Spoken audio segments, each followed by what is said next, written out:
the entirety of their fleeting lives chronicled in but a few short lines. Their stories really make for terribly dull reading. All right, so here we are. Let's just make sure the stream's going well.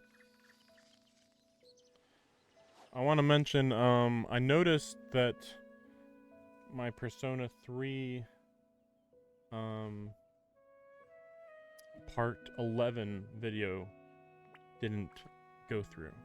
So, we lost it forever. Great. That's what happens when I'm out of town. Like, I kept thinking, like, okay, I'm gonna do it, but then never did it, Personally, I think the idea of things staying the same forever is quite beautiful. Let's see. But alas, But to be that fair, is part simply 11 not didn't the way have, the like, world too much, works. so it's not too bad, but it's still annoying.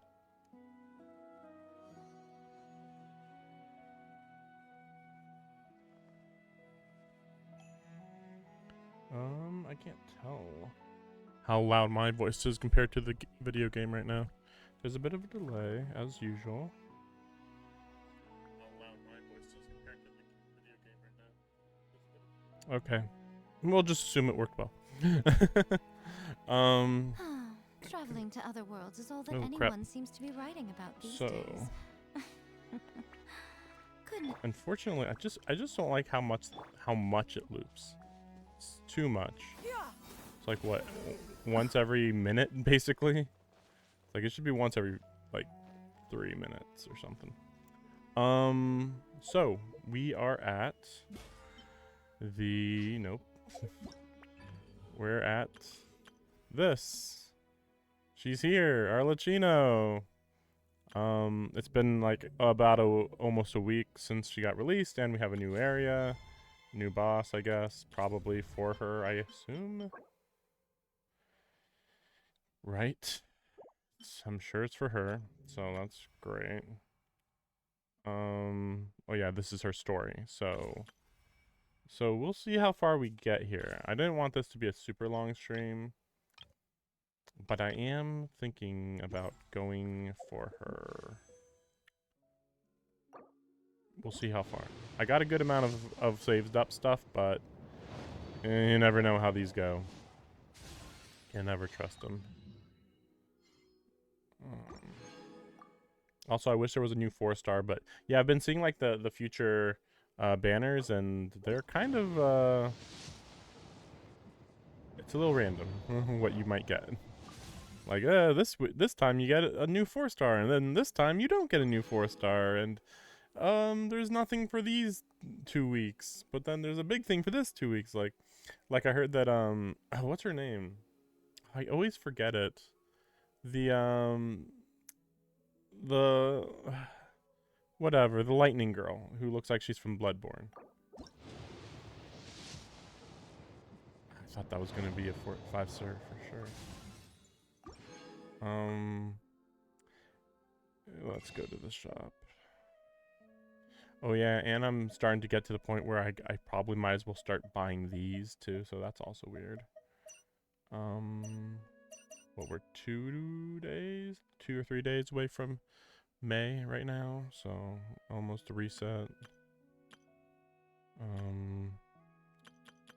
Yeah, nothing much I can do here. Because I also wanted to go for a weapon, of course. Because I actually don't have many good spears. I was actually going through my weapons at one point, and I noticed, like, yeah, my spear repertoire, my supply of spears is bad. That's all. Very bad. I did get Hu Tao's weapon, but that was it. Oh my gosh, another one. Well, we're going to pity again. Great. Man, that's all. Yeah, we're going to pity.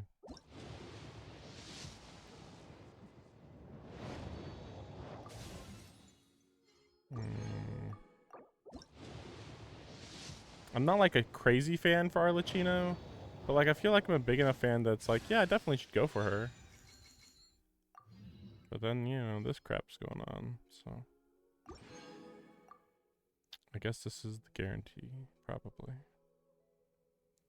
It's just so much. It's just so crazy. Like, man, that's a lot of prima gems. Just bam, bam, bam, bam. Nope, nothing. Luckily, there's nothing in the future I'm interested in.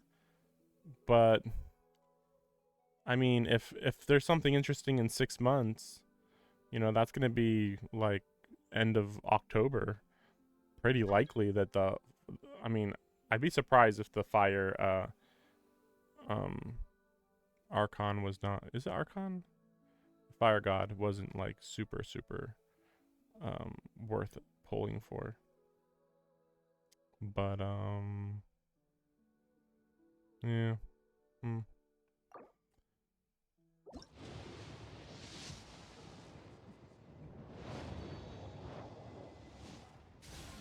This is my only chance. I am the knave, Arlecchino, fourth of the Fatui Harbingers. The children of the House of the Hearth call me Father. I do hope our partnership proves to be a pleasant one, although I would imagine that should be fairly easy. After all, there's no cause for contention between us at the moment. Wouldn't you agree? See, I'm still confused because I don't remember why she is called Father. Like after the whole story, I don't remember that coming up before. I could get another copy. Let's just imagine real quick. Because I've heard her NP or her Constellation 1 is great.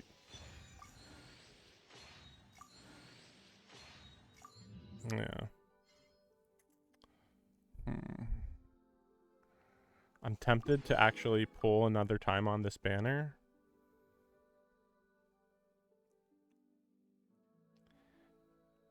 But like the weapon is gonna matter more. Like let me show you what my weapons situation looks like. It's pretty bleak. So great. I got Staff of Homa. This was like way later. Like I got Hu Tao on the first banner she was in, but then I got Staff of Homa like I think like only 6 months ago or something like that. And then you look at all these other ones. Got some kind of good luck. I mean, I don't remember what I was trying to pull for when I got these bows. It might have been, yeah, I think it was with Staff of Homa. I know I got these two with Staff of Homa. Amos bow, maybe that one was with, probably that one, honestly. So where's the, yeah, I got that one on the normal banner. Yeah, where's the staffs? Yeah. Yeah. I got really lucky with the Kagura's Verity. Like, I just was like, you know what, we're gonna go for it, and I got it, so it was like, cool. But yeah, staffs are, like, the 4-star options are phenomenal, but there's still not that many good ones. Actually, let me see. This might be a better way to do it. Oh yeah, I don't remember where I got this, but then I started leveling it up. I was like, wait, what? Where was this? I don't remember this. And then I got 2 of these. That's good. Favonius lands? You're going over there. That was a new one.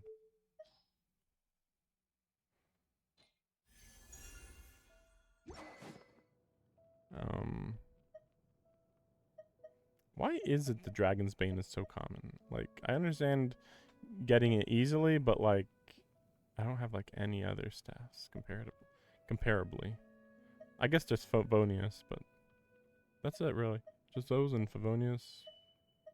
Missive Windspear a little bit.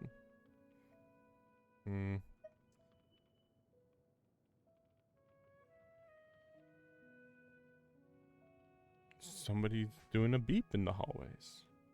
I don't know why. So, let's see. Let's look at Father. So the problem is, I'd probably give her this.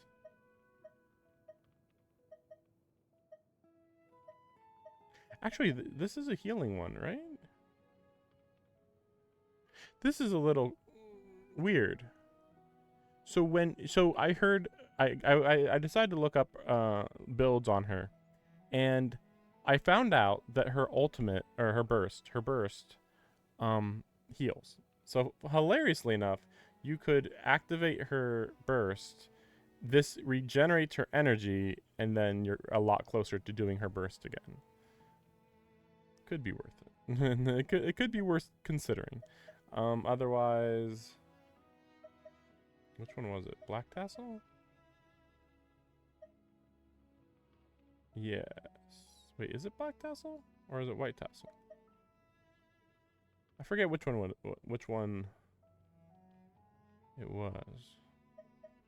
One of these is like way better. I think I don't think she scales on HP. I think she scales on attack. So I think it's this one. That's actually pretty good. Oh, also I learned at one point that apparently White Tassel is like a rare item technically. Like you can only get it in leeway chests, and I'm like, what? This isn't the case for any other weapon, right? And yeah, so I was like, what? Yeah, this one kind of goes with her design, but no, we're not that desperate. I'm totally gonna get this in no time at all, but I am gonna buy these. We'll get 10. I don't know the next time I'm ever gonna use these in this, because like there are very few of the starter 4 stars that I'm interested in. They gotta start adding new ones here, man. There are very few that I mean, to be fair, I think I have every 4 star in the game actually. But like there are a couple I would like more constellations on, but it's very few. Very few. In fact. Okay. Let's see. Maxed. Yeah. That's true. I could go for her to have another constellation.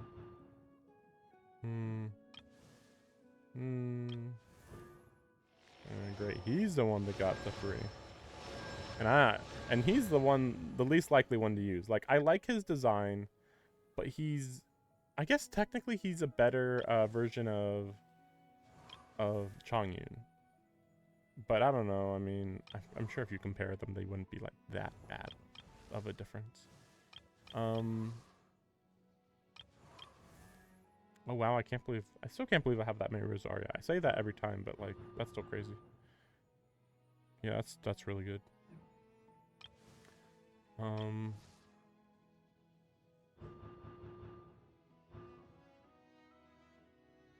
That's really good. So yeah, I'd pretty much want Kujo Sara, Kave,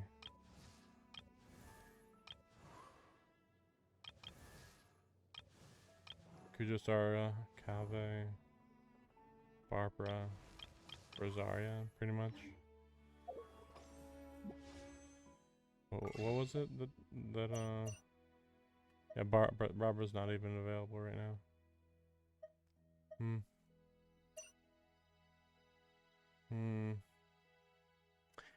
Yeah, there's no reason to go for a quaint fate, right?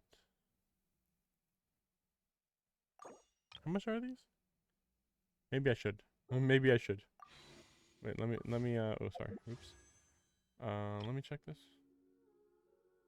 Just wondering. I have, let me see. So there are a few on here that I don't have yet. Oh wait, how do I do this? Do I really have to bring the mouse in here? Because I am doing on on the PC now. There we go. I mean, Tignari would be nice. Diluc would be pointless. So that's it. The rest of them I have. They, Keking, Chi-Chi, Jean, Mona. And lucky that I got Chi-Chi that one time.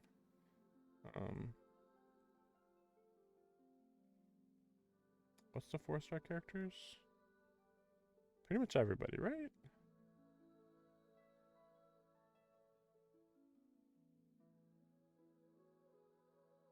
Yeah, it's everybody. Tarzan. Yeah, so yeah, you can get anybody. Yeah. In a way that it is kind of worth it to draw on here. The big question though is whether I would use these for this or try to, use them for getting some of these annoying materials. So I'll probably just not bother. I mean, how much is that again? 375. I guess I can work. I guess I can. It's worth it, I suppose.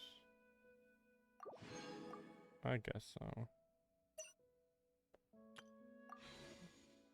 So, by doing this, I'm pretty much not interested in going after, what's her name? The police officer of Fontaine. She's got a hat, and she's electric, and she's got a gun. So anyway, I saw a leak of her, and she looks pretty cool. Problem. She's electricity, and I already have a lot of electricity users. Some people have said she's better kecking, and it's like, yep, you're right. I was never interested in Kekking's playstyle anyway, though. So there's that.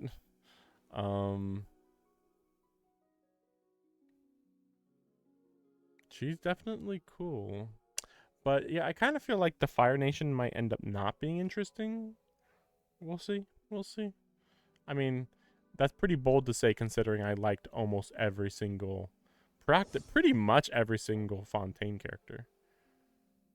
Okay, we're going for it.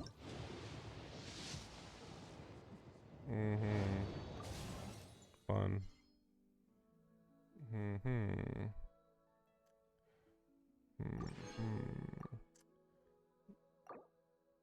Oh boy. 6-star. No. Right. I didn't have her.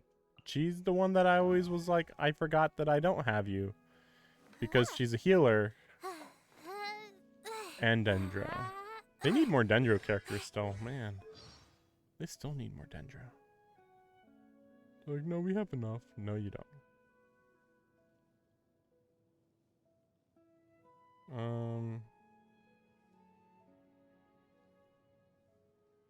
Wait, she canonically is Streetward Rambler's youngest disciple. Little adult. That's what it says on the right side there.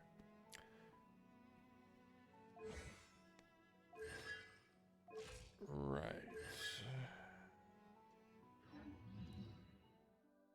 Right. Well, I don't hate her.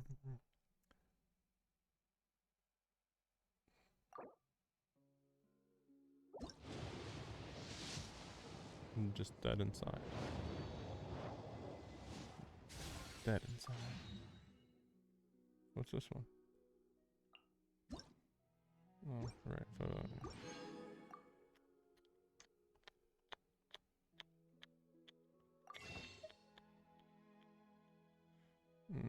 I'm not super excited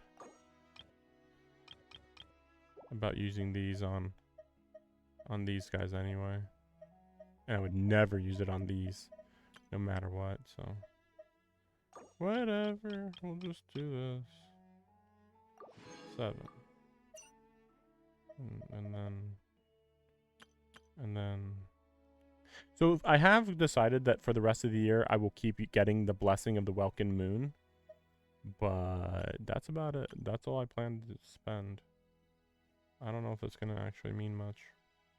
But $60 per year is like, oof, that's no big deal. Not at all.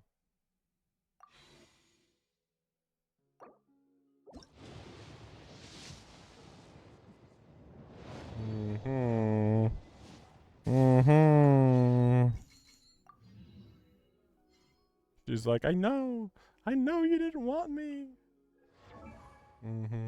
What is? Nope, you can't even check the constellations. Okay. Here it is.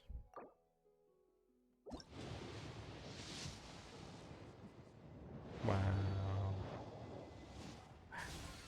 I mean, I didn't have a strong feeling, but I still felt like it was gonna happen.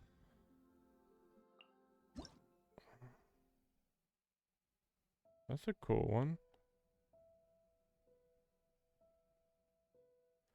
How many characters in the game even can use this? Because you have to be a sword user who heals.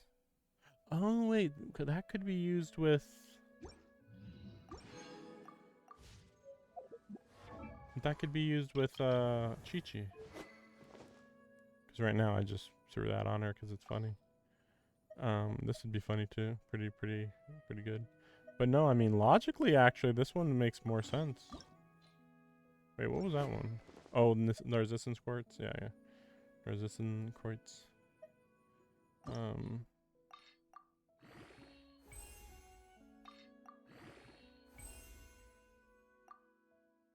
That's it. But yeah, I'll have to look into this. That might be worth it.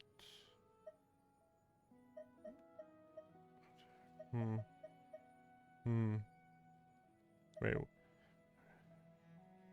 Well, oh no, wait, the wielder is healed. Or heals others. Okay.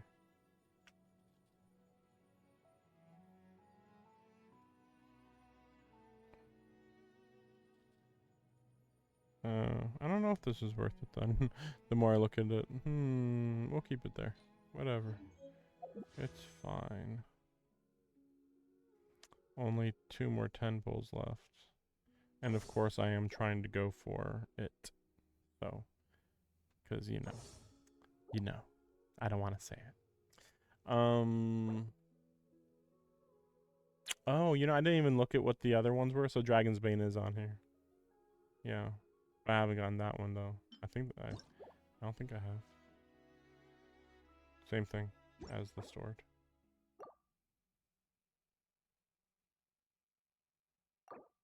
Just thinking.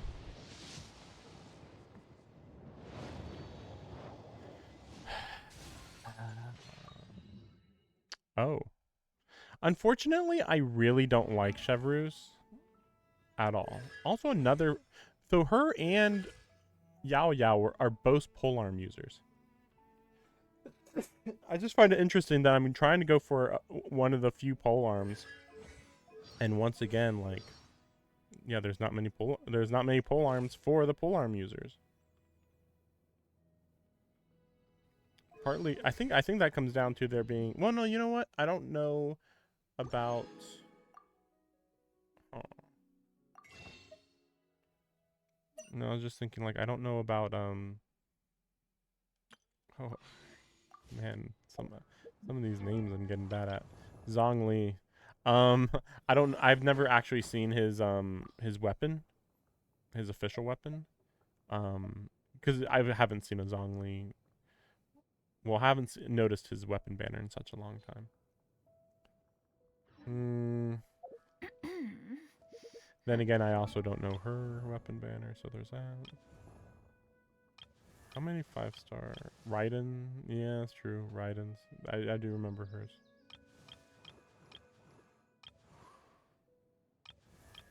There's not that many 5-star Lancers, right? Compared to 4-star Lancers? I feel like there's more 4-star than 5-star Lancers. Then again, going through here, there's not that many Lancers in general when you really go and look at it. Oh, right, I forgot this is an issue. Because I've been trying to level up a lot of my characters. So, like, of course, I'm low on... Always keep moving forward. I'm low on these heroes with. That's basically all of them there. Yeah, there it is. Yeah, here's your 40 level character, but then, oh, you want more? Well, go to this boss. Great. Oh, that's true. Wait, let me see this again. Yeah. Yeah, see, now I have even more characters I have to freaking increase their levels. But yeah, if I don't like the character, I'm not going to level them up. I'll level up Yao Yao. Chevreuse, I don't know. I've kind of put Chevreuse as the same level as Yanfei. Like, they are fine, I guess. But am I in a hurry to use them? No. And it's weird because they're both fire types too. And then same thing with Amber. And then same thing with Xinyan. Although, I mean, I do like her a decent amount. Like, I definitely would get her to like level 60 if I could. At least level 60. Maybe 70. I like her weapon too. Or how she uses her weapon and all that. Xiangling, I see everybody using her and I'm just like, I don't care. She can be the most powerful person ever, but she doesn't look interesting. She looks so super generic. It's like being in control of an NPC, and it's like, okay, that's fine, but give her a better outfit. You know, give her something, man. Is there any other fire types that I'm ignoring? No, I guess not. Usually it's spread across. I hate Bennett though. I brought him. I brought him to level 50 because I thought maybe I will use him, and then by the time I got to like, yeah, well, by the time I got to 50, I was like, you know what? No, I'm not gonna. I'm not gonna. I don't care. Toma's stuck there. Gaming also, man, too far. So many fire types, but like gaming at least is like an offensive fire type.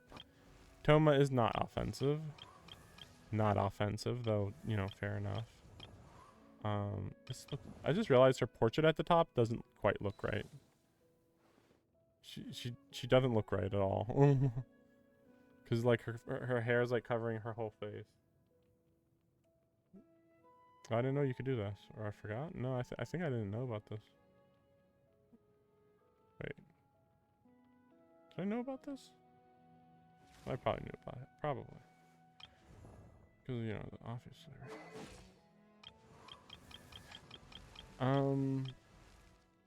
But yeah, Yao Yao will get some levels. I might use her. Probably not though. You hang on to this one, man. For now. I don't care. Nope, don't care. Don't care. Well, let's just use up everything. We're this far anyway.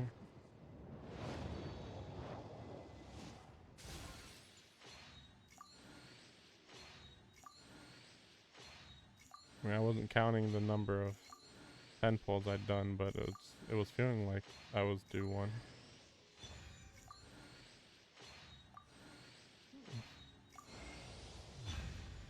You have no idea how happy I am that I got this. Because I didn't want to mention the whole time that the guarantee of this was 0. I easily could have gotten any of the other 5-star weapons. Easily. Yeah, of course it was the last one. Yeah, so it was pity. I mean, I'm sure if I looked it up, this was literally the maximum number. Really though? I mean, I have to look up how pity works here, because I could have sworn that every time you get closer to the pity, you'll be at like literally 90%, 95, maybe even 98% at like this point. You know, you're 3 or 4 away or whatever. You're at 96% or 95 or whatever, right? So like, how are you getting? So that would mean all this 10 pull, I was getting unlucky on every pull not to get it. It was like above 90% maybe even, or at least above 80. I don't remember how much it jumps. I think it's like.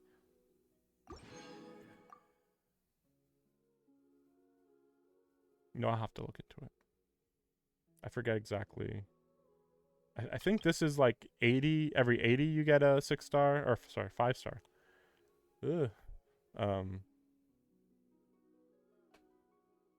Yeah, I'm trying to think like which games have 6 stars. Yeah, only Reverse 1999 and Arc Knights. They infect my brain because it's like, ooh, 6. Like, it's not better than 5 stars. All right, so I got it. It just cost everything. It only cost everything, guys. Sounds like a fair trade to me. But again, like I showed you, like it was like, no, I have to go for it. I don't have any good lances. Like I have some okay ones, but certainly nothing to. I mean, I wasn't gonna give her Staff of Homa, period.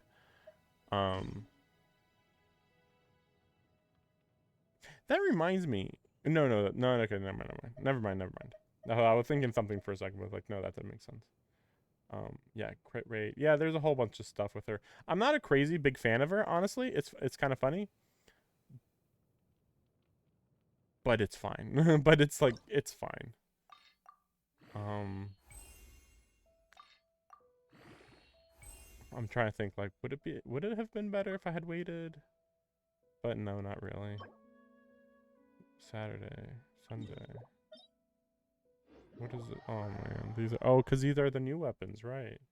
Because I don't grind for new weapons normally. I don't want to do this too much on stream. We'll just do the first hopefully this is good. We'll just do the do this once or twice and see if that's enough.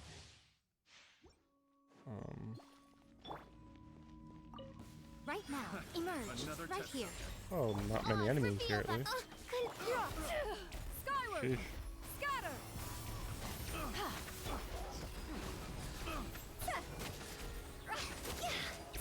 Yes, this is how I play the game, by the way.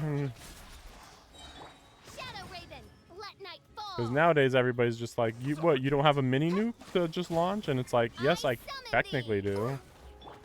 Although I did recently see somebody use Hu Tao's super, and and literally everything died. Like they were at full health, just dead. And it's like, oh, I forgot that she can be that powerful. Seize the skies! And yeah, like this is gonna buff her a little bit here, but it's still not the best. You know, it's you're doing like an extra move to do it and stuff.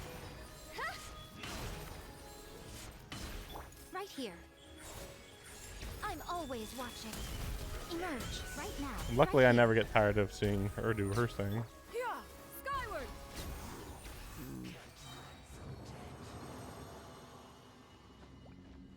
Oh yeah.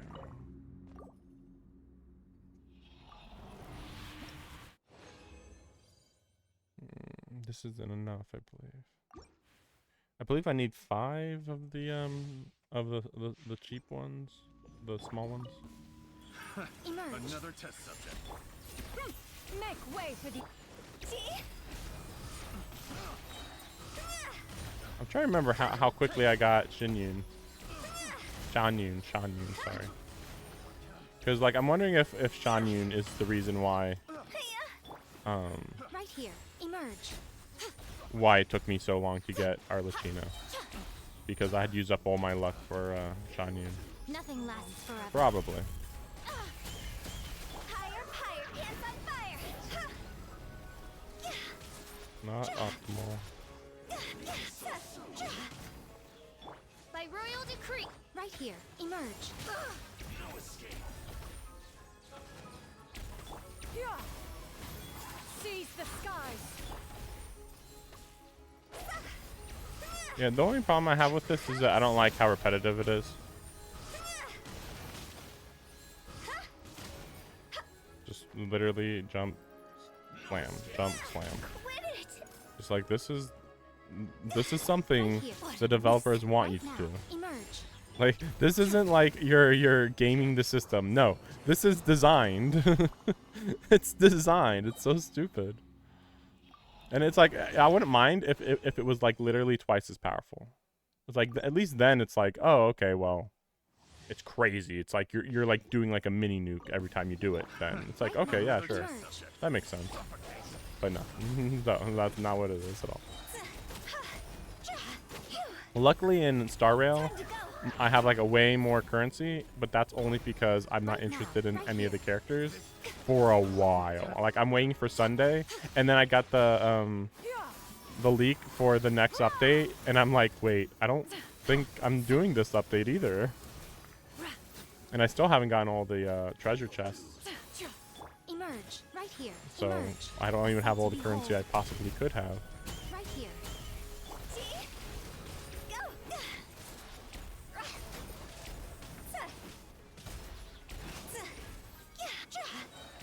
But once Arlecchino starts going, she'll be even more powerful than this. Well, to be fair, I'll have to look into how to make Hu Tao stronger, because I know that she's. I think I've heard that Hu Tao is still stronger technically. Just Arlecchino is like has a bigger area of effect on the damage that she does. Oh, I got a gold. Crap. Gotta turn that off. Let's see. Obviously, I still have to level her up. Yeah, her weapon needs, yeah, like, ugh. Praetorian Golem. These are underneath, aren't they? Yeah. I don't have, you haven't been there, of course. Okay, we'll go for these. Let's see. We'll go for, you know what? We're just gonna get them all. We're just gonna get them all. You know what? Things are looking pretty bleak on that department. We'll just get them all. And I have had a lot of currency, so it was like, why not? Yeah. Wait, but okay, so I had like no green, but I had a whole bunch of blue? How'd that? Oh, that was probably from an event. I bet it was an event. That's right. Okay. Well, I'll worry about that later. I do worry about my retinue. The well-being of my retinue during my... Anyway, let's see. I'll probably have to do something about this team. I think this team was good, but I'll have to look into it. This is probably the team. I mean, Fischl feels wrong. I don't, yeah, obviously she doesn't quite work in. I don't want to use her. Oh yeah, I got her level 90, by the way. Who else can be on this team? It'd have to be somebody who does passive stuff, right? Or maybe like bring them in and they do a big thing and then leave. That almost makes me think I should put Arlecchino in, but that doesn't make sense.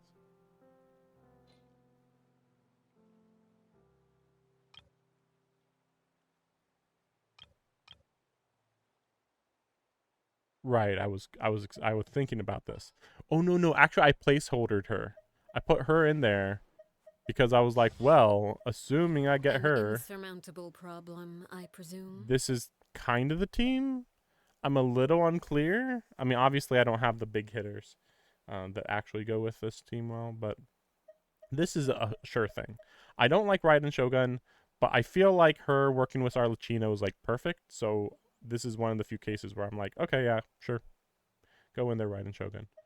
Yai Miko, I don't know if this is a good option, but they go well together, and Lightning goes well with fire, so generally good. So the big issue is here. I mean, this isn't bad, but I'm not going to be using her ultimate.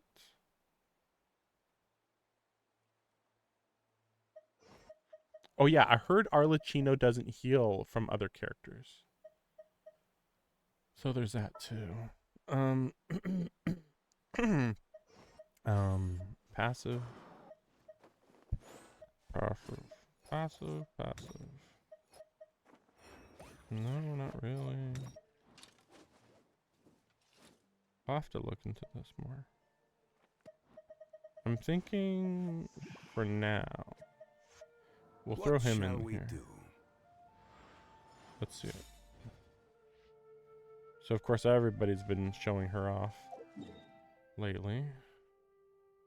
We'll just go for this one. We'll see what happens. So I did, okay. So I have been doing a few dailies. So I have like seen it in my periphery, and I noticed this, and I'm like, what the fuck? Why is there a teleport point in the middle of nowhere? What is happening? And the answer is I don't know. There it is.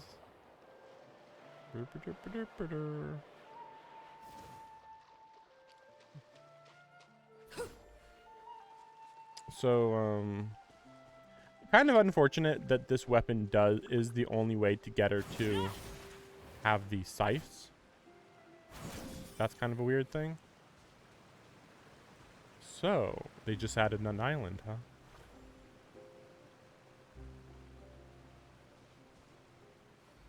I've picked an interesting location. Okay, well, let's go. I don't care if I can teleport there. I'm not teleporting there. I was wondering what they were going to do here, because I thought, like, if they put a whole bunch of land here, that's not going to feel appropriate. So it's interesting that they just added one island, and that's it.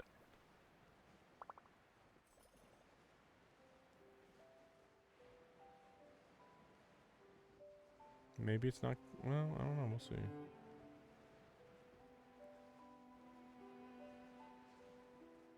We'll see. I'm like, will I make it? If I don't make it this way, though, I mean, there is an item that I could have used to increase how far I can glide. That's new music, from what I remember. This really fills in a nice gap too. Just like I've always been had a big issue with this just not being accessible. I wonder what it looks like over there and over there. Unfortunately, I'm not going to show this on stream much. I think. Ooh.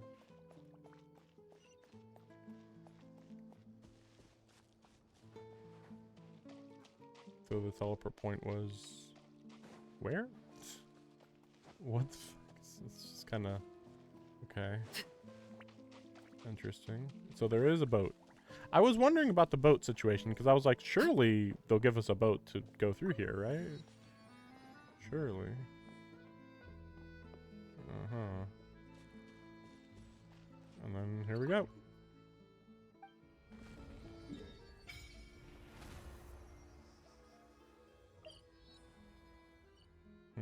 Spoilers. We already know there's something underneath the water. Honestly, even if they didn't show anything, it'd be like, okay, clearly there's something else here. I guess it's under the water. Yeah, I still gotta find all these too. Mare Nostrum.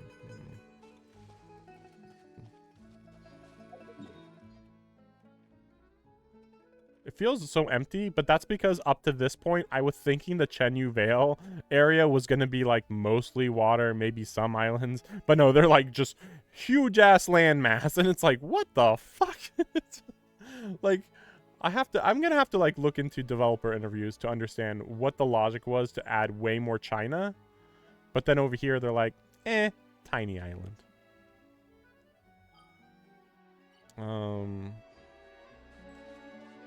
And let's just start it up, I guess. What are you dragging your feet for? What? Waiting for us out in the cold.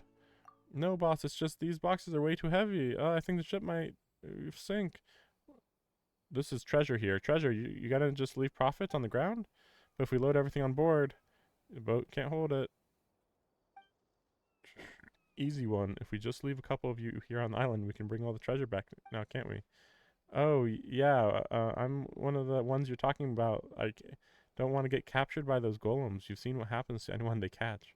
Stop yapping, start moving. If the Dark Lord's lackeys catch up, we're all done for. The Dark Lord's lackeys? What the fuck? Wait, boss, there's people over there. Shinobu, why don't we go ask them? Oh, you. Yeah, you, the big one and tiny. What are you skulking over there for? Can't leave any witnesses. Huh? What? Anyway, we should talk to the... Can't leave any witness. It's time to kill them and take their treasure.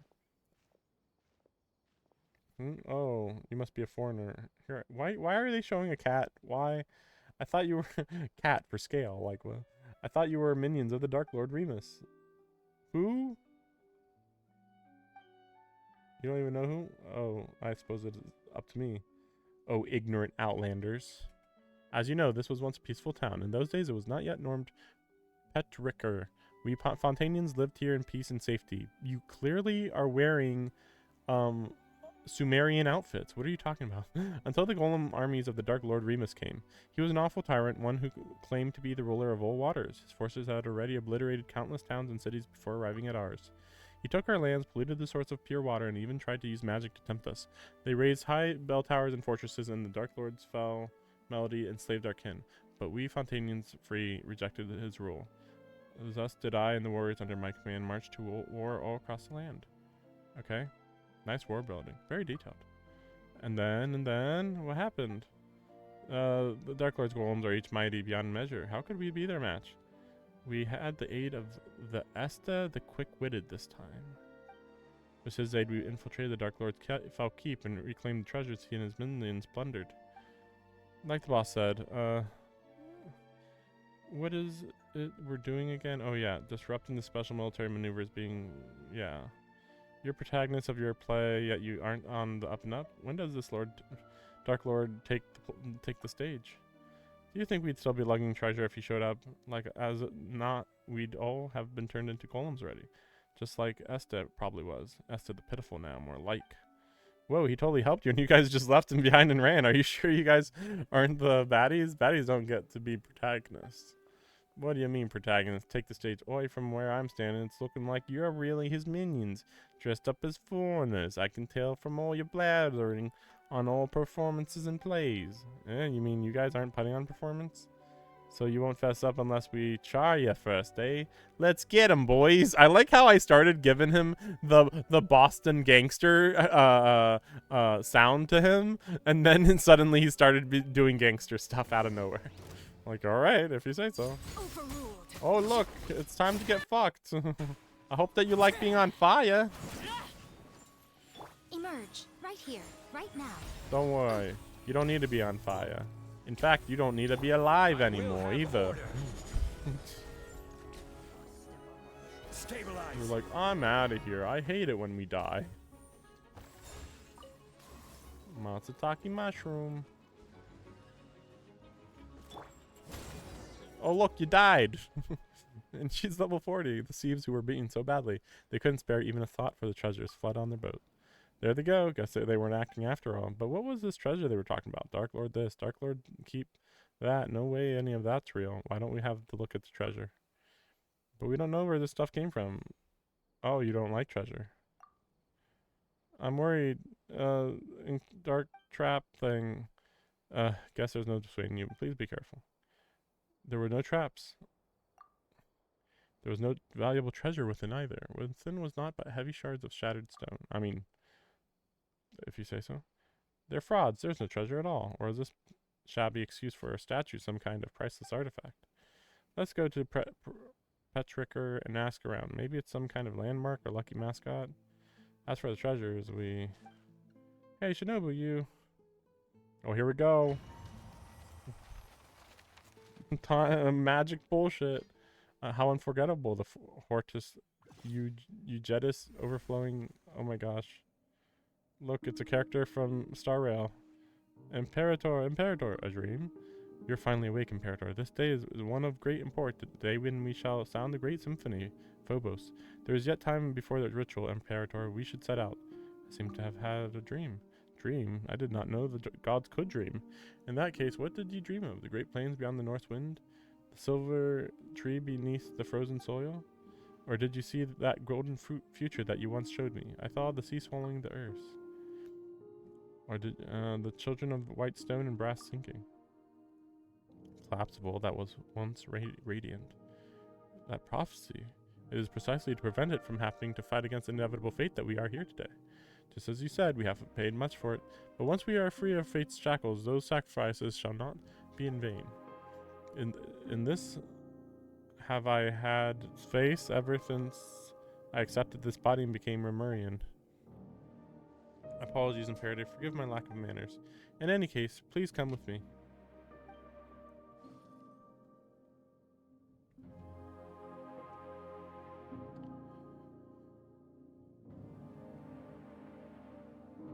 It's really slow.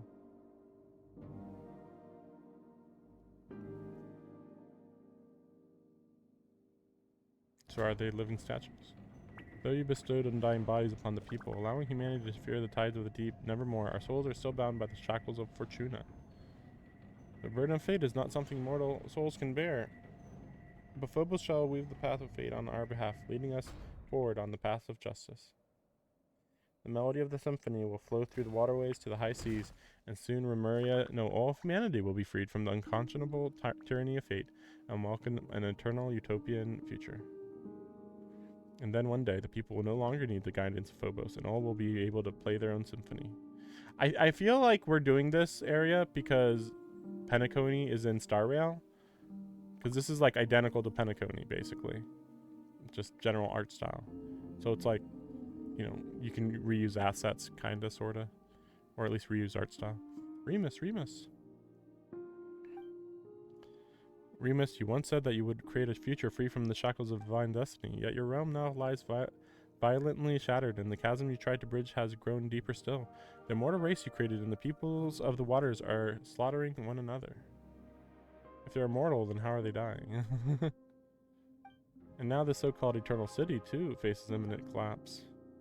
You cannot control your own creation. The symphony has brought neither justice nor happiness, but instead has become the source of all sin.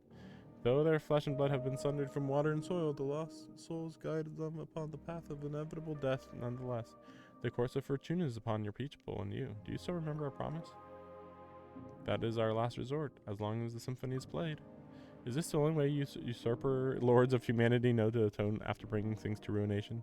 Still, your resolve at least does not shame your kingly crown, and a promise was made indeed. Therefore, allow me to bear witness to your end. O king cursed by fate, drown thyself in song, wine, and feast, for the day of judgment has not yet come. Wake up, you scared me. You suddenly just completely stopped moving and started staring at the statue, like you were a statue. There's no curse, right? You're fine, right? Yeah. As long as you're not hurt, we should definitely go to Fredericker first.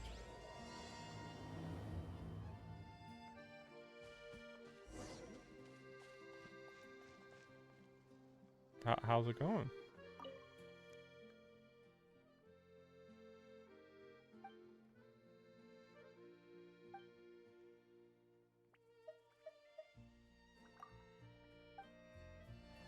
Oh, things are going well here.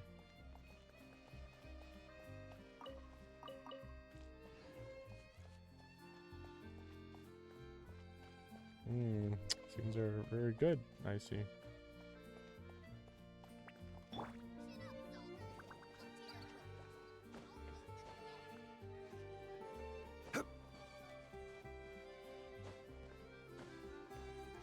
Does seem like this is supposed to be Fontanian, though, weirdly. Right? Is it Fontanian? I actually kind of can't tell. This looks a little different.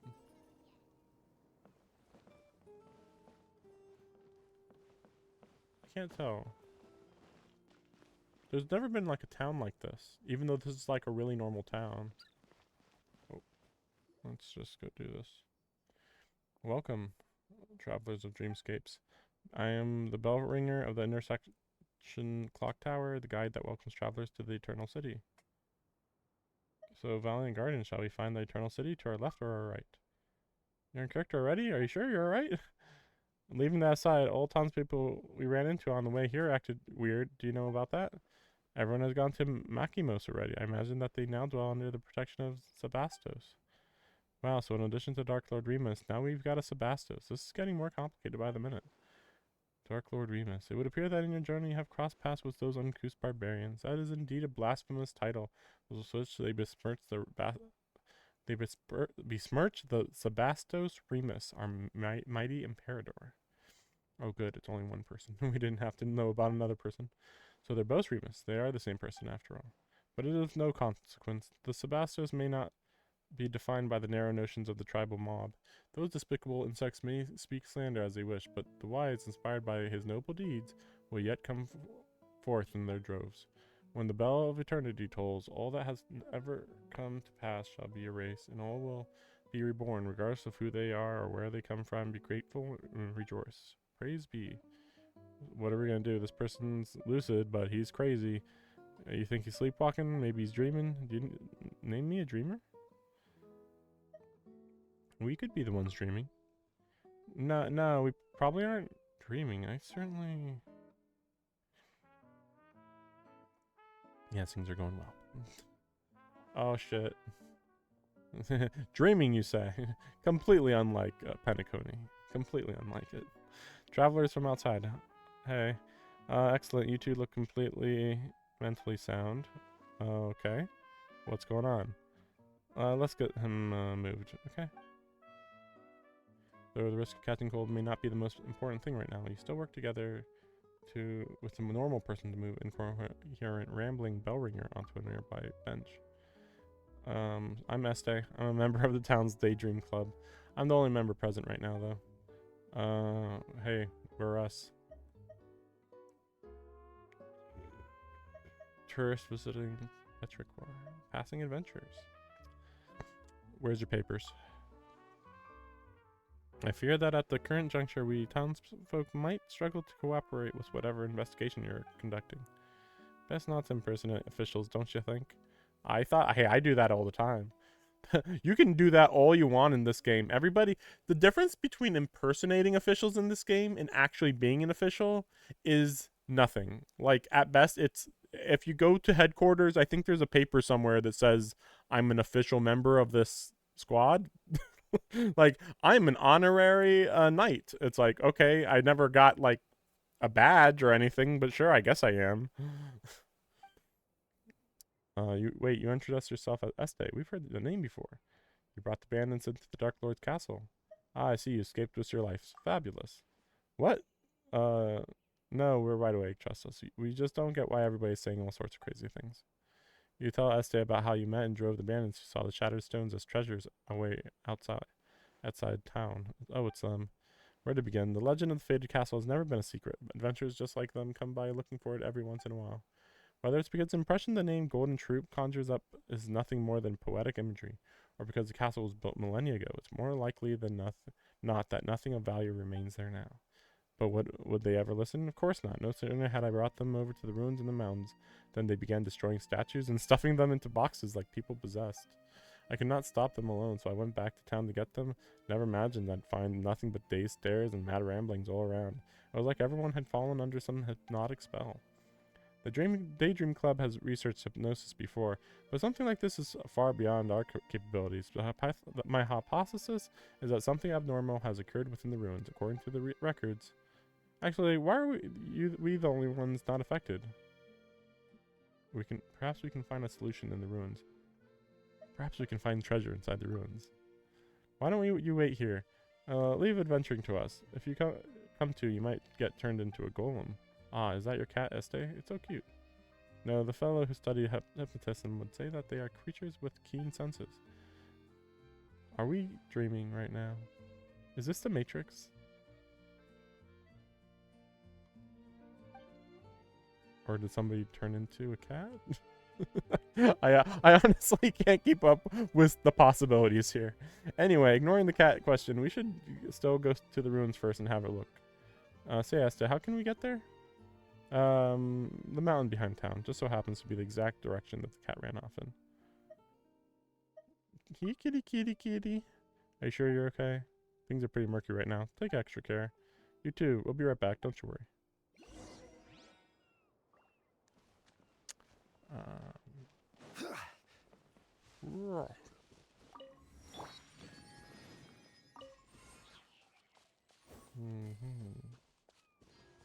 So I think she lunges forward. Kinda, but not quite worth it. Just for traversal, I mean. Actually, wait, what's her? Oh my gosh, yeah, that's quite a cooldown.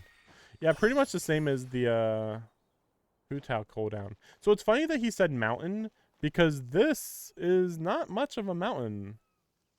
Like, even if this is exact, like in real life, you would call this like the ridge.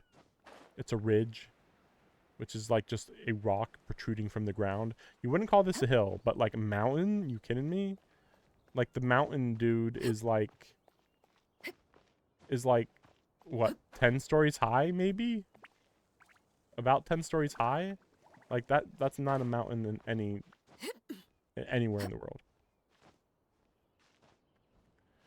Just thought I might as well do this real quick. So what does this look like when I'm like around the world? Oh right, so there's stuff over here. Wait, is there stuff over here? Because this mountain is completely clear. Like not even a teleport point? That's suspicious. Teleport point there. Okay. Yep, okay. Nothing else? Is that the only addition? Nothing even in the desert. Although at least they do give you a road. Does that road even make sense though? Doesn't make sense over here. Like this is all abandoned pretty much anyway. But like why would there be 2 teleport points? Just so weird. It's like just don't have this part. There you go. Just this one should have been that. Done. Like what the fuck were they thinking? Oh yeah, there is another one here, huh? So it's still just a giant blue spot on the map. That's kind of oddly distracting. Unfortunately. But I mean, I guess what else were you gonna do with it? Like I said, I was expecting it always to stay as water, just not to that extreme. Okay, I was like, is that underground? No, it's not. Okay.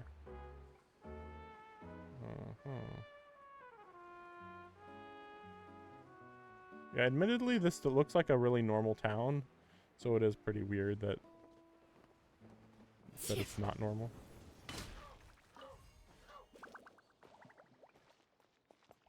Okay. An impressive bounty. Okay. I thought that would be okay. Like something to open up this, but no, you just open the door here, no big deal. All right. I think this is for Arlecchino. I think. There might be another one for Arlecchino. It's really weird. Well, let's see. Oh yeah, that's right. Oops. I got to equip some artifacts.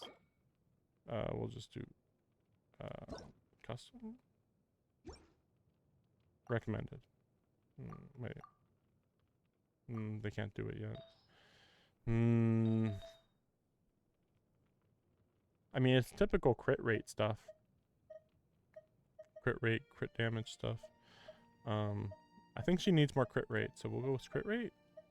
Oh yeah, and yes, we'll go with Gladiator, probably.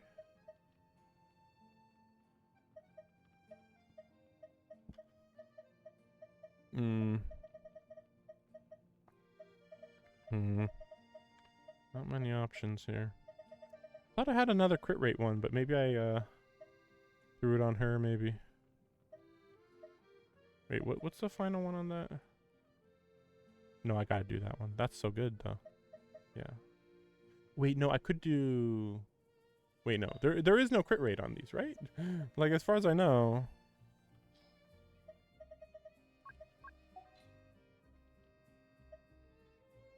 That's not bad. That's not bad.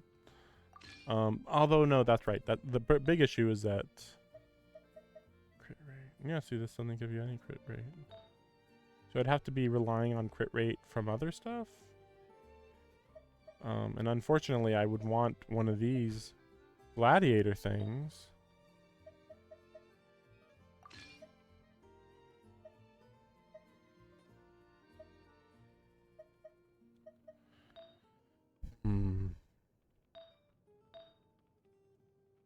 But like, pyro damage is really good. Like, so I'd want... The gladiator thing was fire. I don't think it's happening. That's right. So we'll still go for gladiator stuff. Attack percentage, I think. Crit rate, not bad. More, if it's more crit rate, I'm in favor. Why did I?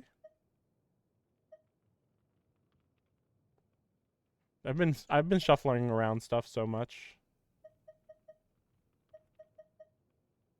I think I just wanted more crit rate on her, so I actually gave up.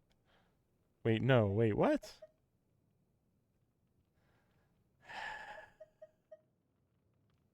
Oh no, wait, but she probably was going for Witch of Flames, maybe?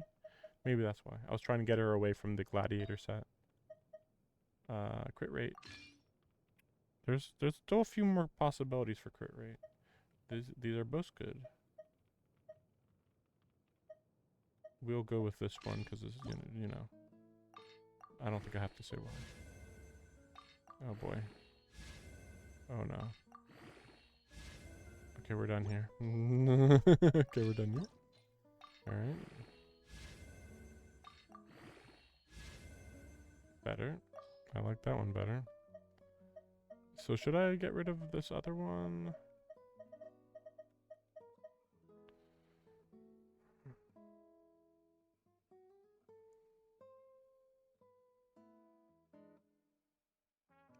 No, I guess I won't. Fine.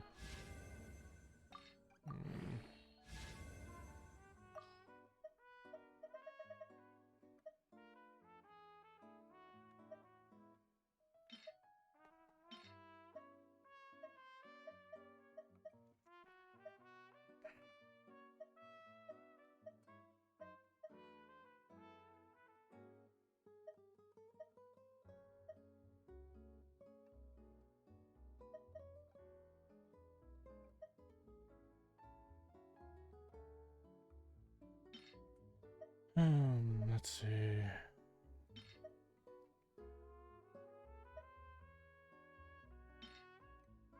Yes. Damn. Yeah, I don't know.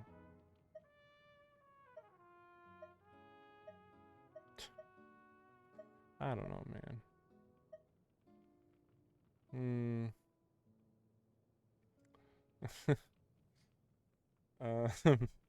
Um, what's her crit stuff looking like? Of course, her weapon's not good, and so she'll get 20 more crit rate. So not bad. Okay, okay. This isn't bad considering I just made it on a win.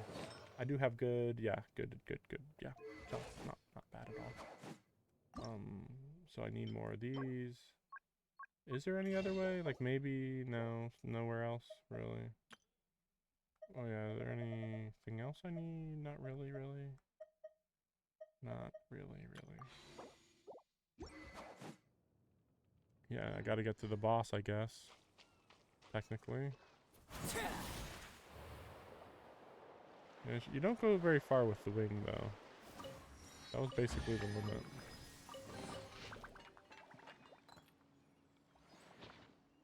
Poem, okay.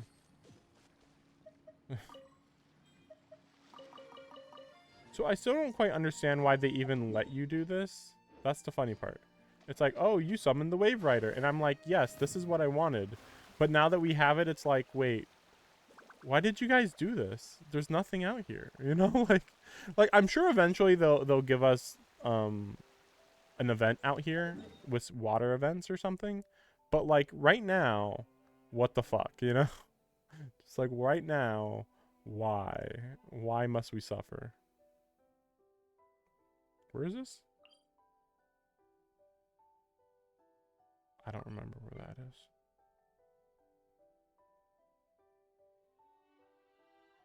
This is messing with my mind. Let's just go down there real quick.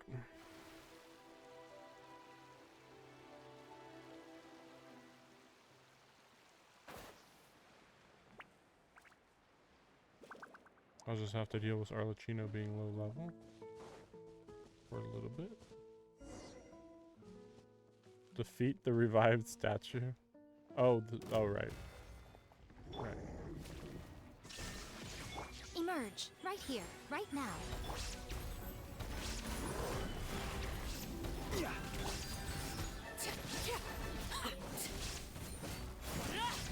See, look at this. Level 40 and she's doing this? Witness my rise. Really? The first time I use her, she doesn't use her actual cinematic appearance? That was good though. Man, level 40 and she's doing that much. So crazy. I mean, I know it's because her effects are really good, but like I haven't even leveled her up, but like her skills or anything. Not bad. Your valor would not know shame, even should it stand in the company of the Marchi's hunters of old. Whoa, it's a rare shiny cat. We've seen a whole lot of really strange things on our journey. Even so, a glowing talking cat, it still makes the rare list. One such as I shall not dwell on being called a strange thing. O chosen champions, the time has come for true heroes such as ye to step forward. Force. Come with me unto the ancient kingdom of the deep seas. We must still the chaotic symphony if we are to save the lost souls. It's so funny that this is out of nowhere. Like, go to random island. Hey, don't take our treasure, dude. And then you're like, okay, I guess we're gonna fight you. Okay, good. And then everybody talks crazy. And then we run into Cat that's like, oh, ye chosen champion, come defeat the Lord who shall bring ruin upon the entire world. And it's like, all right, let's go. Right, I'm the hero. Let the journey begin. Is this also part of the world building too? Let the journey begin. How can you fall for the stuff though easily? Very well. Oh chosen hero, for the sake of Paimon's tummy, stand tall and move with haste to buy her some Fanta. Speaking of, just who are you? I start from the beginning? Very well. Oranitas of Oranopolis is my name, which is very suspicious, but alright. Like, sounds like a really important person. Spirit keeper of the ancient realm. Oh, what? I'll say, okay, let's go. Meow, meow, meow. Appears I cannot command this body as I wish. To extent that bestial behavior may even overbear me from time to time. If from the beginning I could only have, as the two of you can see, the boundaries between past and present have begun to blur thanks to the influence of the chaotic symphony. It is for this reason that I too have awoken. For now, the affected area is yet small. Inhabitants of Petrichor have had their souls taken away. They exist in that mad and dreamlike state because the symphony has temporarily granted them identities and memories to fill the void left behind. It is as if a vessel filled with pure water has had its mind replaced. Get it?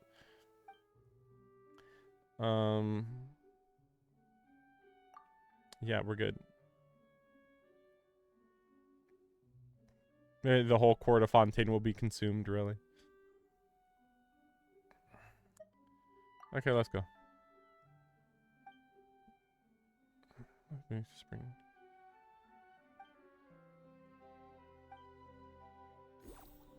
And just stretches. Meow. Okay, let's go. There we go. Help me retrieve the harp strings, and I shall thus be able to break the seal and open the way. Music. And then I assume we touch this and then the water goes away? Or is it just a water seal? Yes, we've seen the water seals before. Randomly. Like once or twice, and that's it. Let's go unto the fated Castellum of Gold. Okay. Legend of the Fated Castle. Aren't we talking about these ruins? Nay, these are but scraps on the surface. The true castle lies deeper underwater. Oh, it is underwater. You sure do know much more than the cats in town, huh? I'll say. Let's go. Cat bubble. Whoa, he jumped down. Can cats swim? Alright. But I also noticed this over here, and I'm very intrigued by this.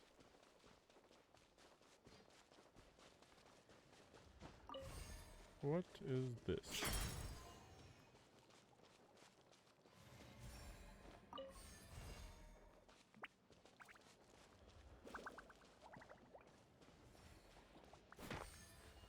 No.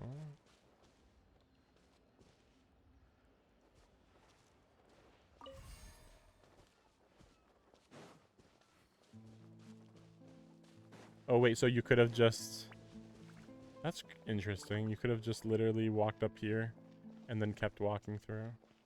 Also, I noticed a statue over here. Looks alive.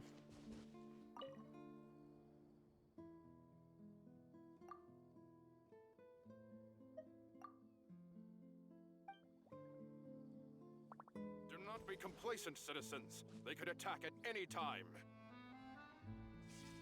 I agree. I actually agree. I can't disagree there. So what's going on here? How am I screwing up these OSA blocks or whatever? Okay, so maybe if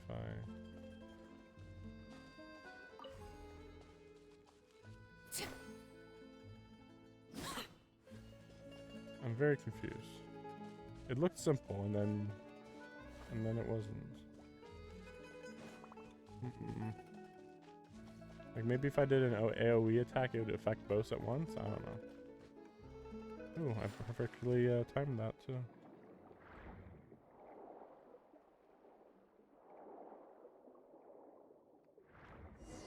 Oh yeah, I recently learned that this bubble around their butts is literally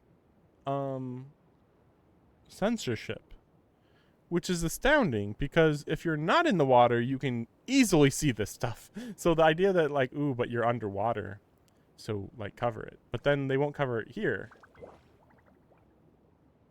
So it's like, dude, I just need to like glide if I want to upskirt them. Like, what the fuck are you? And they even do it on men too. So it's like, what? Okay, statues are watching us. Yeah, yeah. Yeah, statue maybe climbed up and wanted to kill us. You know, I thought that this was going to be related to Arlecchino, but I guess it isn't. Though to be fair, I originally thought that this was going to be the next area, the final area, was going to be this mountain. But I guess this is going to instead be released in oh darn it, you know, I just realized I didn't change the game category. Of course.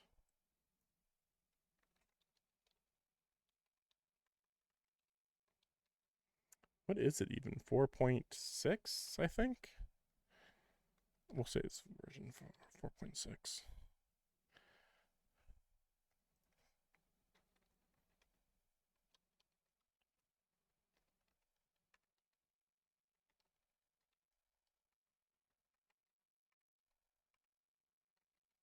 Oh.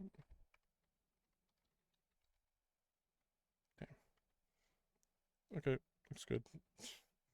Okay. Let's see. So, all right.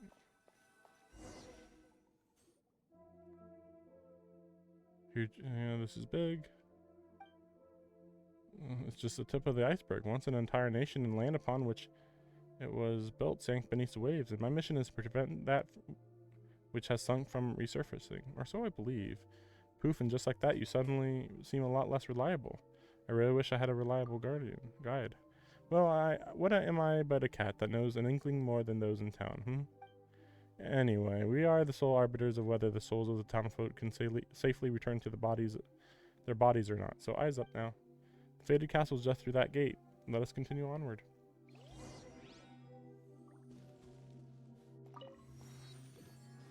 Oh, just teleports now?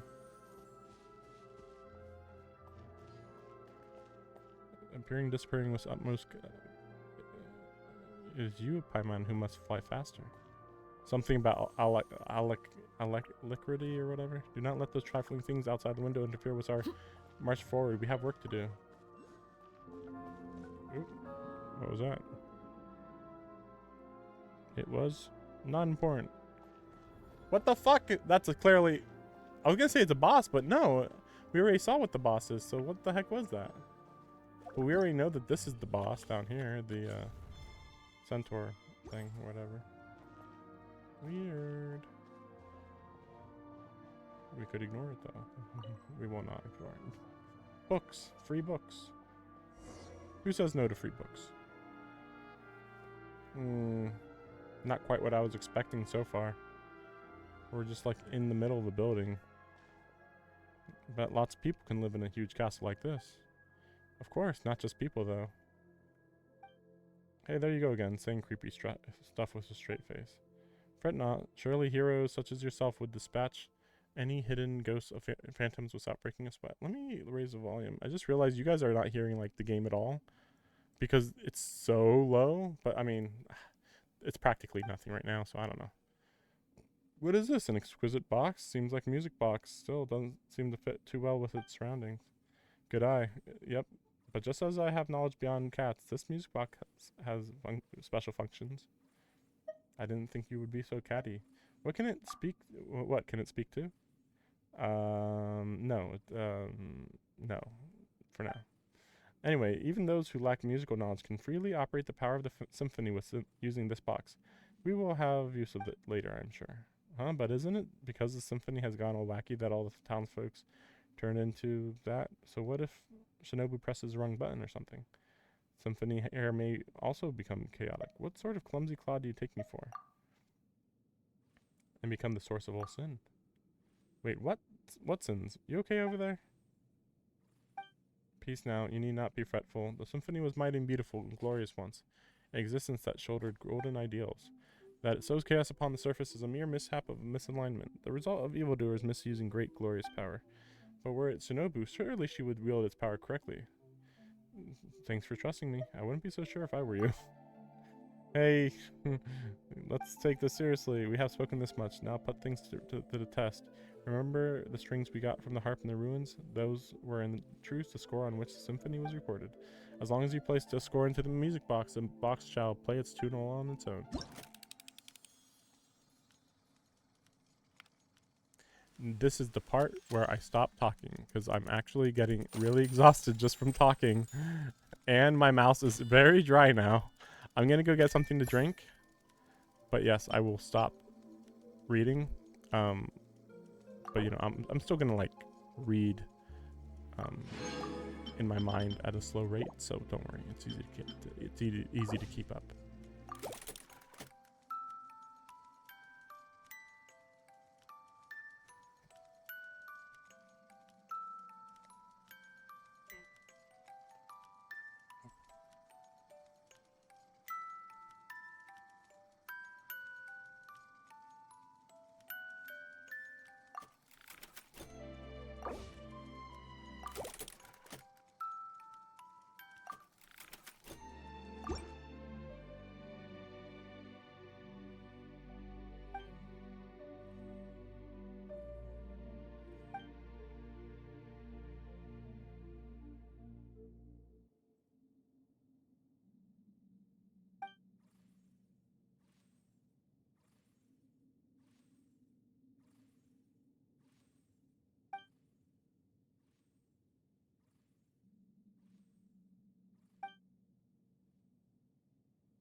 Something you wish to report?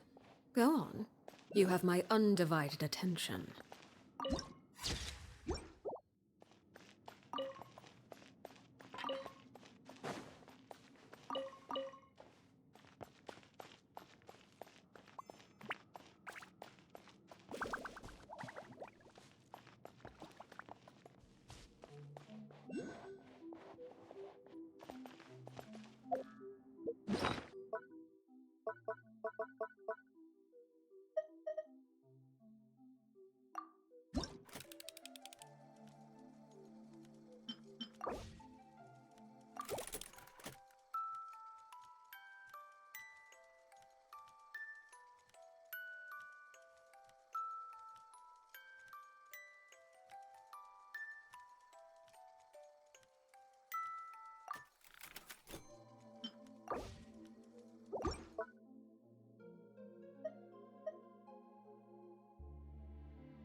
An impressive bounty.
Laid bare.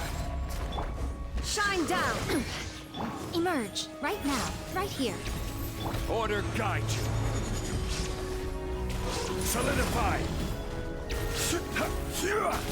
Nothing lasts forever. Right now. Emerge. Inazuma shines eternal!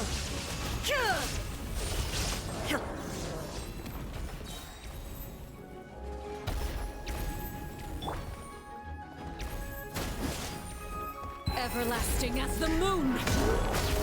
Overruled! Right here, right now, right here. This is order. Gather. Torn to oblivion!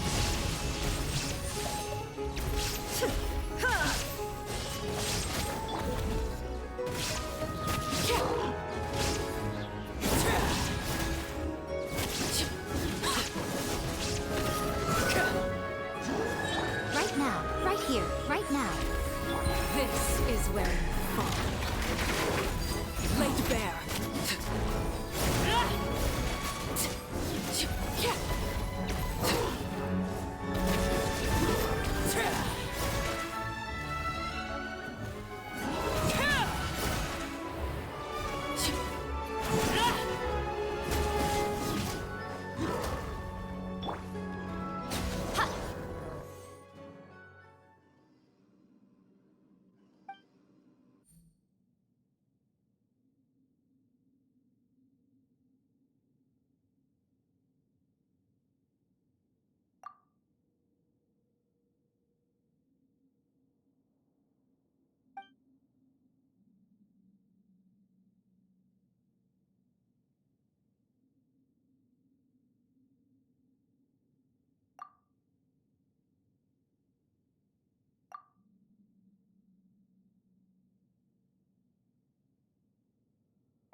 Well, what do we have here?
Well, what do we have here?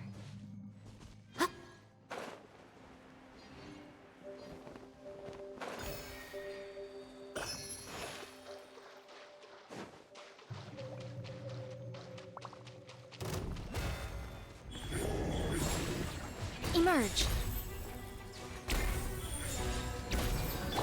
Illusion shatter! Absurd! Transfixed!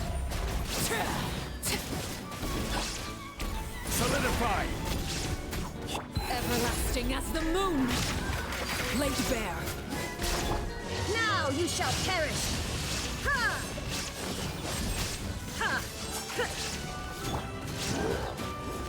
Stabilize!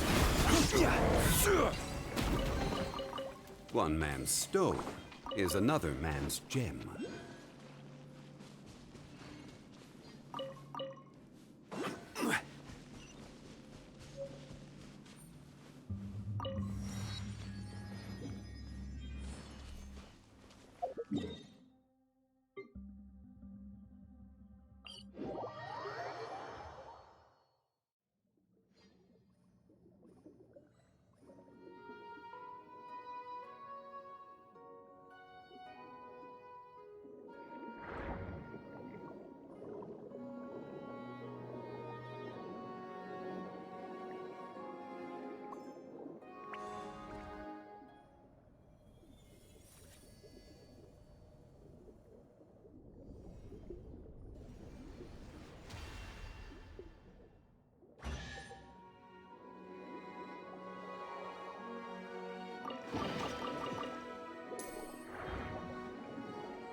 I will have order. Gather! Right now. Emerge. Transfixed! A sight to behold. Right here. Right now. Stabilize!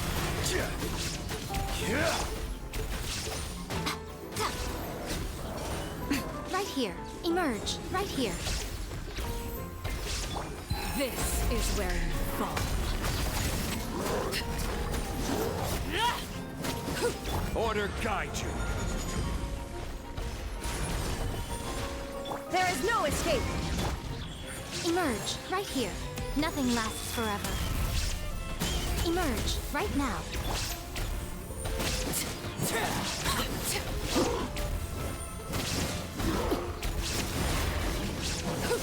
Laid bare.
An impressive bounty.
Okay. Oh, nope. Just wanted to mention. This is pointless. That after this we're going to go and do the story with Arlecchino. I didn't plan to do this that much, but like it was taking a while just to do some basic stuff.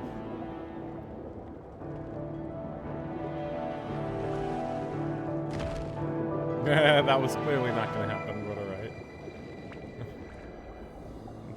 It clearly was already too small of a hole for the whale to get through.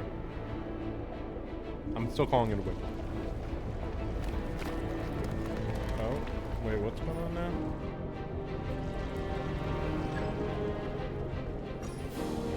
Oh, I see. Oh, so we're going back to the first cutscene in the game, or not the first cutscene, but the first major thing in the game where we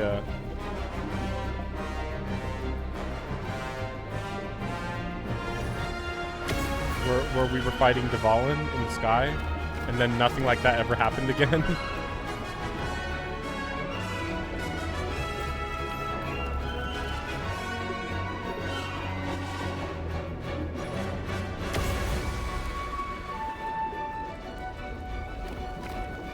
It's kind of weird how dramatic we're making this all of a sudden. It's like, dude, we're just going through the water. That's all. Oh, that's obviously on purpose.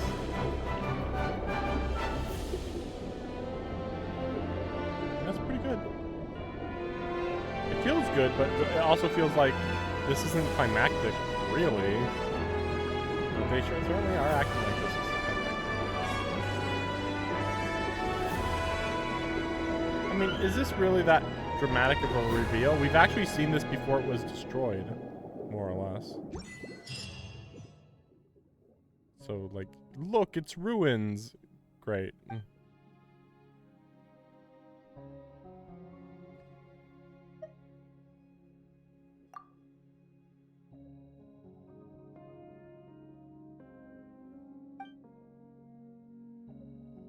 Fashioned after a giant, from a giant ship.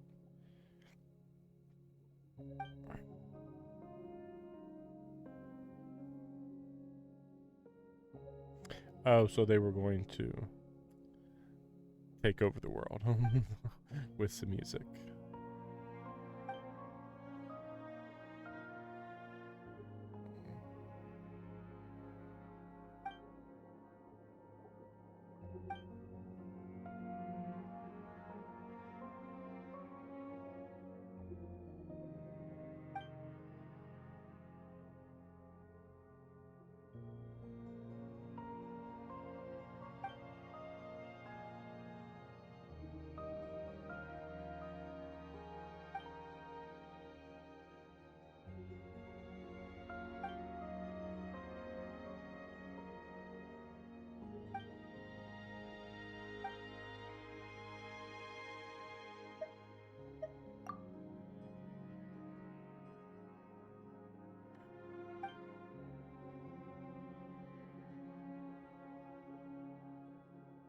Sounds like you're scared to me.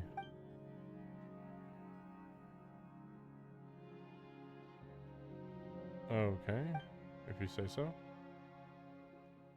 Okay. Wait, no, but we just saw you blasting rocks. That's a decent amount of power, man.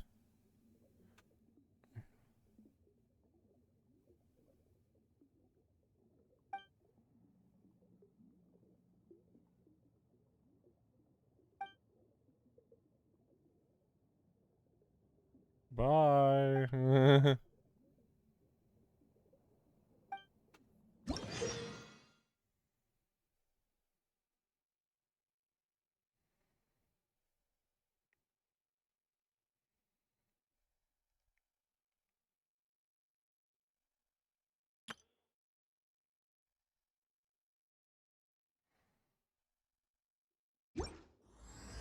Okay.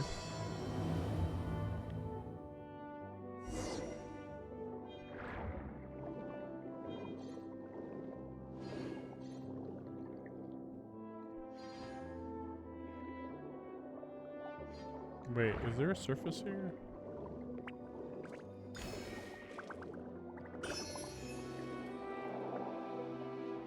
Probably not. Wait, I think it is down below. It was showing down below, but I didn't see anything. Okay, so this is the final area. Is it? Maybe. Maybe they were just smart this time and made it not too long. But like again, it still would end up being a like, I mean, I've been doing it for like the last 2 hours. So I mean, it's long enough still.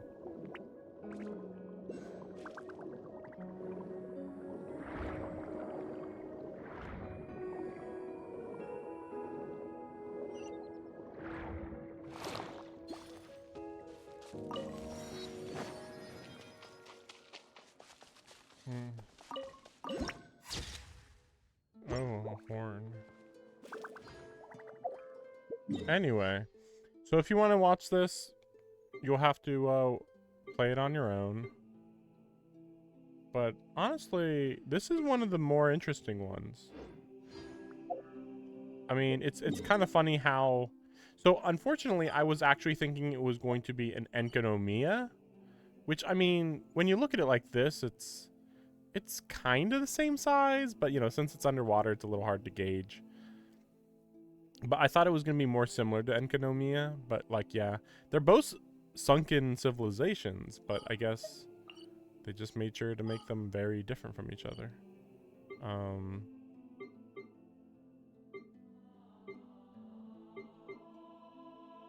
That's right, and there's a lot of treasure that I didn't get too.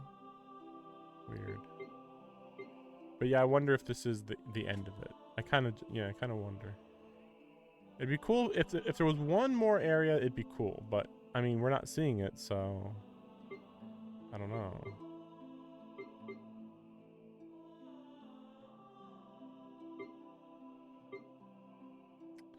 Let me see. Oh yeah, I still have to go to Fontaine.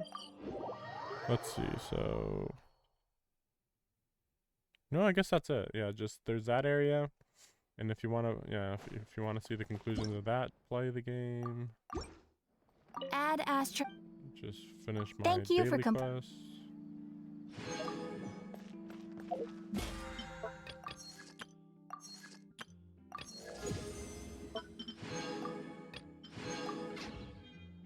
And now, yeah, I don't remember what the banner list is, but it's sad. That's the main thing I remember.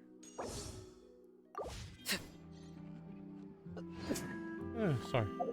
Okay, so, right, I won't do these on screen because, I only do these once they're completely unlocked, so.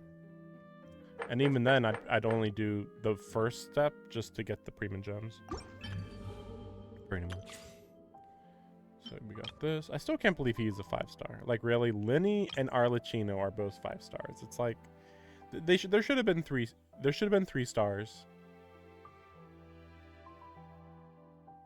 And it'd just be like FGO, where like you can have strong 3 stars. They just are like highly specialized, and then 4 stars are a little more special, a little less specialized, or a little more specialized. But yeah, they can be powerful. And then just yeah, you never know what a 5-star is gonna be. But yeah, the 3-star, like that could have been pretty much all the ones that were at the beginning of the game, like Barbara. Like anybody who's not really a fighter. How about that?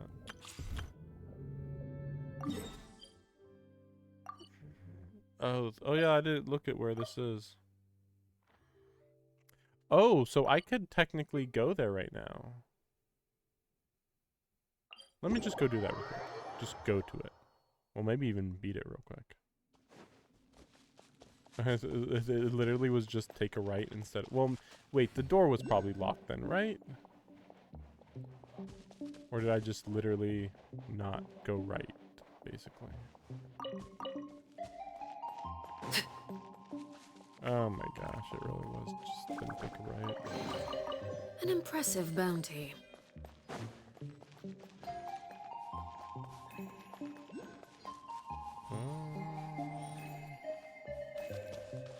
Yeah, there's more little hidden areas here and there.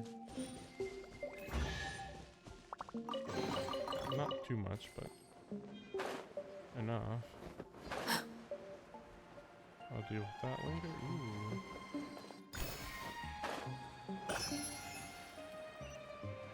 So at least if you did get Arlecchino, you could get here in this world. I mean, presumably when you start the game, if you started the game and you're like la di da di da, I got here, cool. Okay. Oh, I just summoned Arlecchino. Okay, where do I have to go to do that? And then you look up the boss and it's like, oh, it's all the way over here.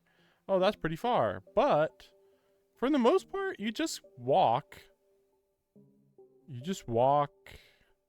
Probably gonna have to get a boat here, maybe. Maybe you'd have to walk around, maybe.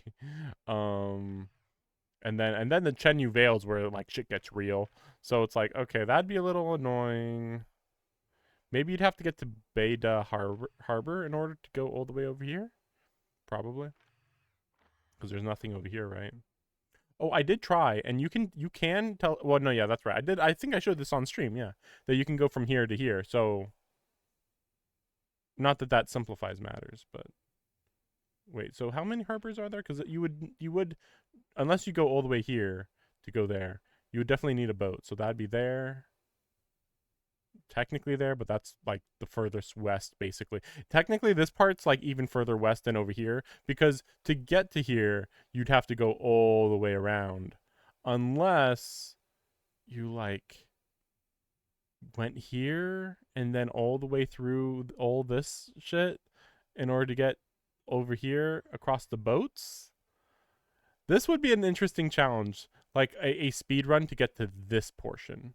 Because it's not very obvious. Although maybe it still would take longer to get over here, maybe.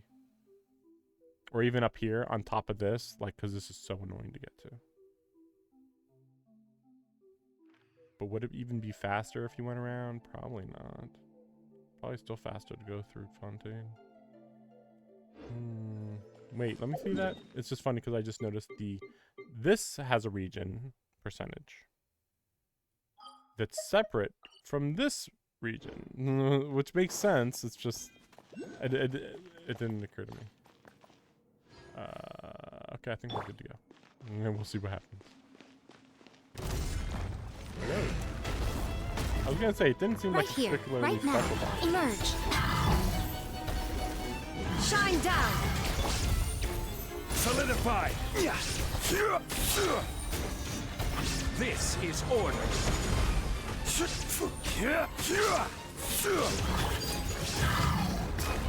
Witness my rise. Right here, right now.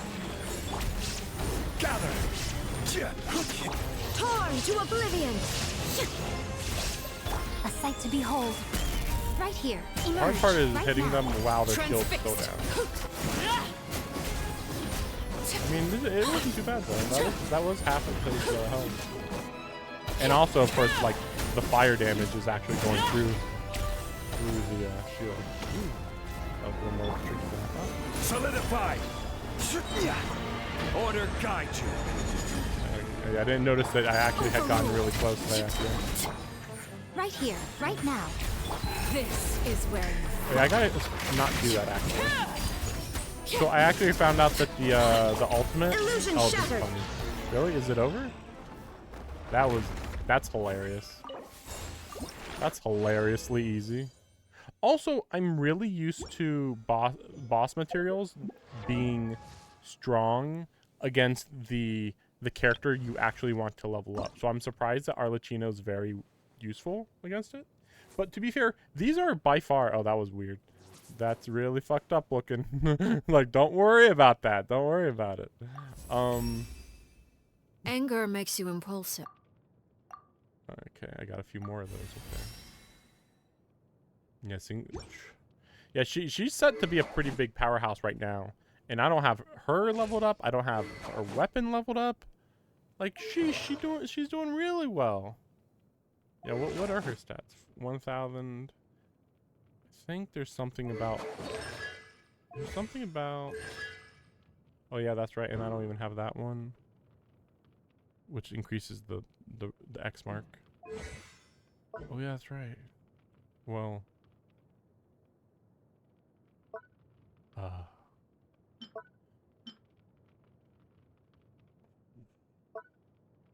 I actually don't know. I don't need the heal. I would say highest priority, second highest, third highest.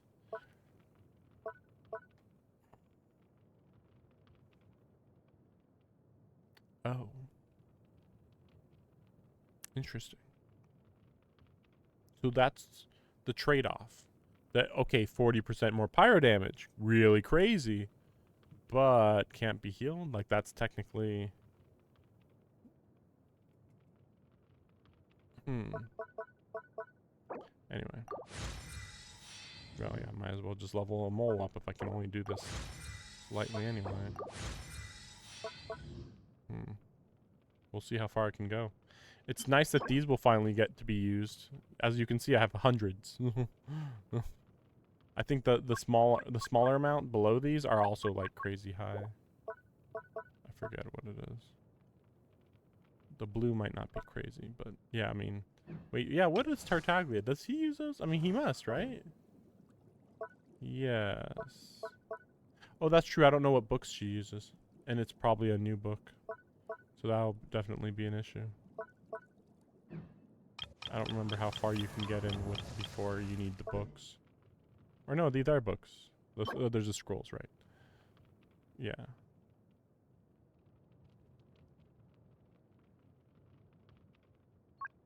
Where is this? What? Why do I have the? I guess I just haven't been using these because I never got a character that would use them. Maybe it's the same material that would have what's her name? The Hydro Archon girl, you know, Farina, that she would have used maybe. Because it's weird because like I have so many other characters in Fontaine, but they don't use that material. Oh, that's right. She uses completely different stuff. Yeah, he doesn't use it. She doesn't use it. Yeah, it's so weird. Oh, right. But yeah, easy boss. Yeah, so they gave me... yeah. It's interesting because it's like the most recent Earth boss. It's technically an Earth boss. Because it's got the Earth shield, which is not typical.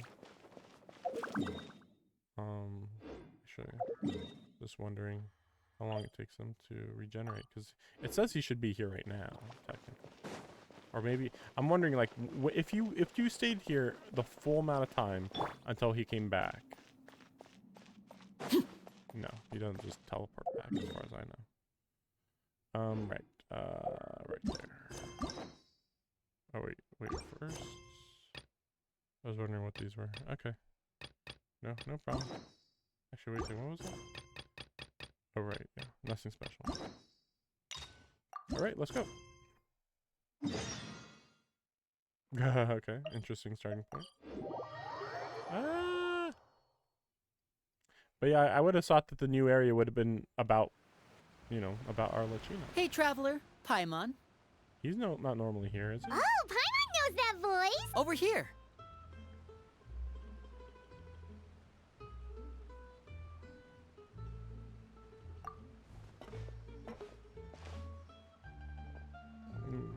To borrow one of the more popular turns of phrase at the moment, this appears to be quite the fated reunion. Running into you two out of the blue like this has really made my day. I certainly wasn't You can say that again. What brings you to Poisson? Wait, Paimon's got it! You must be here for one of your magic shows, right? Actually, we've run into a bit of trouble on the home front, so Father arranged for us to stay in Poisson for the time being. Oh, are Lynette and Fremine here too? Yep, along with most of the other members of the House of the Hearth. You may have noticed Poisson seems a bit more crowded than usual. So you're saying nearly the entire organization has moved to Poisson? Sounds like you've run into way more than just a bit of trouble. What's really going on? Well, Since the two of you are so curious, perhaps I can fill in the gaps. You scared Paimon half to death! Father, you're here.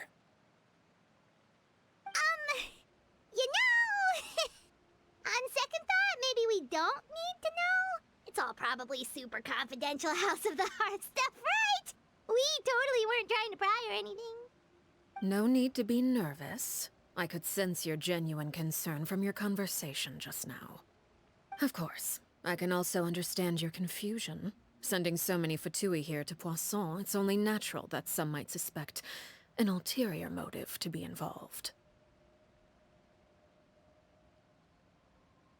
I understand.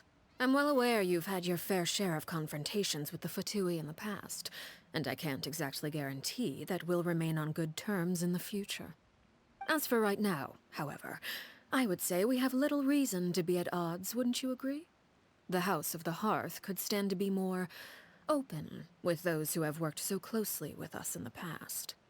As for the issue at hand, well, it hardly relates to any ulterior motive. To be frank, it all stems from a certain rumor circulating around the House of the Hearth. It's an internal matter. What sort of rumor? A rumor that a certain phantom child is hiding away in the House of the Hearth.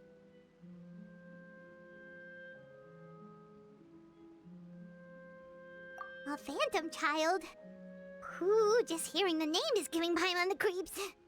A spirit that should have long ceased to exist is lurking in the shadows of the House of the Hearth. So I decided to bring the children to Poisson before continuing to investigate the situation. I expect I should be able to track down the spirit fairly quickly. After that, it's just a matter of resolving the situation, if you will. It shouldn't be much trouble at all. If you're curious, or if you still have some concerns, it might be advisable to stick around for a few days. I'm sure the children would be exceedingly pleased to welcome some visitors. Lenny, I'll leave you to entertain our guests. I have some matters to attend to.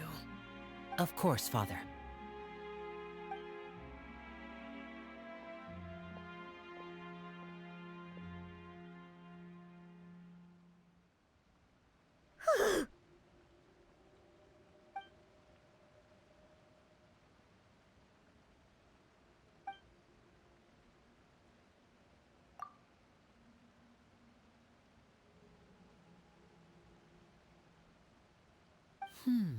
It has long been a dream of mine to invite you to our home and introduce you to my other siblings.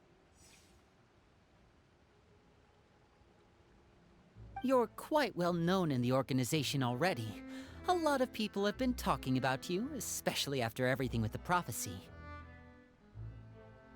If you're willing, why don't you stay a while and have a little chat with us? All right. We don't have anything else to do right now anyway. But let's be clear, we're just gonna be there as guests, okay? Don't get any funny... Oh, wait a second. For your guests, that probably means we'll be treated to lots of yummy food, right? Of course. During our stay in Poisson, we've been helping out the locals with some fishing. We bring in quite the bounty every day. In fact, today is the perfect chance for me to show you what I can do in the kitchen. Let's go. I'll take you to where we're staying.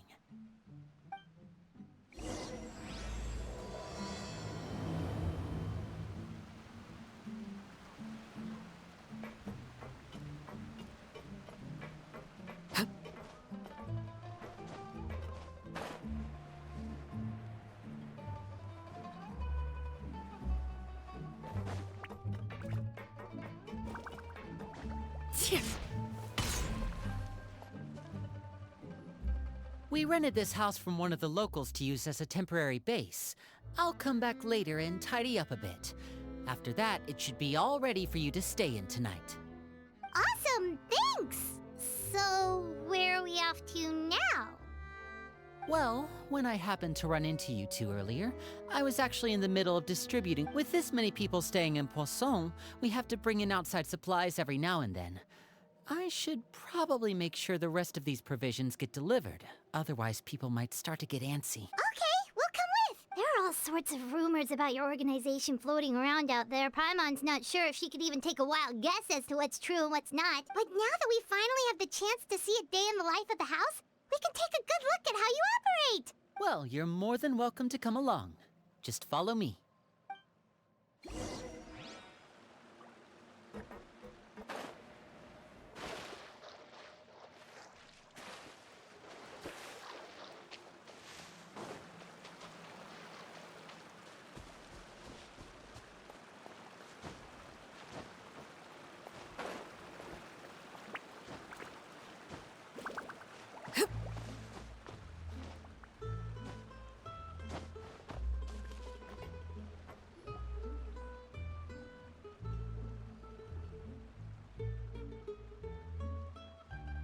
Linny, you're finally here. The supplies. I'm assuming you've... Brought them with me? Yep, here you go. Hello? Something caught your eye? It's the Traveler and Paimon! No way! Come here, everyone! Hurry! The Traveler and Paimon are here!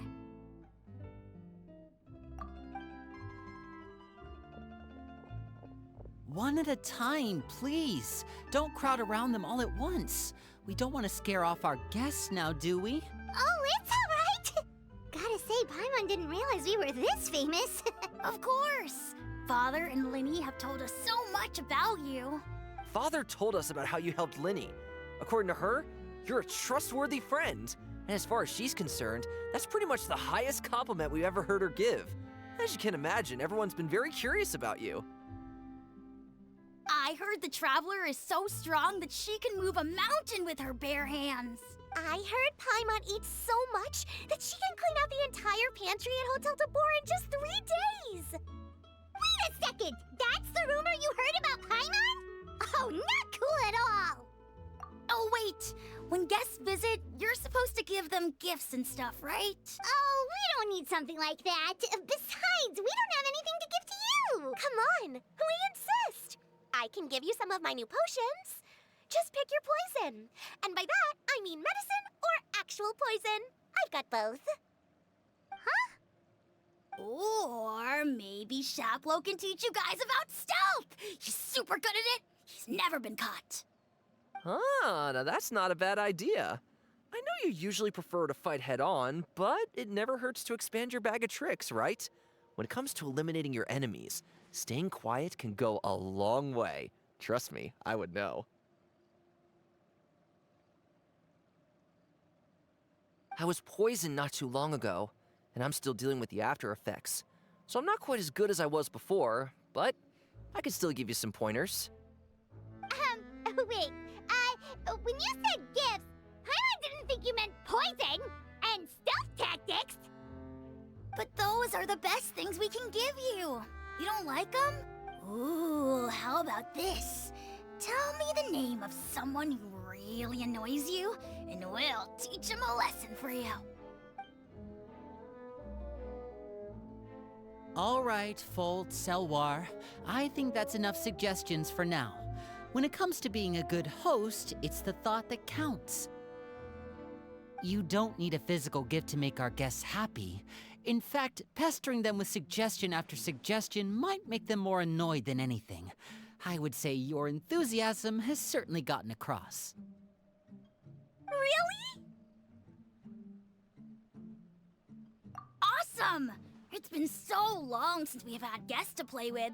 If there's anything you need, just let us know.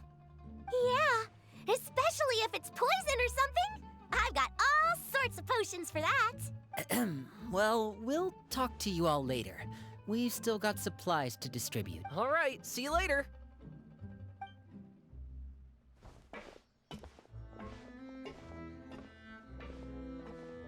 Bye!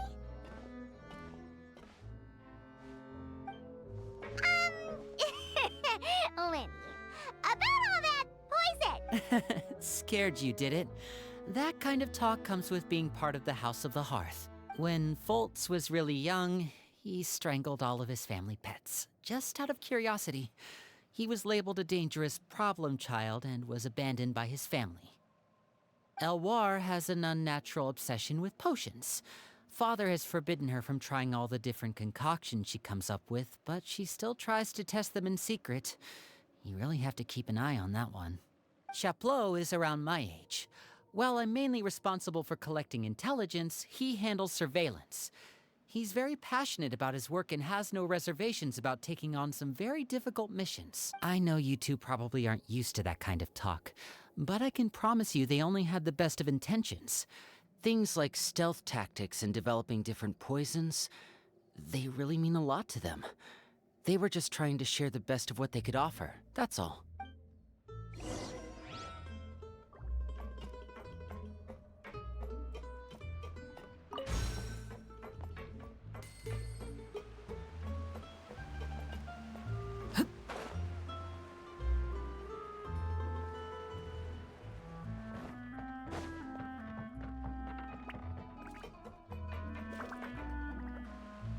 Filial, supplies are here.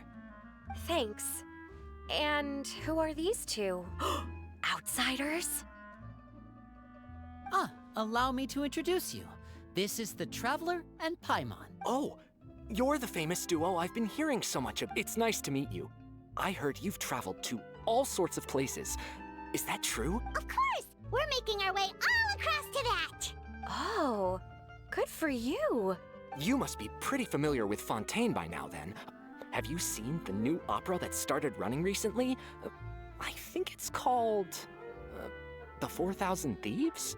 Oh, this is the first we've heard of it. It seems like it's going to be fantastic. From what I've been able to tell from the posters, anyway. You should definitely check it out if you have the time. Oh, and there's The Blind Maiden, too.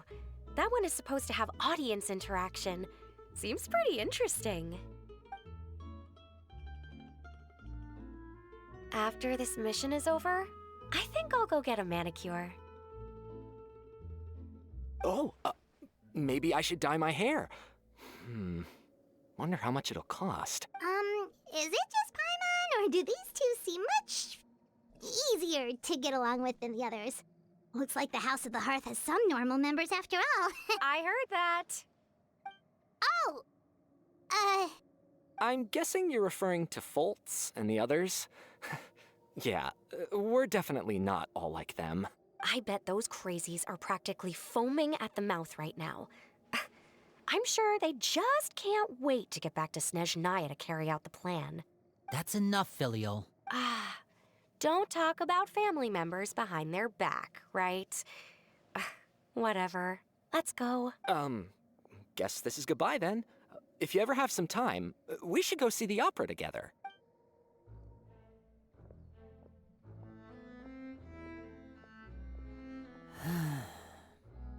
Well, that's it for the supplies. We should probably head back as well.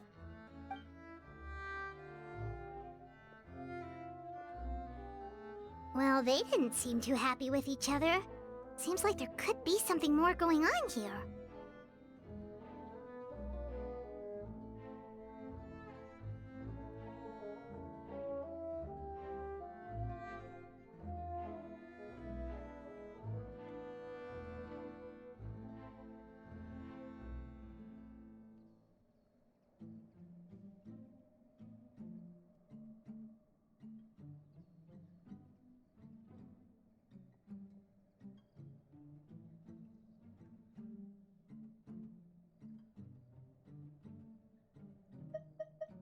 You're right.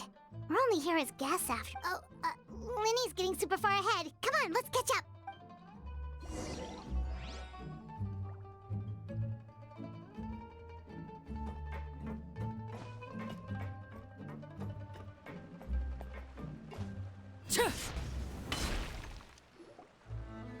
So, what do you think of the members you've met so far?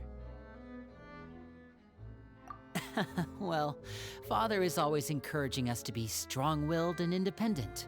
So if there's one thing we've got, it's people who aren't afraid to speak their mind. Well, I should probably get cooking. Wanna join? Of course! Then let's head out and... Fremine? What are you doing here?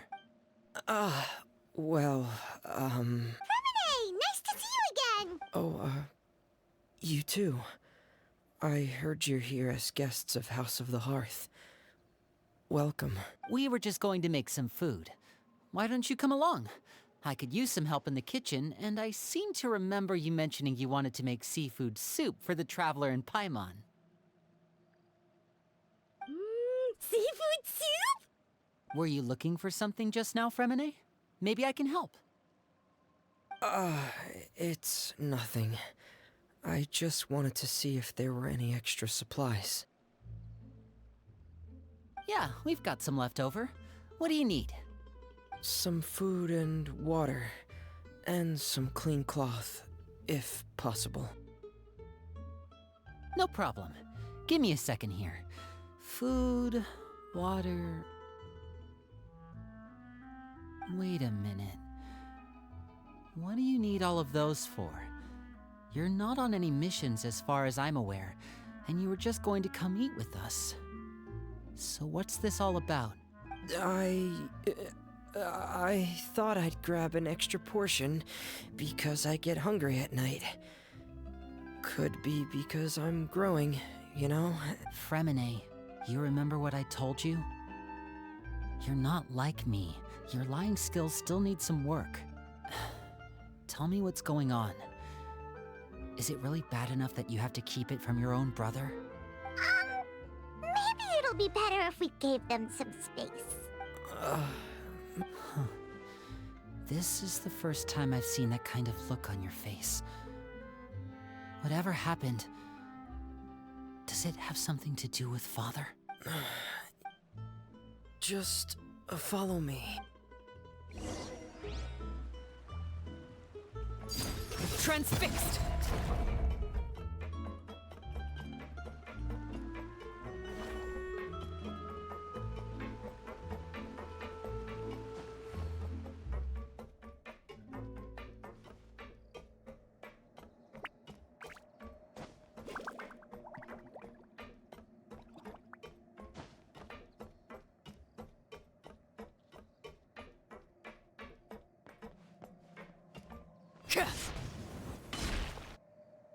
You're back! Oh, and you've brought some friends with you this time. Hello, my name's Linny. Hi, Linny. I'm also a child of the House of the Hearth, just like you. You can call me Clairvy. Clairvy? It's nice to meet you. Does that name ring any bells? No, not at all. That's not a name we have on our roster, I'm sure of it. What I'm not sure of, though, is how she managed to sneak in. She must be the phantom child Father's been searching for. From the looks of it, I'm guessing you were the one that found her, Fremine. You, haven't told Father, have you? No, I haven't told anyone. I've just been keeping her hidden. For how long? About half a month now. So ever since we got to Poisson, then. Do you have any idea what you're doing? I know what I'm doing. Really? 'Cause from where I'm standing, it looks like you're hiding the very person Father has been trying to find. If Father finds out about this, everyone involved is going to be punished. You know the rules of the house, Fremine. I know you do. Father doesn't tolerate any form of betrayal. So why are you doing this? I've thought it through. And I just can't hand her over like that. Linny, don't you remember last year? Chaplot nearly died after getting poisoned during that one mission. He wasn't able to get back before the poison started taking effect, and not a single person was there to help him. That night, while I was sleeping, I heard a voice telling me to go save him. I opened my eyes, but I couldn't find the source of the voice. I thought maybe I was just hearing things, but I went to look for him anyway. Luckily, I got there with enough time to save his life. That feeling of being haunted, of hearing voices, it's happened many times in the House of the Hearth. I'm sure you've noticed. So what you're saying is, that was her? She was the one who spoke to you that night? Unless there are other spirits roaming around the House of the Hearth, I don't think there's any other possibility. If Claire V were our enemy, it wouldn't matter whether she was a spirit or an actual child. I would have acted without a second thought, because that's what Father ordered us to do. But she's been living with us, helping us from the shadows all this time. I think that makes her family. I couldn't just hand her over to be dealt with. Not when there's so much we still don't know. So what's your plan then? You can't keep her here forever. Someone is bound to find out eventually. I haven't thought that far yet. I don't want to disobey an order from Father, but I also don't want to put Claire V in danger. Come with me. There are a couple things I'd like to say to you in private.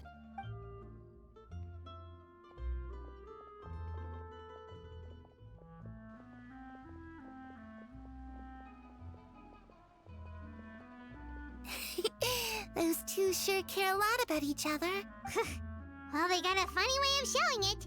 From where Paimon was floating, it sure seemed like they were about to bite each other's heads off.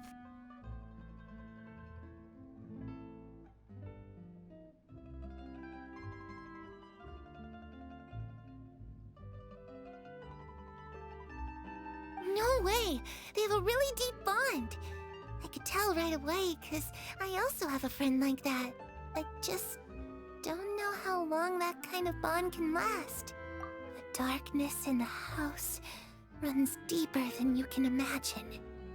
No one can get out alive. I'm sorry, Linny. I really didn't mean to drag anyone else into this. Oh, really? You didn't mean to? 'Cause I, for one, wish you did. Huh? What do you mean? You know, when we were younger, you didn't call me Linny.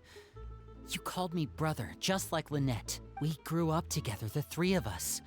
We were all orphans, all rescued by Father. Of all the siblings in the House of the Hearth, I think our bond was the closest. Later on, when you started calling me Linny, I wasn't actually surprised. After all, Lynette and I are related by blood.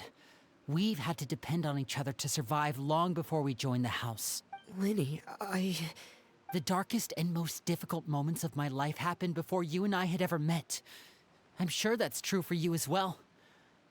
Even so, Fremine, we've stood by each other for all these years now, and to me, that means more than blood. You and Lynette are the most important people in my life. No one can replace you. So I won't let you face anything alone. Not if I can help it. Oh, looks like things are getting kinda heated between Linny and Fremine. Maybe we should go check on them.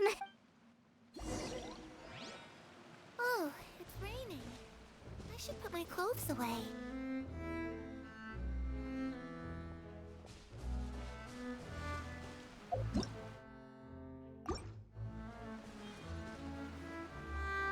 Hey, you two!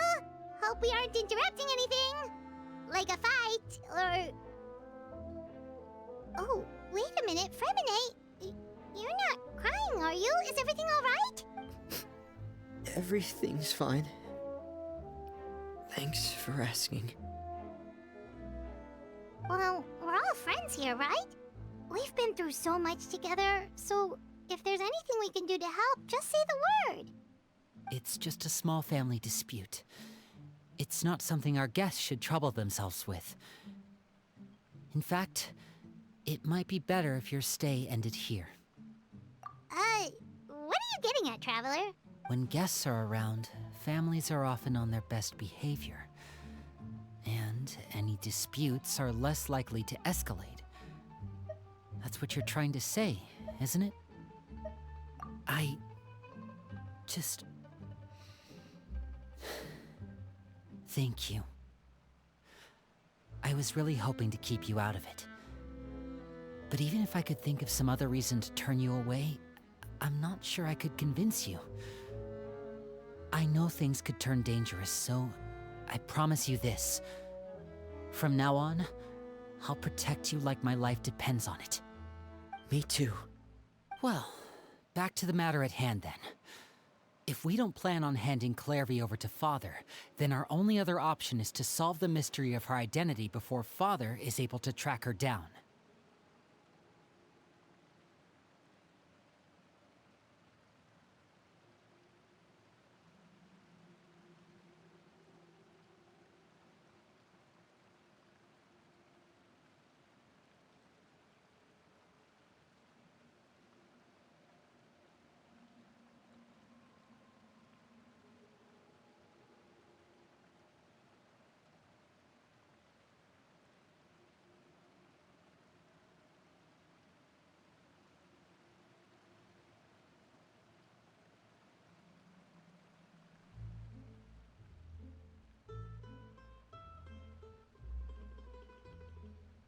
That means finding out where she came from and what she's doing here.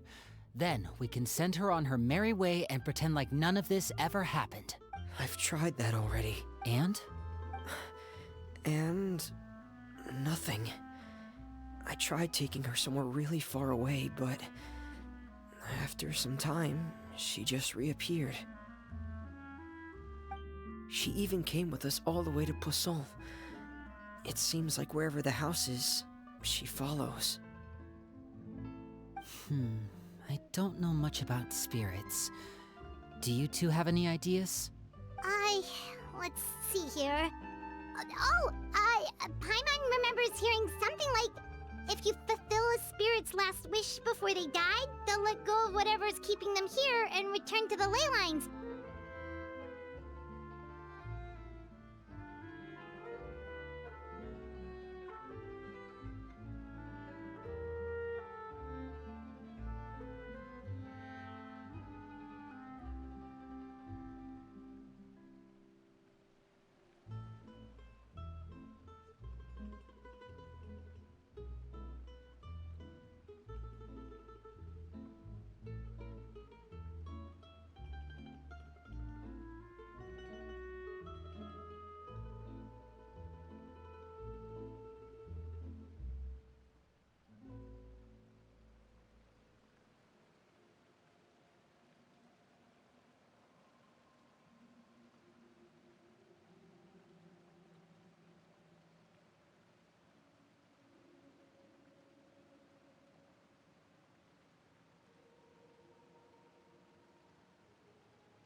Oh, it's just that Paimon doesn't really remember where she heard that, so it's not guaranteed to work or anything.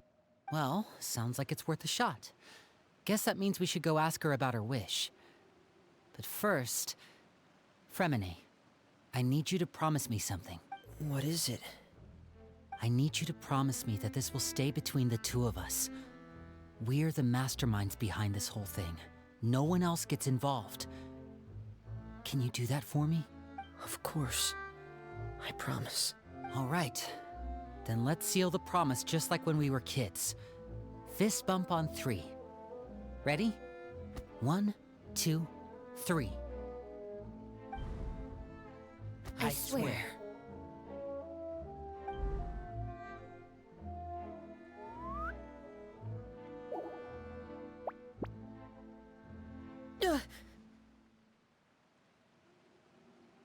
Whoa!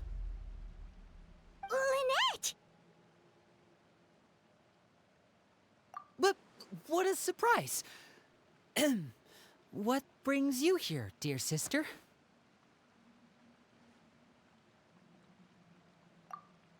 And, when exactly did you get here?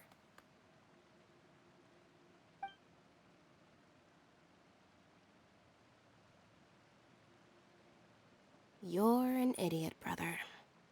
And you too, Fremine.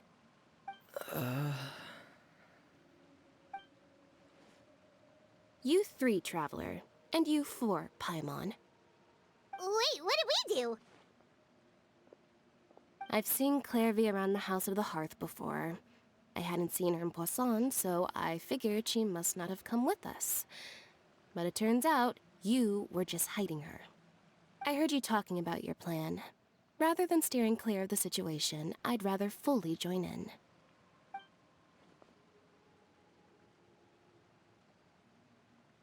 If you don't agree, I'll have no choice but to report everything back to Father. Simple as that. You're not giving us much wiggle room here, Lynette. Well, I guess we're all in this together then. After we talk to Clairvy, we'll figure out our next move. There's no time to lose. Let's go.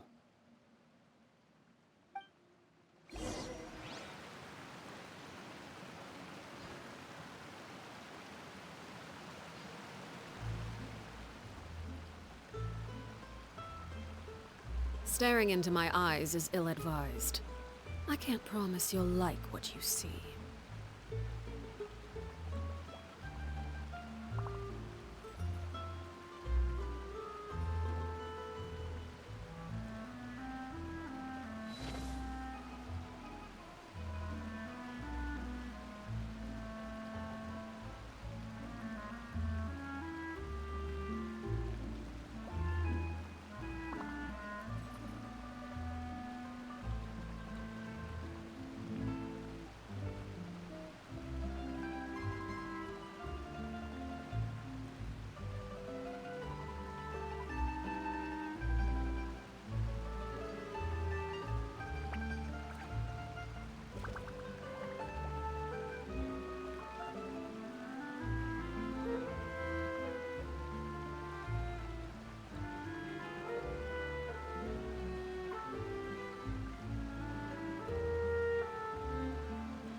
What could the children be up to?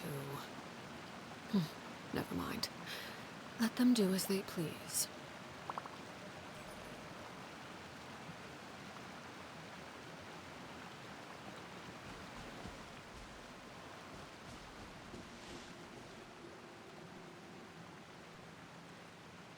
I'm full.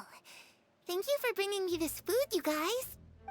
She said she's full, but the food doesn't look like it's even been touched. That's right. Based on what I've been able to observe, it doesn't seem like Clairvy can interact with the physical world at all. Still, when she's presented with food, she'll always linger around it for a good little while.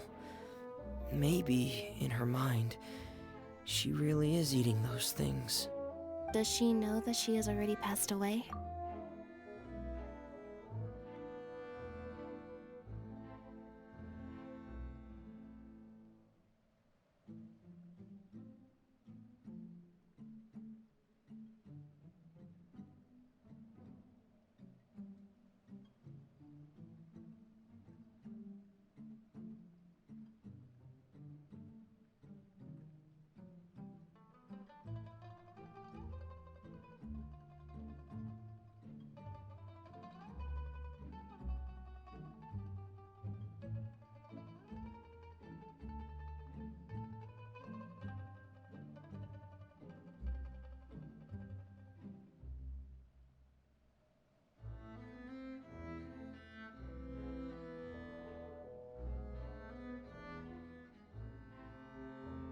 I've tried to ask her, but she didn't answer. My guess is that she's just as confused as we are. Or maybe she couldn't understand the question at all. Clairvy, if you've got some time, I'd like to ask you a few questions. Sure. Oh, another new friend. Hi, I'm Clairvy. Hello. Clairvy, how did you join the House of the Hearth? Huh? Isn't it the same for everybody? The knave brings you here and then you can't leave. It's just that your name, it's not on the roster. And I've never seen you before. The roster? Oh, I get it now. I think there might be some things you don't know about this place. The people in charge, they're not as nice as they look. They say they keep a roster, but it's not complete. There are a lot of people who aren't on it, and never will be. In this house, some people are family, and other people are just test subjects. Those kinds of people aren't ever going to get a place on the roster, unless it's the roster of people who've been executed. Wait, does that mean the knave... She... Is there anyone that can vouch for you? Perry. She's my best friend. She's the only one I trust in this place. Have either of you heard of that name before? No. Me neither. Clairvy, Perry. Neither of those names, but it seems like she's telling the truth. Either that, or this kid's already got a bag of tricks bigger than mine. Maybe we should try a different approach. Clairvy, do you have a wish? A wish? It can be anything you want. Just imagine, it's your birthday, you're blowing out the candles, and your wish is...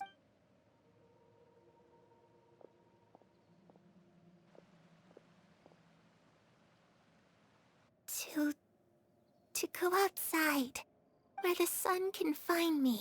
That's... it? Well, that sounds easy enough.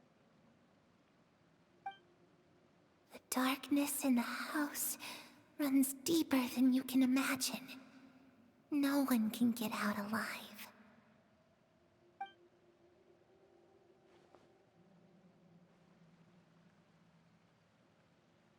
Okay, time to divide and conquer. Listen up, I've got a plan. I'll try and find a way to use basic illusory magic to take Clairvy outside and bring her somewhere with sunlight. Lynette, Try and find the list of executions that Clairvy was talking about, and see if her name is on it. Fremine, you stay in Poisson. We can't be the only ones who've had run-ins with Clairvy. I need you to collect intel on everything she's said and done. Understood. I'll try my best. What about us? What should we do? I really appreciate your willingness to help, but this is a family matter. I don't want to drag you in too deep. Let me think. Since Father considers you to be guests, maybe you could stick by her side for a little while. You don't need to do anything except keep up. Ah, Paimon gets it. I'll give you a magic bird. If Father suspects something, all you need to do is release it when she's not looking, and it'll alert me that something's wrong. Of course, that's only as a last resort. If Father doesn't seem to notice us, there's no need to make contact. We'll reconvene here tonight after all's said and done.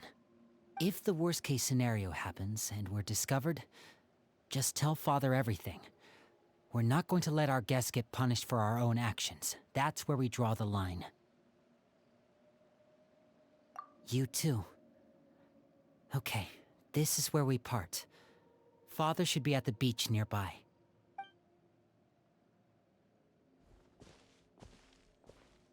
I really hope this goes well. No, it has to go well. That's the only way this can get resolved.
It's the knave and child. Hey, aren't you supposed to be in Snezhnaya recuperating? What are you still doing in Fontaine? Oh, it's you two. I didn't expect to run into you here. I was unconscious for quite a while after the fight in the Primordial Sea. After I woke up, I realized I was being taken back. I couldn't have that now, could I? Not when I've still got unfinished business here in Fontaine. So, I mustered up all my strength and made the journey back on my own. What sort of unfinished business are we talking here? It has to do with Skirk, my master. I really wanted to meet up with her, but by the time I got back, she had already left. I still have so many questions for her. Without any other leads, all I could do was ask the knave to help me track her down. She must have left behind some traces from her time in Fontaine. Oh, okay, so have you found any clues? Unfortunately, no. While the House of the Hearth is adept at collecting all manner of intelligence, certain existences can still manage to escape our purview. Basically, unless Master feels there's a need to meet with me, she's not going to be found. But that problem has an easy fix. I just need to become stronger, and then... Paimon thinks you should focus on getting better first. The worst of it is over. It's all thanks to that one kid from the House of the Hearth. Elwar, I think her name was. She gave me a bunch of random potions to drink. They didn't go down easy, let me tell you. pain and chills all over. But they really did help speed up my recovery. And that's good, because it looks like I really do have to head back this time. The old man's been putting the pressure on me. He sent someone to tell me I'm needed for some sort of project. Project Stuja? Yeah, that's the one. I heard Regrader's involved too. I'm not looking forward to having to listen to all his monologuing, that's for sure. Hey, maybe you could think of a way for me to stay in Fontaine for a little longer. Helping Linny and the others brush up on their fighting skills would be far more interesting. If you and I could spar, that would be even better. I've been waiting for a chance to see you go all out. And what a sweet little daydream that is. But I also have a role to play in all this.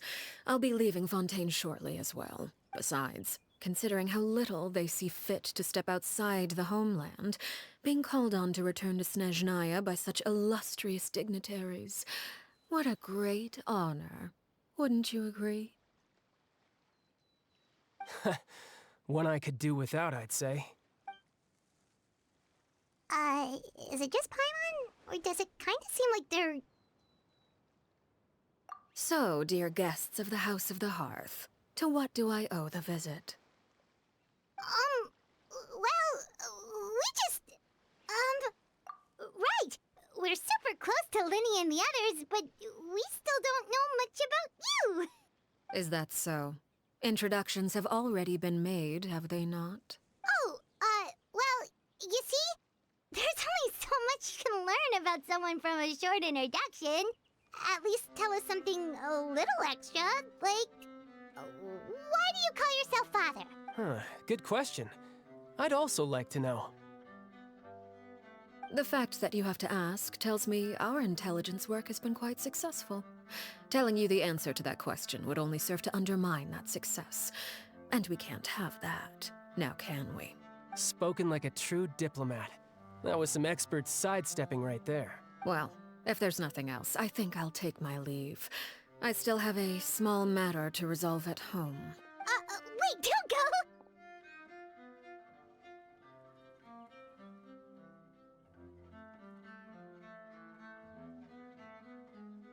I just want to say that they did the equivalent of saying, "Why do they call you daddy?" And she's like, "I'll tell you later." It's just like, what the fuck? Like, seriously, like it's so important to hide that she won't tell us or something. Like, whatever.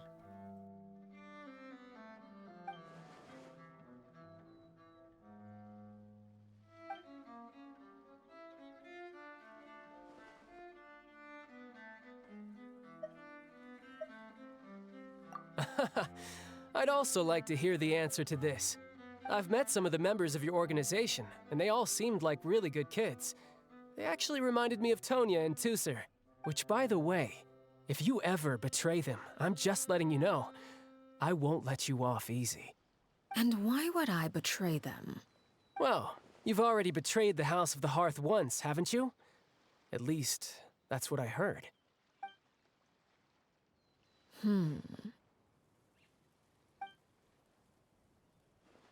Okay, I admit. That's just what the old man told me. The rooster, I mean.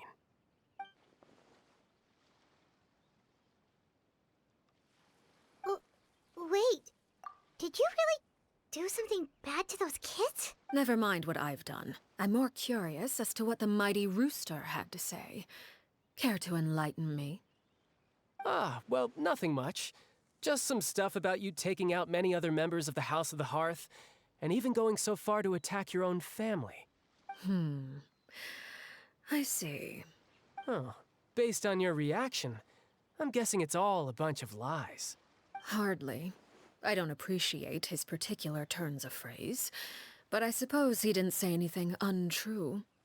Although, it would be more accurate to say that there is a certain level of prejudice involved, but I don't intend to clear that up just yet. Prejudice has a funny way of concealing the real truth behind certain things, an attribute that I find to be quite advantageous. Call yourself a Fontainian, for example, and people will assume all sorts of things, when the real truth, is that this is simply the land where I was raised. Huh? You're not actually from Fontaine? But then why did you try to help out with the prophecy and everything?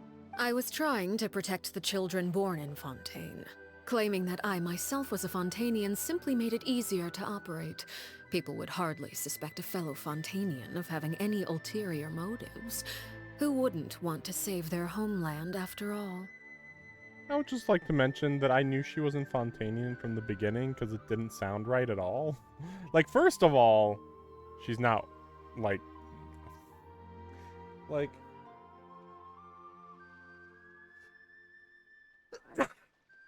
I get the feeling that the people who love their country the most, to some extent, in this world, end up aligning their their elemental energy as being the same as their nation. And the fact that she's fire is like really? Also she like looks unlike any other Fontainian, yeah, you can just be like, oh, this is just a stylistic thing, but it's like, I don't know, man. This does not seem like the type of person Fontaine would develop. There is, I mean, when we first met her, it's like, maybe we'll see something that explains it. But we never saw anything that explained it. And yeah, right here, they're like, yeah, I'm not Fontainian. And it's like, yeah, no shit. Because like, she clearly is the type of person who went through a lot of hardships, yet we have not really seen that many hardships in Fontaine. Like, the little bit we've seen, it just sounds like people whining. Just like, really? That's hardship? Dude, if you go to Inazuma, you're probably gonna freaking die of starvation. And she's obviously not Inazuman. I mean, she could be from Mondstadt, because Mondstadt's kind of a weird thing, where like there's the city and then everybody else outside the city and things are peaceful, so it's also weird there. Leeway's completely peaceful. Sumeru depends a little bit, but mostly unless you're from the desert, it's pretty peaceful. Unless you're like part of the academia, then there's like political stuff. But I mean, there's typical like murder and stuff in Fontaine, just normal stuff like that, but it doesn't seem like it would really harbor like vendettas. I get the feeling that the Knave has vendettas or just like a really crazy all-consuming passion to achieve a goal. And I would say, yeah, everything that I've seen would imply that she wouldn't be from any country we've been in. She hasn't implied that she had any connection to any other country. So I'm gonna have to assume she's from that land. Technically, I mean, the fact that she's fire definitely also implies that. But it's also weird because, like I said, like I was thinking that your loyalty to your country would imply that you would have the same element. Maybe it's just your similarity to the Archon? I mean, that could be said about anybody, though. Theoretically, anybody with the Electro element would be theoretically pretty similar to Raiden in some way. But I haven't really noticed that. But it might be true. But yeah, I'd have to go through to check, I think.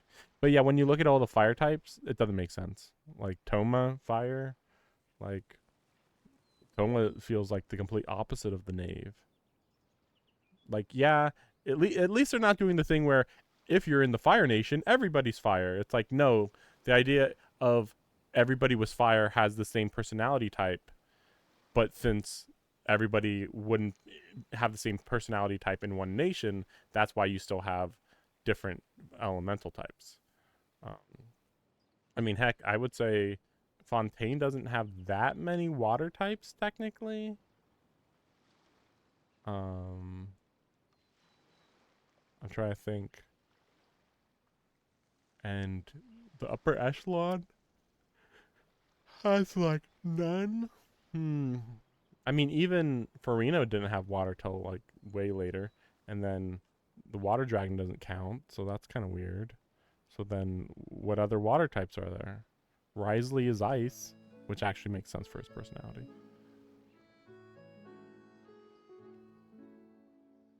Water. I don't know any other water types in Fontaine.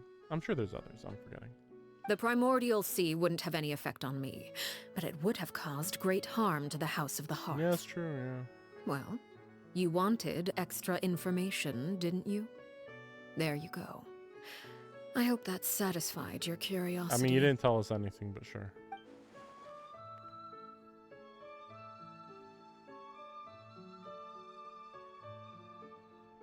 You do know that just because she changed the subject doesn't mean you can't, like, literally be like, thanks for the information, but I'm still waiting for the answer to my question. Just because you change the subject doesn't mean that you have to allow her to. The whole idea of changing the subject is that you don't bring up the original subject. And the fact that they're like, I noticed she changed the subject. I better not bring back the original subject. It's like, no, it's the opposite. You should bring it back. Because then she wouldn't actually have an excuse to deflect again. So, you stayed in Fontaine for the kids. I guess I was wrong to believe you'd betray them. Apologies. Looks like I was holding on to some prejudices myself. Good. Like I said, I like it when others have misconceptions of me. Actually, while I was recuperating at the House of the Hearth, there was something else that really caught my attention. I heard that members always resolve disputes and arguments with a friendly spar, and the loser has to back down. Seems pretty cool if you ask me. Would also give them plenty of opportunities to hone their skills. Well, that's only a recent development. In the past, such spars weren't nearly so friendly. The losing party would lose everything, including their life. They were that high stakes? Whew, at least that's not a thing anymore. Well, the current atmosphere's not half bad. I'm a bit jealous, actually. You've got so many family members around you, and you even get to live with them. Having a lot of family around means dealing with a considerable amount of bickering and scheming. Once Tonya and Tusser enter their rebellious phase, I'm sure you'll understand. Just imagine. Tusser becomes obsessed with plucking out strands from the rooster's mustache, or Tonya decides to dye her hair 42 different colors. Okay. I get the picture.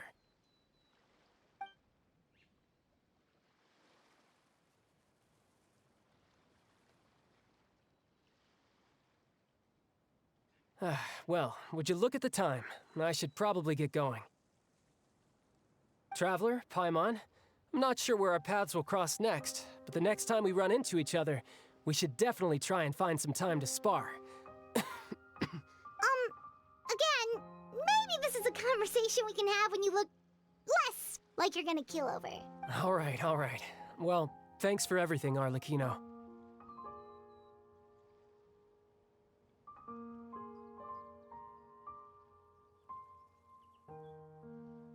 Have they said her name so few times that I haven't...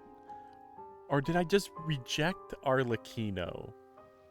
It's Arlecchino. It sounds so perfect when it's Arlecchino. But that's so weird that it's like, no, it's Arlecchino. Like, what? No thanks necessary. You also played a part in obtaining the Gnosis. I would say we can call ourselves even. I like the sound of that. Well, I'm off. See you all some other time.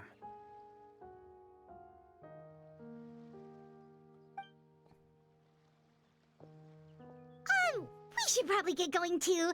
Do you want to head back with us? Is Arlecchino her actual name? I guess that's the thing. At the end of the day, she doesn't want anybody to know anything about her. At all.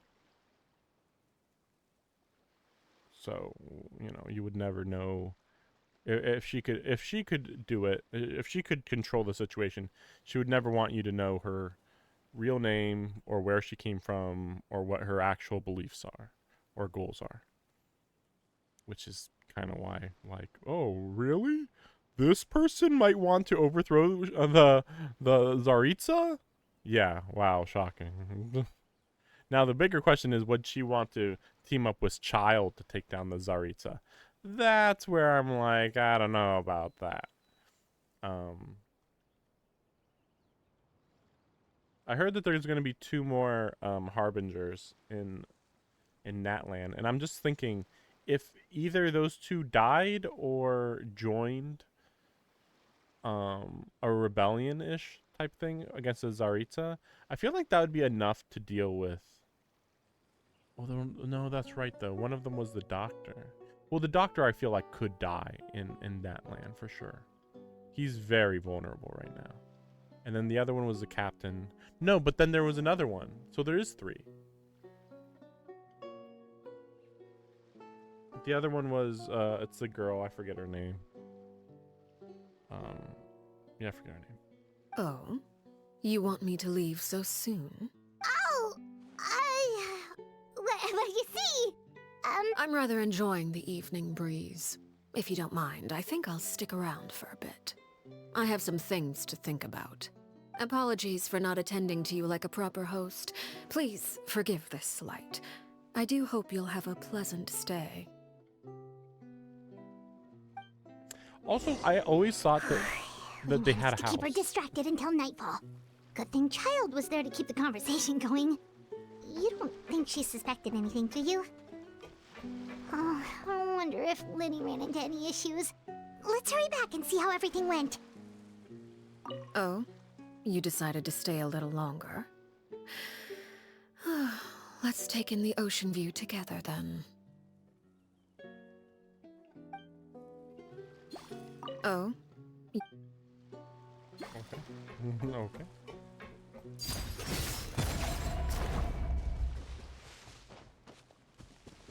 I'm trying to think who she might fight in this. Because I feel like, you know, we still haven't actually seen her fight. And now that she's playable, it would be very bizarre if they didn't have her get into at least a minor fight. And then she's just gonna follow behind us and be like, I see, that's what you were trying to hide from me. It's very predictable.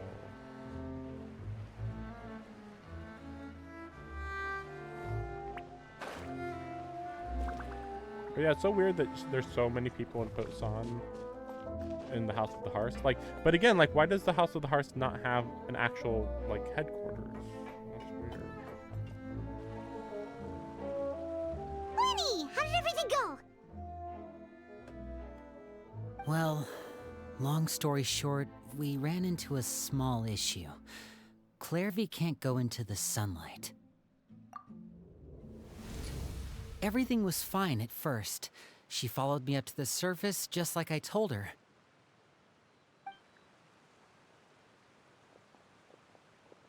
But as I led her out of the shadows and into the sunlight, she vanished.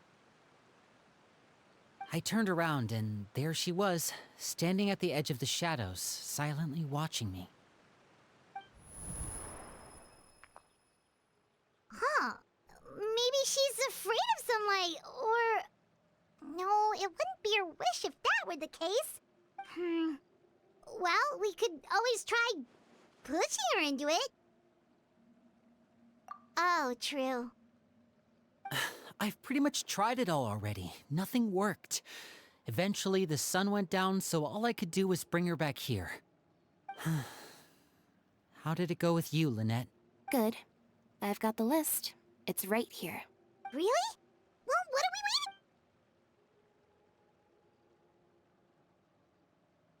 Oh, that's a lot of pages. Oh, it's gonna take forever to get through it. We can each take a section. Here. La Pouillade. Oh, yikes. That Aurore guy has a huge scar on his face. He's kinda giving Paimon the creeps. Ah, I've met him before. The scar is from an injury he received during a mission. I still remember him joking with me about it. He said any future lover would take one look at him and then lose all interest. Did he say anything else? Well, I asked if there was someone he was interested in. He said no, and that it was only later that I learned he really did have someone he liked. He risked everything to escape so he could be with her, but it didn't work. One day, Father asked to see him, and, well, I never saw him again after that. So that means the knave It may seem cruel, but it's just one of the rules of the house. Betrayal is not to be taken lightly. We know too many secrets to come and go as we please. So if you do try to leave, you pay with your life. Her name's not here, huh? Well, that's not too surprising. Let's shift our attention then. Fremine, were you able to find anything out? Fremine. Sorry. I was thinking about something. I managed to talk to quite a few people, but I couldn't help but notice that the atmosphere in the house was a little... strange. Strange? Yeah, I mean, I know there have been arguments in the past, times when people haven't gotten along. Chaplot and Filiol are a good example of that. Oh, those are two of the people that we met while delivering supplies. Paimon can see how they might not get along. They had very different vibes, and their, interests seem to be pretty different as well. That's to be expected, actually. Father brought us all here, shared her knowledge with us, taught us how to fight. That's one thing we all share. But that's also where the similarities end. Not all of us feel the same desire to stay here. As members of the House of the Hearth, we're also considered part of the Fatui. And to a lot of people, that's an identity they never asked for.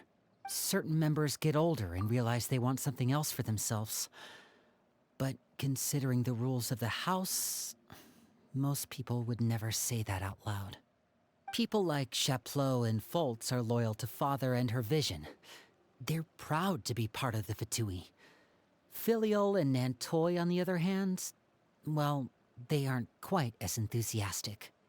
These kinds of conflicts have always been there. It's not like Father is in the dark about any of this. Well, that's true. But it just feels like things have gotten worse lately. Filiol and the others, it seemed like they were meeting in secret to talk about something. I can't say for sure, but I think they've met Clairvy.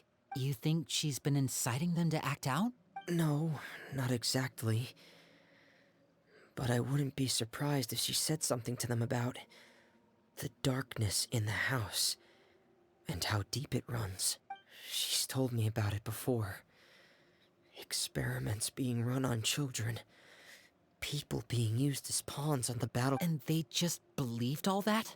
Without any evidence? Clairvy's words probably gave them the excuse they were looking for. Whether they actually believe them to be true is secondary. This is all because of Project Stuja, isn't it? Whoa. Hold on a second. What's this Project Stuja all about, huh?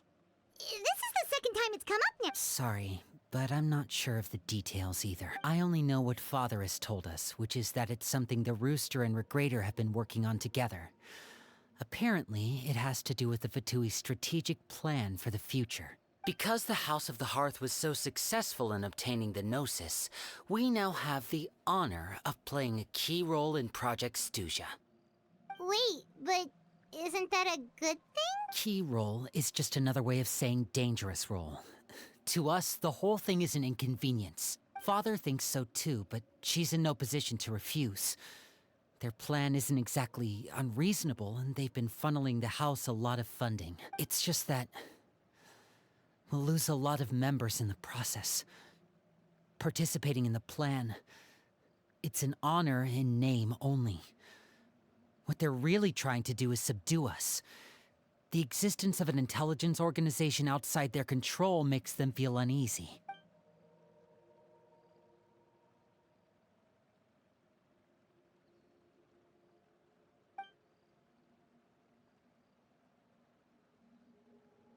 Okay, super complicated top secret Fatui business aside, what does all of this have to do with the conflicts you were talking about earlier? Paimon doesn't get the connection. External pressure has a way of exacerbating internal strife. You can't overlook the power of fear either. People are afraid of dying, and that fear is often the impetus for a lot of stupid decisions. I thought resolving the Clairvy situation would make everything go back to normal, but it looks like things are more complicated than I thought. If we leave Filiol and the others to their own devices, sooner or later, Father will be forced to take action. We can only focus on one situation at a time, brother. You're right. Even if we confront Filiol and the others, it won't do any good. It might even make matters worse. We should focus on Clairvy for now. Well, it's getting late. We should head back and get some rest. We'll try again first thing tomorrow. Lynette, you stick with me this time. Fremine, keep a close eye on Filiol and the others. Make sure they don't do anything they'll regret. Good work today, everyone. Have a good night, and I'll see you tomorrow.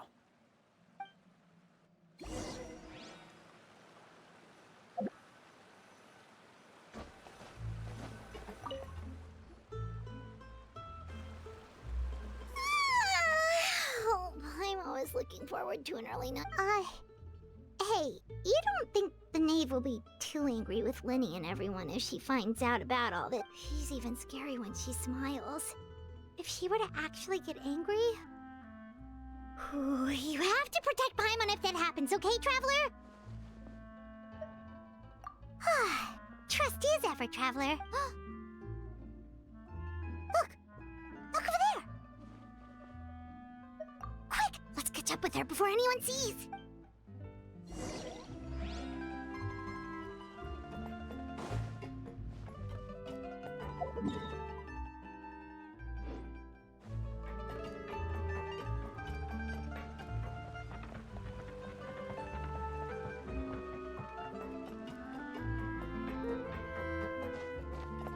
Over there!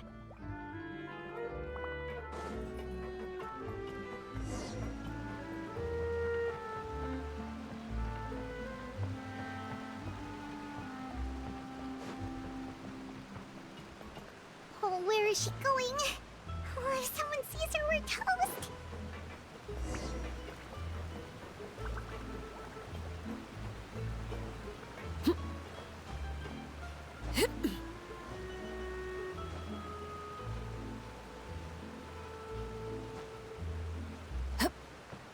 Oh, look! She stopped!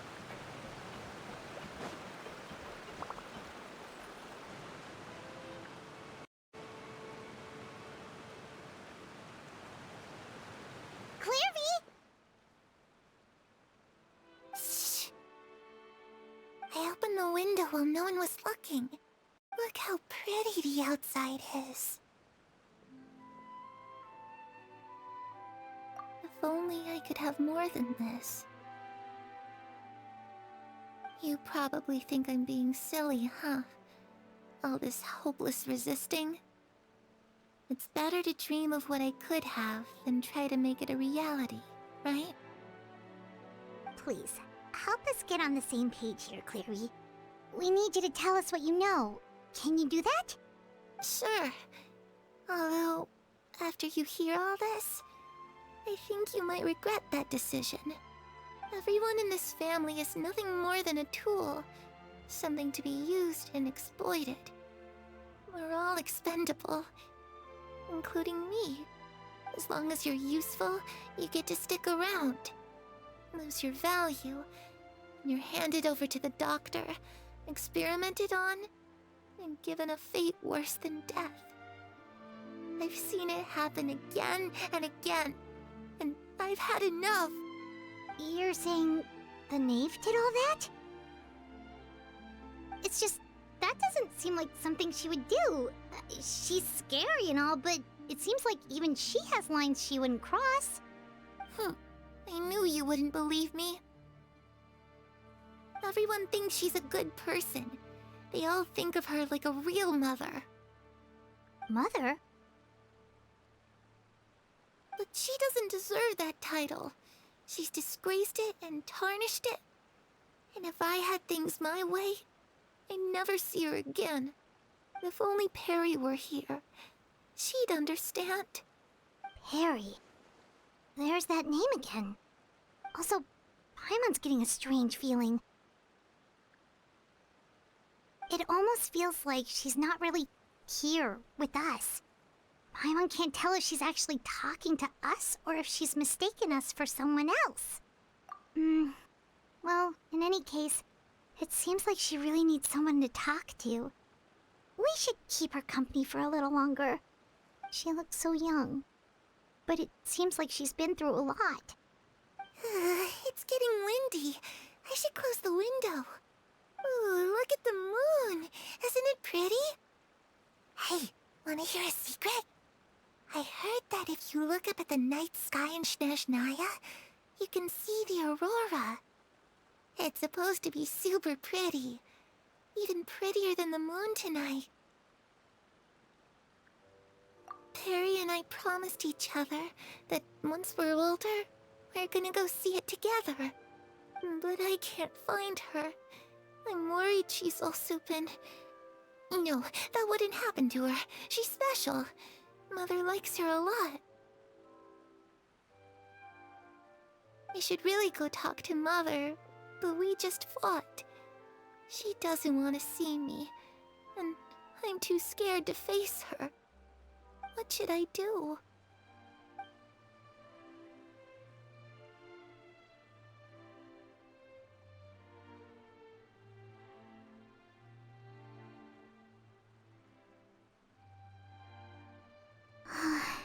Paimon really doesn't understand what's going on with her. Well, let's head back. We've got an early morning tomorrow.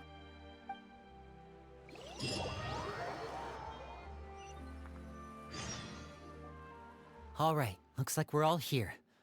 Let's go ahead with the plan.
Oh? What is it? What makes you ask that? Well, we kinda ran into Clairvy last night, and that's what she told us. We met the doctor back in Sumeru. He's super dangerous, and he's done all sorts of bad things. It's possible that Father and the Doctor have had certain dealings, but I don't think Father would work with him. We're not really on the same side, so there's not a lot of trust between them. That doesn't exactly set the stage for a successful partnership. I did hear, though, that when Father first became a Harbinger, the Doctor offered to work with the House of the Hearth. Father rejected most of his proposals, except for one. It had to do with some sort of secret experiment. Secret experiment? Could that be what Clairvy was talking about? I don't think so. I don't know any details about the experiment itself, but I do know it's an entirely independent operation. The Doctor only proposed a direction for the research. That was the extent of his involvement. I still don't think that counts as working together. The details of the experiment are confidential, but complete records are kept on all participants. That doesn't seem to be the case with the situation Clairvy referred to. I know you don't agree with some of the Fatui's methods, and I'm not asking you to. But I am asking you to trust us on this. The House of the Hearth has its own principles. There are certain lines we're not willing to cross. What the fuck are these lines that they're talking about? Because we talked to children who are like, yeah, assassination, no big deal. Yeah, poisoning. Yeah, I've done that. Whatever. I mean, the poisoning one is like a little unclear. But yeah, assassination and sneaking around and stuff. Oh yeah, you're doing that. Like, what? We won't cross. So you will murder indiscriminately. Well, okay. Well, we don't kill innocent people. Right. Of course not.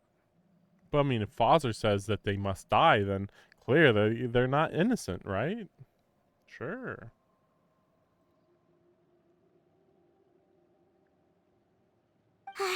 Alright, that's good to hear at least. Clairvy seems to think the knave and the doctor worked together to do something horrible. If that turned out to be true, Paimon doesn't know how he would even face you guys. It's just that it doesn't seem like Clairvy is lying either. The easiest thing to do would be just ask the knave directly, but Paimon doesn't think she'd tell us. Father didn't come back last night. She's probably still near the shore. We'll be counting on you to distract her. Lynette, you're with me. Fremine, you know what to do. Be on your guard, everyone. All right, let's get to it.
What's the news?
Is ill-advised. I can't promise you'll... Hard-hitting exclusive!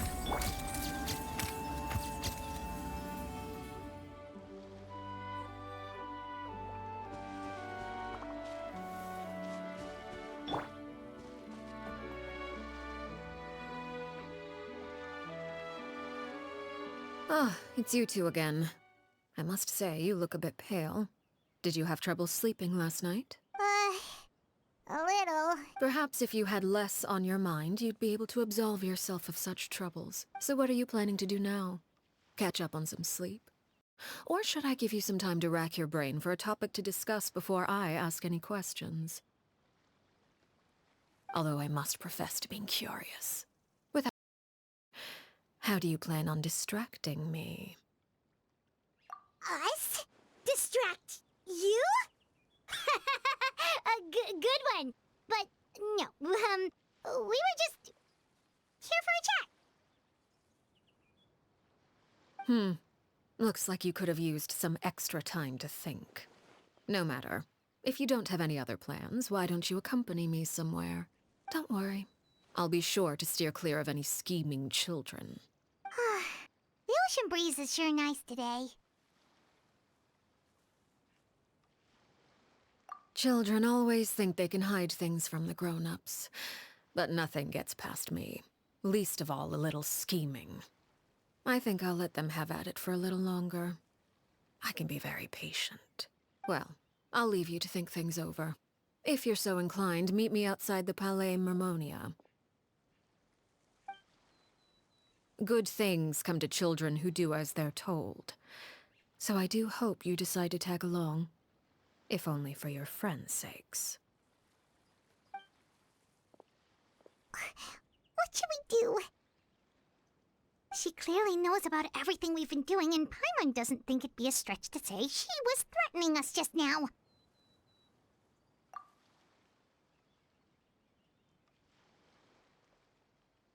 Oh, good idea.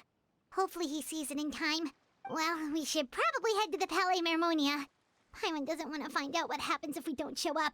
Based on what the knave was saying just now, it sure didn't seem like it'd be anything good.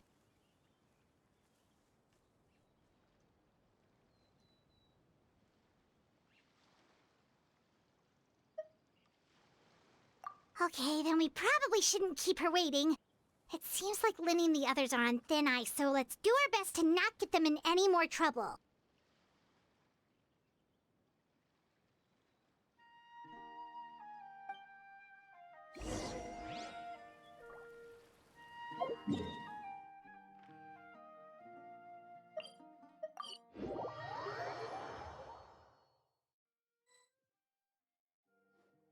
Seeing as we still have some time before my meeting, we might as well enjoy some pleasant conversation while we wait. I'm glad to see you get along with my children. Being surrounded by good companions is necessary for a child's development. You're not planning on doing anything to them, are you? I assume you're referring to Linny, Lynette, and although there's that situation with Filial and Nentoy as well. It appears quite a few people have been acting out lately. No matter. I'm not one to discriminate. All those who betray the house meet the same fate. There are no exceptions. But she still hasn't mentioned the little ghost girl for some reason. Suspicious. Also, who's betraying the house? What? Does that mean you're going to kill them? Oh, are you here to beg for their lives? I'm sorry to disappoint, but the rules of the house change for no one. In my organization, everyone is responsible for their own actions. But don't you care about them at all? They really respect you. They even call you father. You must feel something for them. Any organization in which feelings come before principles is one destined for ruin. The House of the Hearth is hardly an exception. You could say our principles are more stringent than most. Perhaps I can offer you this consolation at least. As our guests, you two will not be held accountable along with them. I would imagine Linny, Lynette, and Fremine will be able to keep their lives. As for Filial, Nentoy, and the others, I'm afraid there's little I can do. They can try to escape, but once you know our secrets, there's no getting out alive. But that's awful. Ah, you seem concerned. Out of consideration for my guests, I suppose I could turn a blind eye for a little longer. If Linny and the others manage to dispose of Claire V in the meantime, all evidence of their wrongdoing will be lost. In that case, I could hardly punish them for something I couldn't prove. If their efforts are unsuccessful, on the other hand, all will be held accountable. And the punishment will be severe.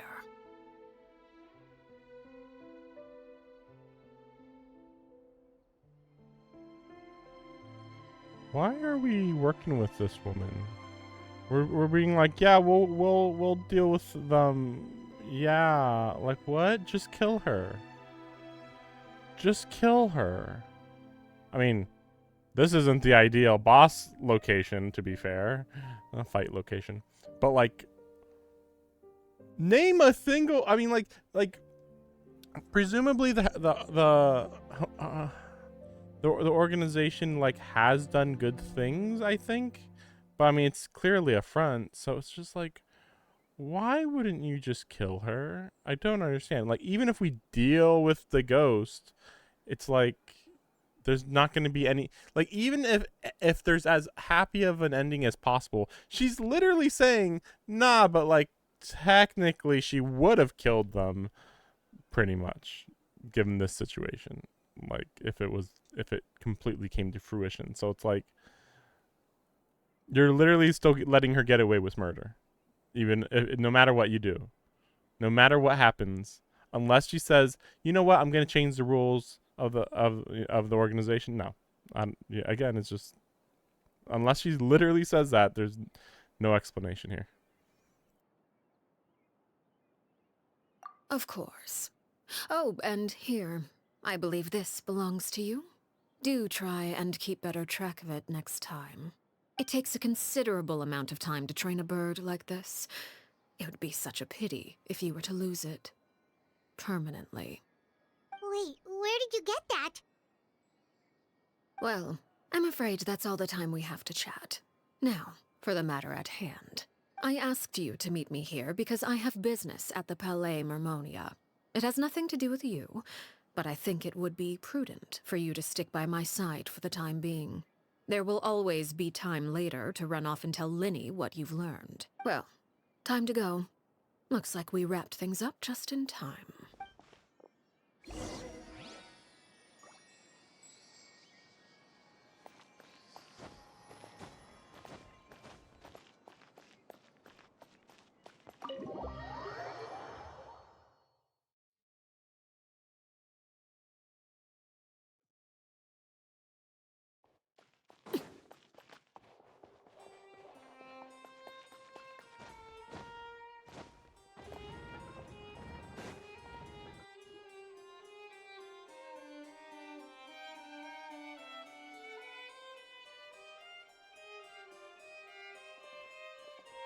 It's been a while, Monsieur Neuvillette.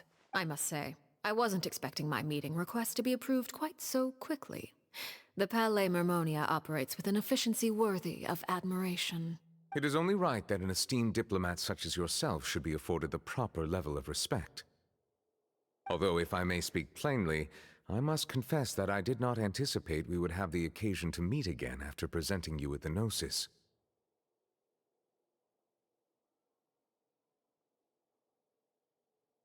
I see you've brought the Traveler and Paimon with you as well. If I may inquire as to the purpose of your visit. I'll be departing Fontaine shortly. There is, however, an outstanding matter that I would like to see resolved before I go.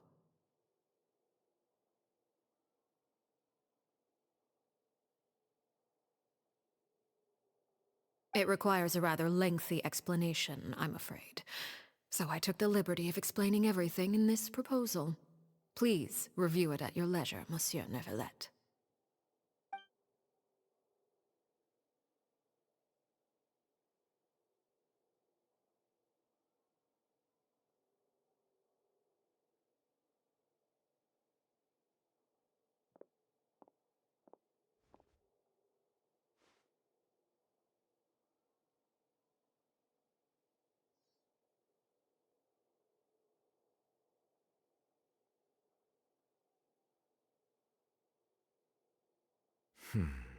I understand your request. However, at the risk of causing offense, I must admit that I fail to see why you would wish for such a thing. I heard you have a certain fondness for water tasting, Monsieur Neuvillette, so allow me to use water as an analogy. A family is like a large body of water with countless rivers flowing in and out. As someone who watches over this system, I would hope that each river that flows from the source will eventually reach the ocean. Of course, objectively speaking, I know this is impossible. Most of the rivers will dry up along the way, disappearing into the ground and leaving nothing but a barren riverbed behind. Not all rivers are destined to reach the ocean, but I would not see their existence rendered meaningless. I believe the water that flows within them is simply meant for a different destination, like a field in need of irrigation. Or perhaps the glass of a certain water-tasting enthusiast. Did you get any of that, Traveler? Your words paint an optimistic picture indeed. Allow me to remind you, however, few among us are willing to sip from a glass filled with tainted water. It may have been tainted at one point in time, but not to worry. I'll make sure it's strained of all impurities and returned to its cleanest form. I seem to recall there being a transactional aspect to your proposal. Perhaps you could expound on that? If you accept my proposal, Monsieur Neuvillette, I will gradually withdraw my forces from Fontaine. And, unless absolutely necessary, I will no longer carry out any special missions within Fontaine. I presume I can take your words to mean that, in the future, cases similar to the Tartuffe assassination will cease to cross my desk? Tartuffe? Ah, that thief who embezzled funds from all those charities, you mean? My deepest condolences to his family, but without any evidence, I cannot imagine how the House of the Hearth might have been involved in his passing. Of course, if you accept my proposal, Monsieur Neuvillette, I'm sure certain measures could be taken to reduce the frequency of such troubles. You choose your words carefully indeed. In that case, I am inclined to accept your proposal. My thanks for your generosity, Monsieur Neuvillette. Well, with that settled, we should be going now. I took the liberty of bringing along 2 bottles of spring water from Snezhnaya for you to enjoy.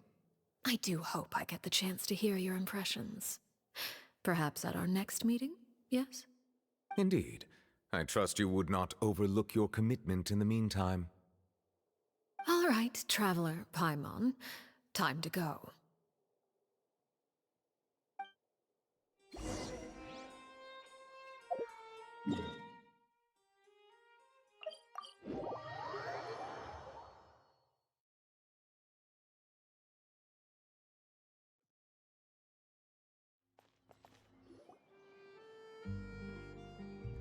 So, what exactly were you talking about back there? Paimon only heard you mention some rivers, a large... You really want to know? I would imagine there might be more pressing concerns at the moment. Winnie, Paimon really hopes everything's going okay. Oh, Paimon recognizes that look. You've got your thinking cap on, don't you, Traveler?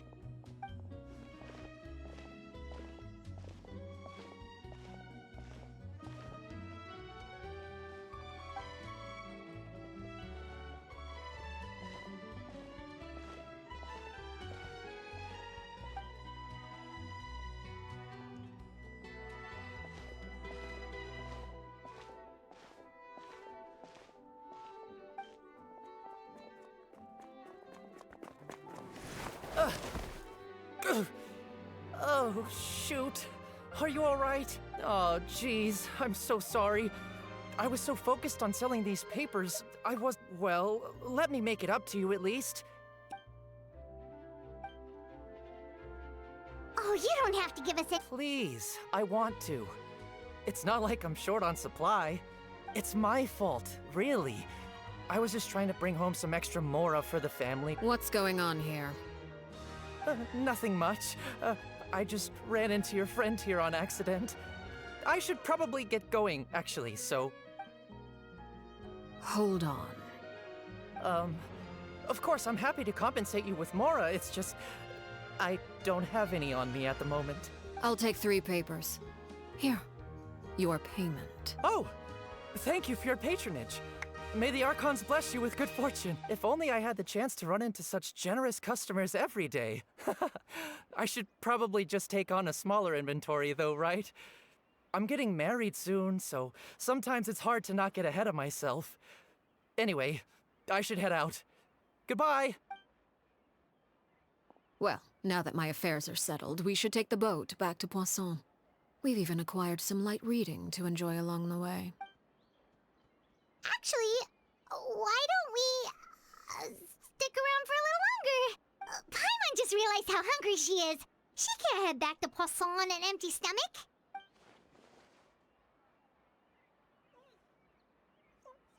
It appears you two are under the impression that delaying our return will somehow alter the situation in your favor. I'm sorry to ruin your fantasy, but your efforts are meaningless. That being said, I could be persuaded to give Linny some extra time. I just have one condition. If you agree to my request, I'll even answer some of your questions. You're quite curious about Claire V, are you not? And my relationship to her. Wait, why are you being so generous all of a sudden? You're not gonna ask us to do something bad, are you? You overestimate yourself. You don't have the talent for bad things.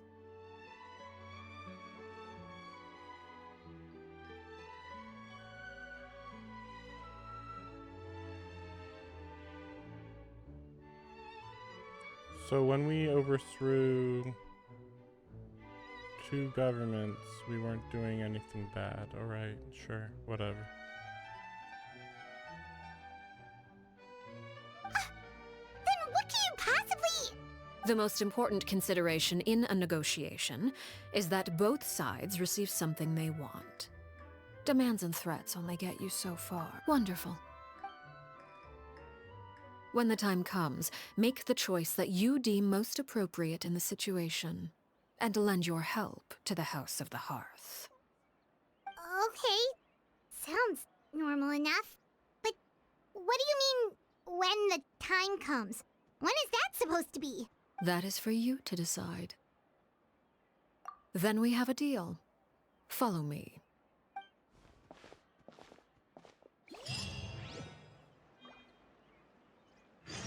Protecting the House of the Hearth has nothing to do with helping her, by the way. Just wanted to mention that. Oh my gosh, it's so far out of the way. Now this is where a boss fight would be. Anyway.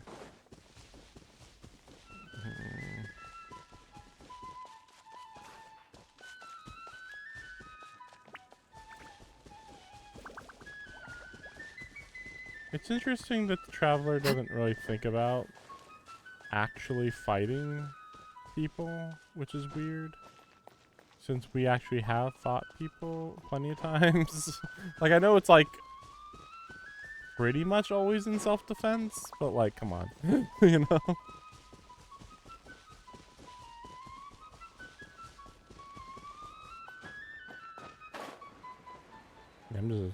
I can't wait to hear compelling evidence or compelling information about why we shouldn't just assume that we should kill her. What is this place? Somewhere long forgotten by everyone. It used to be a grand building. Now it's nothing more than a pile of rubble. No one comes here anymore, nor does anyone care about what once happened here. Although, this place does have something to do with the story I'm about to tell you. It was before I became a Harbinger, and before Linny and the others joined the House of the Hearth. Due to certain events, I first killed Clairvy and then her mother. And this is where it all happened. You were the one that killed Clairvy? Patience now. Allow me to explain Clairvy's side of the story first. I'll start from the beginning.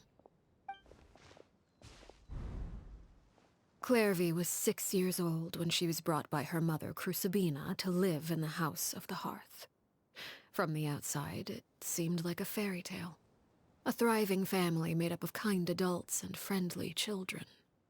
Crucibina was the knave at that time, and the House of the Hearth was under her control. She was Clairvy's mother by blood, but she was also the mother to all the children in the house. Clairvy was happy here, for a time.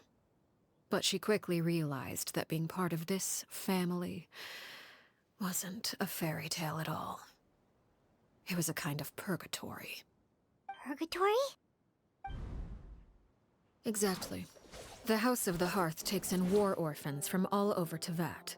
But as for how to raise them, that depends entirely on the person in charge. Crucibina came up with a novel idea. She would teach the children to fight, force them to duel each other, and then crown as the king of the house the child who proved themselves most worthy of inheriting her title. It's difficult to estimate the number of children who died or were maimed in the process. There's little I can say about the ones who died. The brave ones that emerged with permanent injuries, on the other hand, well, they still served a purpose.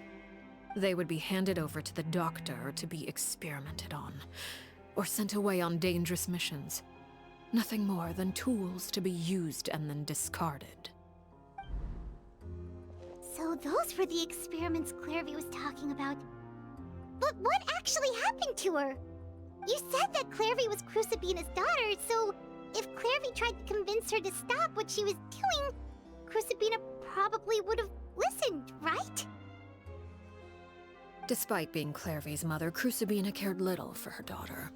She forced Clairvy to join the House of the Hearth only as a means to demonstrate her own impartiality as a mother, to prove that she treated all her children equally.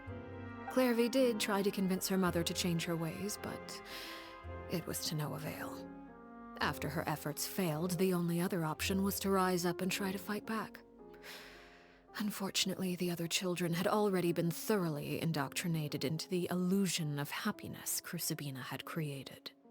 Of course, there was one exception.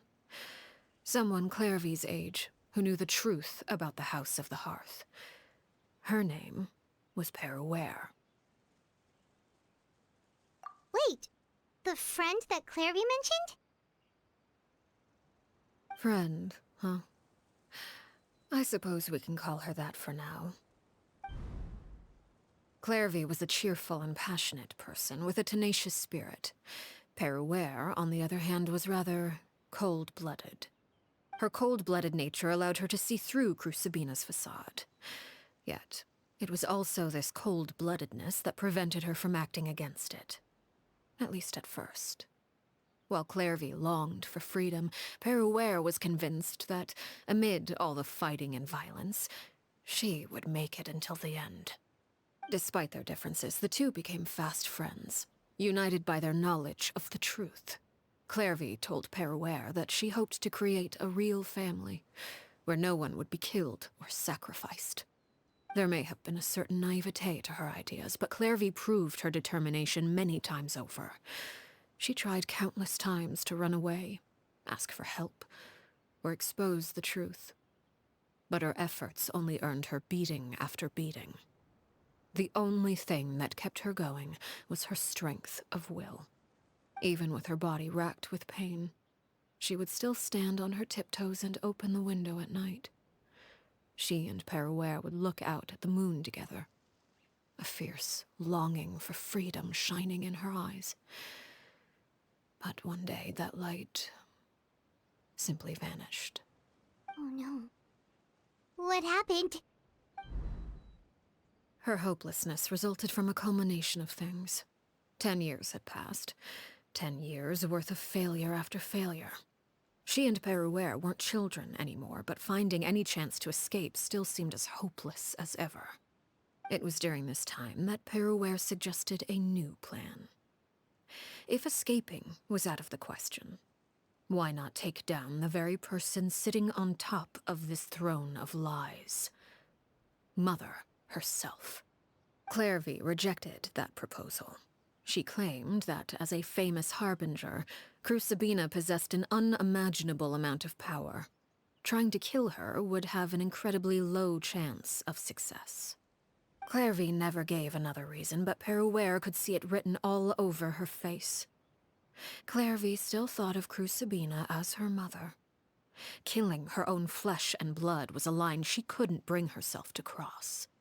If she couldn't escape and fight back, then only one option remained. Precisely. Death was the only way that she felt she could be free. It happened during a duel. When she arrived at the dueling ring that day, her partner turned out to be none other than Peruere, the very person that had stood by her side all those years. It was a fierce battle, but ultimately, Clairvy decided to let Peruere end her life. From that moment on, Peruere's journey was one written in flames. When the rain finally came and washed it all away, there she stood, the sole victor in Mother's endless game of slaughter. a trail of corpses strewn across her path to success. It was the very result she had predicted 10 years prior. Even then, she believed she would make it until the end. She wasn't surprised by the fact that she emerged as Mother's undisputed heir. Rather, her success left her with an inexplicable sense of restlessness. She was unsettled. And there was only one thing that could quell that sensation. Perhaps you two would like to take a guess as to what it was? Crucibina, you mean? But... Correct. This is the place where Peruware killed her best friend. A mere year later, this is also the place where she fought tooth and nail to kill the mother they shared. The moment she acted, any conception of what was right or wrong ceased to matter. It's one of the principles of the house. Only those who survive get to write the rules. Peruware won the battle, and became a harbinger herself. After which Her Majesty, the Tsaritsa, bestowed upon her a new name. Arlecchino. So the Perry Clairvy was talking about... It was you all along. You're Peruware. Arlecchino is just a name you got later. I left that name behind long ago. I must say, hearing it now does bring back memories. After I defeated Crucibina, the moniker of Mother died with her. I chose to forego the title she called herself, and even chose to give up my own name. I rebuilt the House of the Hearth under a new identity. Not only as Arlecchino, but as father. And that is where the story ends. Any more questions? Yeah. Based on what you just told us, Clairvy wasn't a little kid when she was killed. So the Clairvy we met... Was she really a spirit at all? I suppose you could call her an illusion born of flame. Her existence is like ashes to a fire. Something left over in the wake of blaze and ruin. You see, a certain power runs through my veins. It's not unlike a curse. My flames leave behind shadows of anything they consume, of course. The chances of those shadows morphing into a sentient entity are exceedingly slim. Clairvy is a very special case. Clairvy died when she was 16 years old, but what emerged from the flames was her 6-year-old self. Her appearance wasn't the only thing affected. Most of her memories were lost to the blaze as well. Memory is a mysterious thing indeed. Losing a portion of your memories will alter your sense of self. Lose 10 years' worth, however, and it would be like living in the past. No wonder Paimon got such a weird feeling when we were talking. Perhaps I should put it this way. Clairvy is someone trapped in time. It may seem like she exists with us in the present, but she truly lives in the confines of her own past. So if all of that is true, then you must have known about Clairvy for a long time. Indeed. She's a rather volatile and unstable entity. Sometimes she would look after the children. She's even saved some of their lives. But other times, she would hide from me and become obsessed with revealing the truth about the house to anyone who will listen. Shadows don't have the capacity to learn or grow. Any new information they encounter is quickly forgotten over time. Your attempts to expose Clairvy to sunlight. They failed, yes? The reason is actually quite simple. In Clairvy's mind, the house is impossible to escape, and it is this very perception that traps her there. But no matter. All I have to do is kill her again, and all will be resolved. I don't anticipate so much as a single speck of ash will be left behind this time. Wait! Paimon can understand why you might want her gone, but isn't there another way? So what if she's trapped in her 6-year-old self? She's still your friend! At least talk to her first! I was wondering, like, whether Arlecchino has ever actually talked to her. Which I would assume no. Because, like, hey, that would probably solve the problem. Well, better not talk to her, you know, just kill her, that'll solve the problem. Yep, totally. It's too late for that. She broke the rules, and now she must be punished. That goes for Filial and Nantoy as well. She's had quite the effect on them. I hope you understand. The difference between Crucibina and myself lies in our formulation of the rules, not our policy for enforcing them. Upholding the rules without question is a trait we both share, because that is how a household should be run. Is this really what you want to do? Whatever could you mean? Don't you want to say a proper goodbye at least?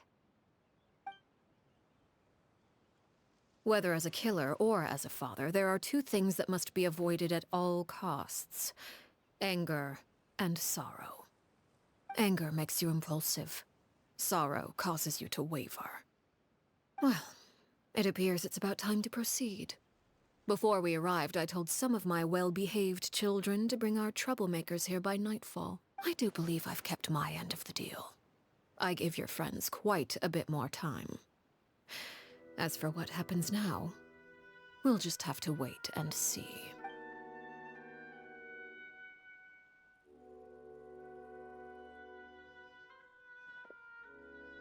Here they are, Father.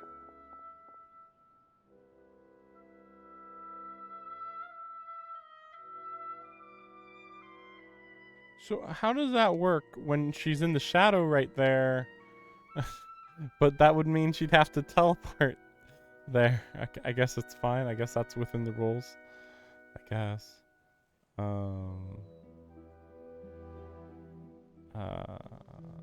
don't know. We'll see where we go from here, I guess. Ah, you gonna execute him? Seeing something like that would actually be a first for me. Lenny!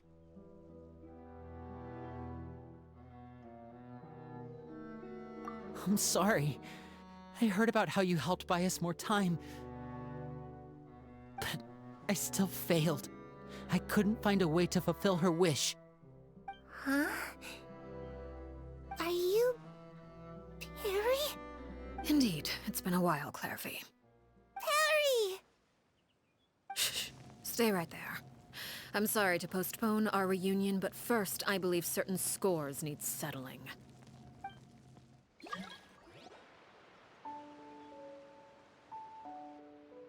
Father, let me explain.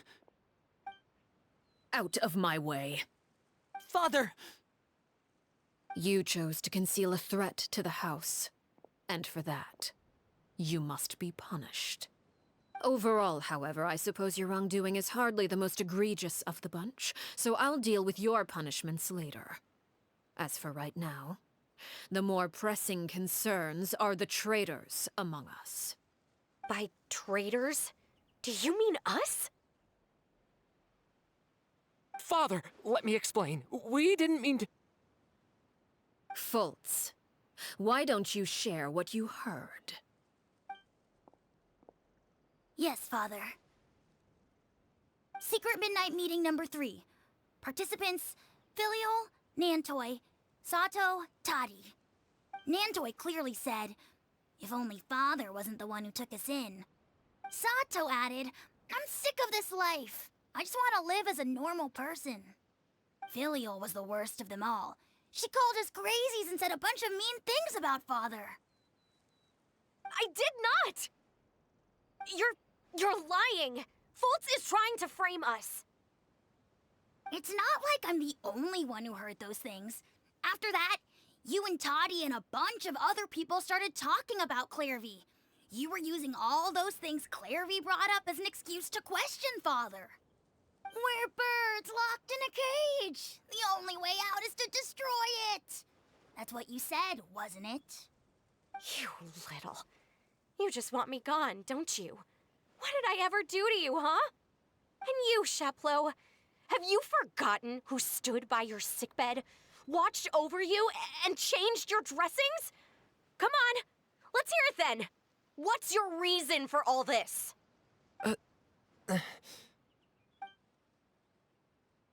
You're wrong, Filiol.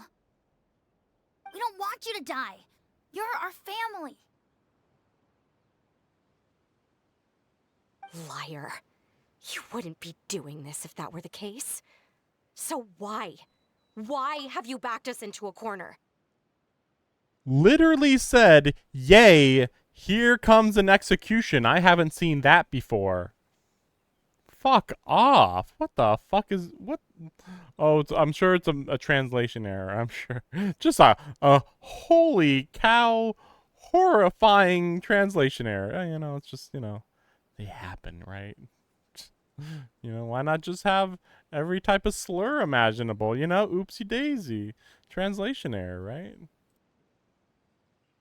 We all live in the House of the Hearth.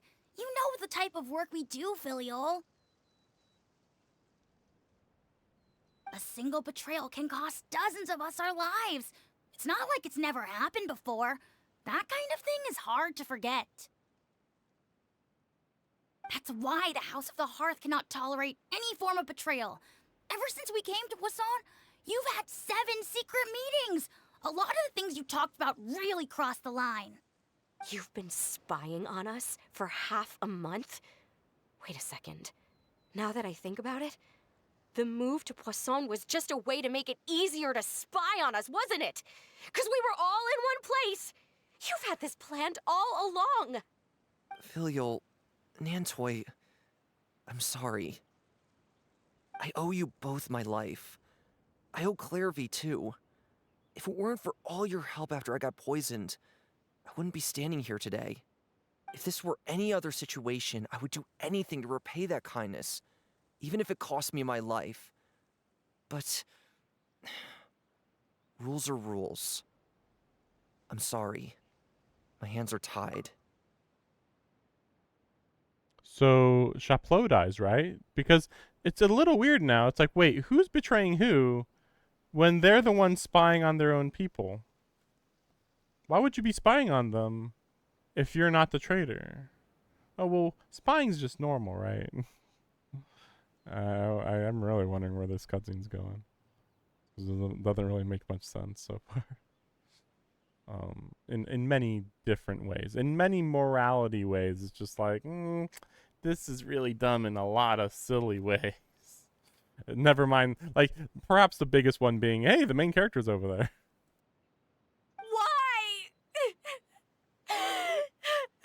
That's enough, Filial. We made a mistake, and we should own up to it. We broke the rules, plain and simple.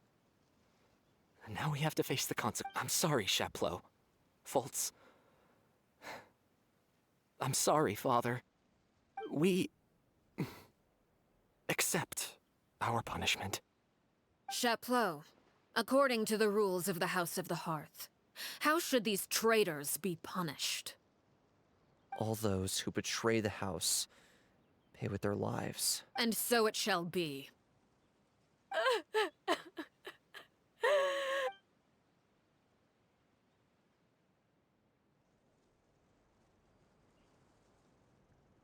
Father, please wait!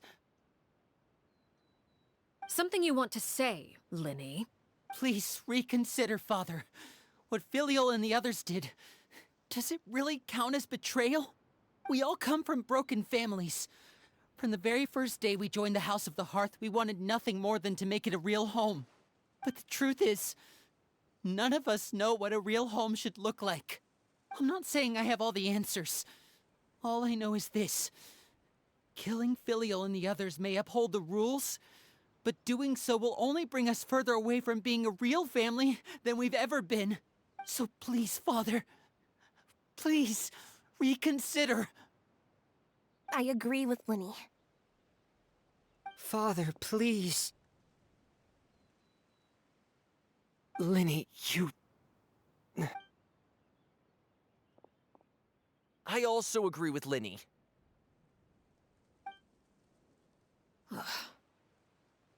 An order once given cannot be rescinded. However, Given the extent of your determination, I suppose we shall have to go about this a different way. Draw your weapons and face me. Our weapons? Father, are you referring to a duel? Precisely. The rules of the house will not be altered. Traitors must be punished. However, resolving disputes with a duel is also one of our rules, one that also applies to me. Demonstrate a sufficient showing of strength, and I shall offer a concession. Wait. Beat Father in a duel? Impossible. Father is way too strong, even for Lenny.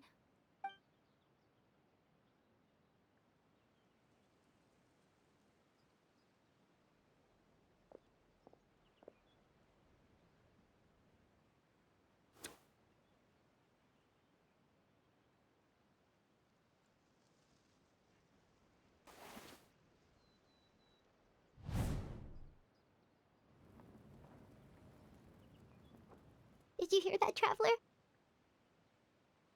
Lenny and the others have to duel the knave. What should we do? Can they really win something like that? If they lose, those people from the house are really gonna be executed. Hey, are you listening?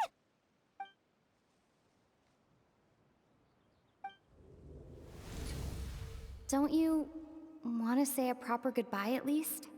Anger makes you impulsive. Sorrow causes you to waver.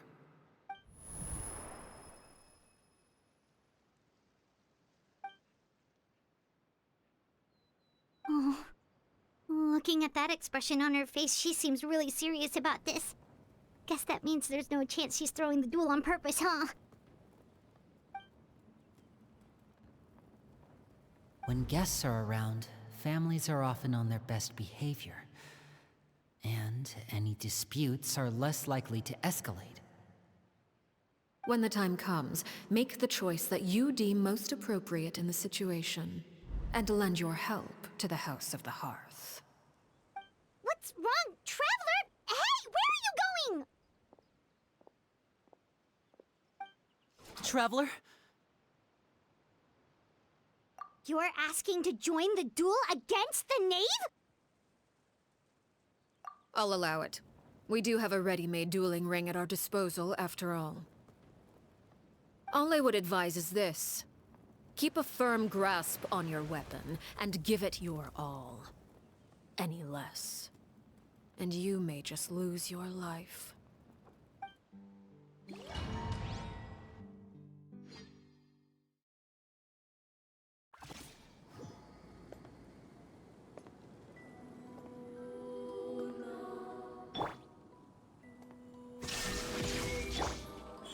Emerge.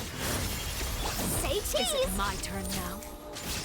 Laid bare with these rising flames! And voila! Closer now. Come on out, right here, right now. Is it I'm my always turn watching. now? Right here. Smile! Everlasting as the hang in there! Now that's how I like it. Inazuma shines eternal! With these rising flames! It's getting here! Emerge. With the fall of darkness, destruction shall rise. Have a taste of purgatory. What a dreadful ending. And voila! Spare your energy. Running is of little use. The hearth! Now it's extinguished. Look at it. Trapped like a bunch of helpless animals. Father's even stronger than I expected.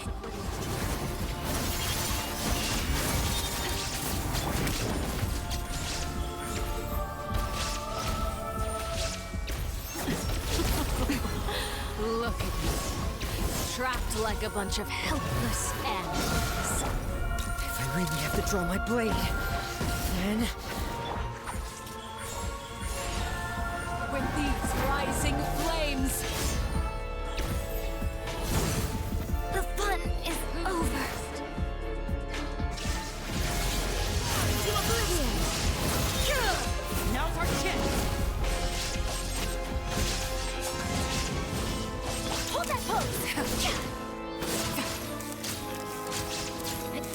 Illusion shattered!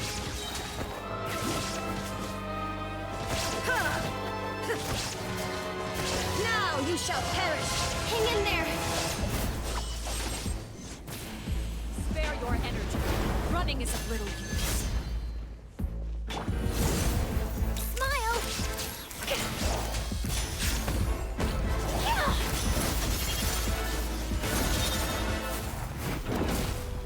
Get in Spare gear! your energy.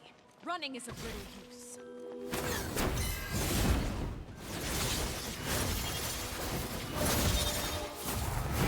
Hard-hitting exclusive! Is it my turn now? Shine down! And voila! Not bad. You've proven to be a worthy opponent after all. Is it my turn now?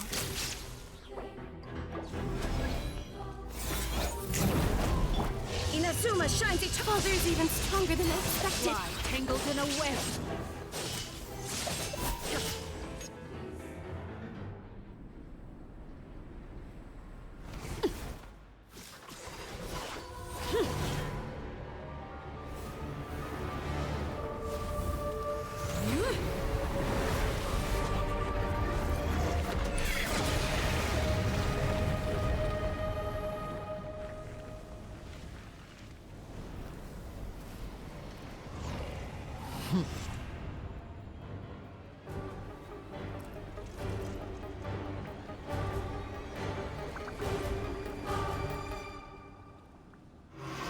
Kindness has been seared away.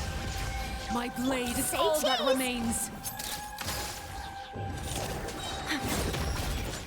Truth bomb! Emerge.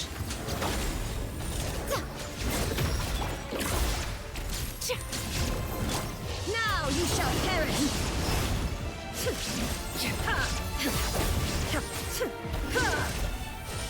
There is no escape! Smile! Now your punishment. Over here! Manifest.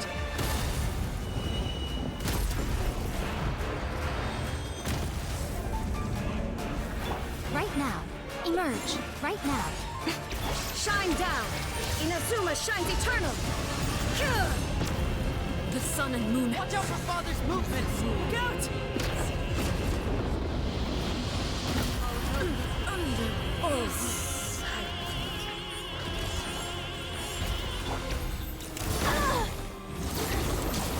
Breaking news! Nothing lasts forever. Now's our chance. Over here!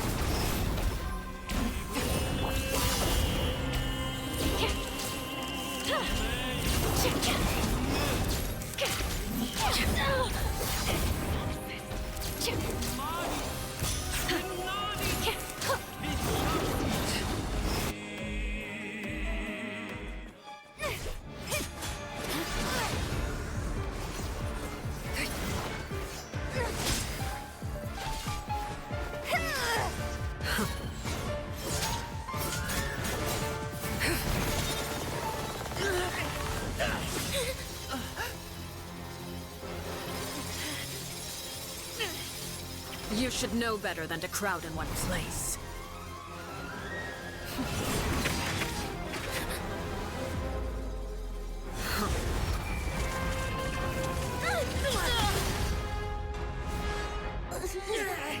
Oh, I know. No! I'm sorry, Father!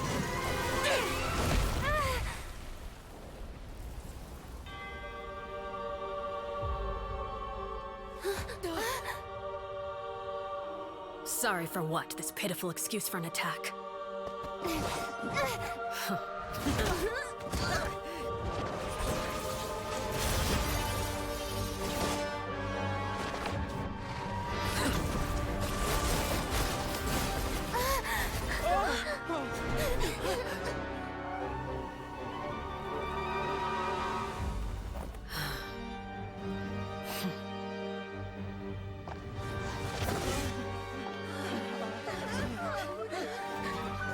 I can't help but notice that that she's not using any elemental energy, even though she's got,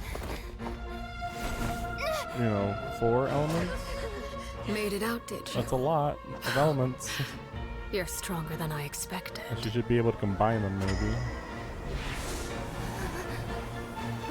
I wonder what that part's about. Like a dust thing. Oh, okay. Oh, right, that's true. Her ultimate. Crimson Moon. I can't move. So it screams? That's weird.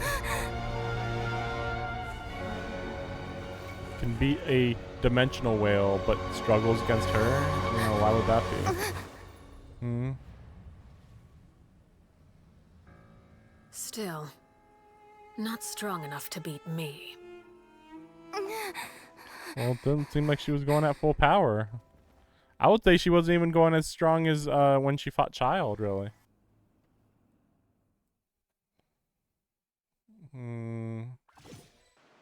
Like, when you really think about everything she's done, it's like, really? I don't know. Not very believable is all I'm saying. I believe we can end things here. It's not often that we get to enjoy the company of guests, after all. We wouldn't want things to get too out of hand. Then again, the weird part is that this is fire. This is fire element. Like, what the fuck's that? I don't get it in the context of this story. Also, it's really funny that I was using a very unoptimal team to fight her. But it worked out pretty okay. The big issue, of course, being, unsurprisingly, Arlecchino herself being not the best at level 50. So, but like, otherwise I would have used Hu Tao, and yeah, all the other people would have been a little boring, I feel like. But you're always going to be having, you know, 1 or 2 DPSs that are going to make it a little too simple, so, oh well. Brother, are you alright? Lenny. Given that I am the victor of this duel, as agreed, the punishment stands. No! I never thought things would end like this. However, everyone involved in the duel demonstrated a remarkable level of strength and determination. In light of this, I'm prepared to change the method of execution. Elwar, the bottled flames I gave you for safekeeping. Do you still have them? Yes? I wasn't sure what they were for, but I've kept them super safe. I didn't lose a single one. Wonderful. Then, in just a moment, I'll have you administer them. Bottled flames? Indeed. They're the product of a secret experiment. Under certain special circumstances, flames can be extracted from my person and preserved. Once ingested, searing pain will spread across every inch of your body. No harm will come to you physically, but your memories will be burned away. If you can withstand the pain. When you awake, you'll have forgotten everything you know about the House of the Hearth, and will be expelled from the organization. In other words, administering this concoction will kill the version of you that grew up in the house, and give you a new identity.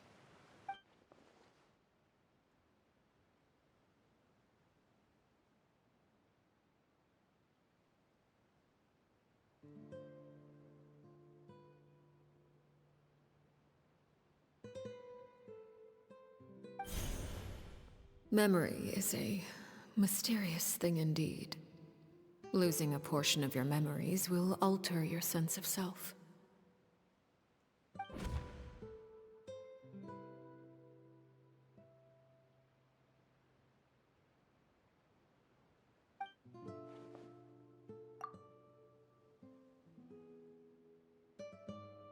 So, you're just letting us go, Father? You misunderstand. Memories are extremely important. Once consumed by flame, the version of you standing before me will die, and our secrets will die with you. So no, I don't intend to just let you go, because the person who survives will be nothing but a stranger. Even so, I won't have to live in fear anymore. I'm sorry, Father. I'm sorry I let you down. But I really... Don't cry, Filial. You haven't left the house yet, so there are still rules to be followed, yes? Remember what I taught you. Anger makes you impulsive, sorrow causes you to waver. Don't let yourself be controlled by your emotions. Of course. I'll remember. Dry your tears, and go pursue the life you really want. Yes, Father. Chaplot, Foltz, Elwar. Take them back to Poisson. And bring Lenny and the others as well. I prepared 3 extra vials of bottled flames. As for whether to take them, the choice is yours. Goodbye, children. The next time we meet, I will no longer be your father. Thank you for all you've done for the house. I hope you have bright futures ahead of you.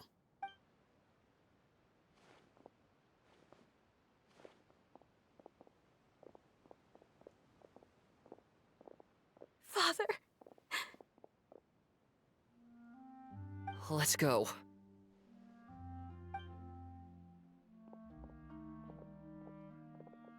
Here, grab my arm, Lenny. I'll help you walk back. Thank you.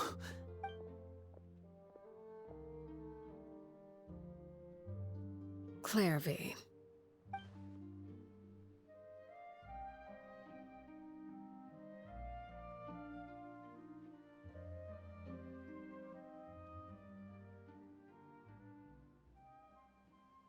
Can we talk now? I've been waiting for a super long time. You really are Perry, aren't you? I haven't seen you in so long. How come you're all grown up? Wait, did I somehow travel to the future on accident? Or am I dreaming? What a long dream. Neither. You died, Clairvy. That's what happened. You could have at least sugarcoated it a little. Look, she's still speechless. Oh. Okay then. Huh? That's it? You accepted it just like that? Yep. If that's what Perry says happened, then I believe her. Perry wouldn't lie to me. Plus, I don't really need to know why I'm like this. I'm more curious about what happens in the future. If you're a Harbinger now, Perry, that means Mother is gone, isn't she? Can you tell me about it?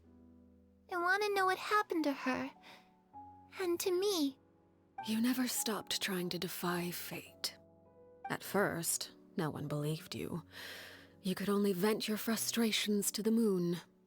In fact, you often sought comfort in the night sky. You wanted to see the aurora, so one night we promised each other we would go to Snezhnaya to see it together. Later on, you tried to run away, but you were brought back each time. Mother spared your life, but it wasn't out of kindness.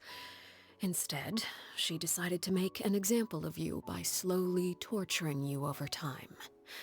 That way, the other children would know what happens to traitors. Still, you never gave up. Mother hoped that through ruthless duel after ruthless duel, she would be able to crown an ultimate victor among the children she raised. But you called on everyone to unite, to fight to a draw in order to reduce casualties. Your efforts may have only delayed the inevitable, but still. You gave them hope. You tried everything you could think of, but every attempt ended in failure. Still, you never turned your sword on Crucibina, and you never turned it on me. On that gloomy day, you told me, "For the last 16 years of my life, I've done everything I can to fight for freedom. But now, I realize that the only freedom I truly possess is the freedom to choose to die." I never imagined I would say something like that. I must have been feeling really worn down. But somehow, I still think I understand.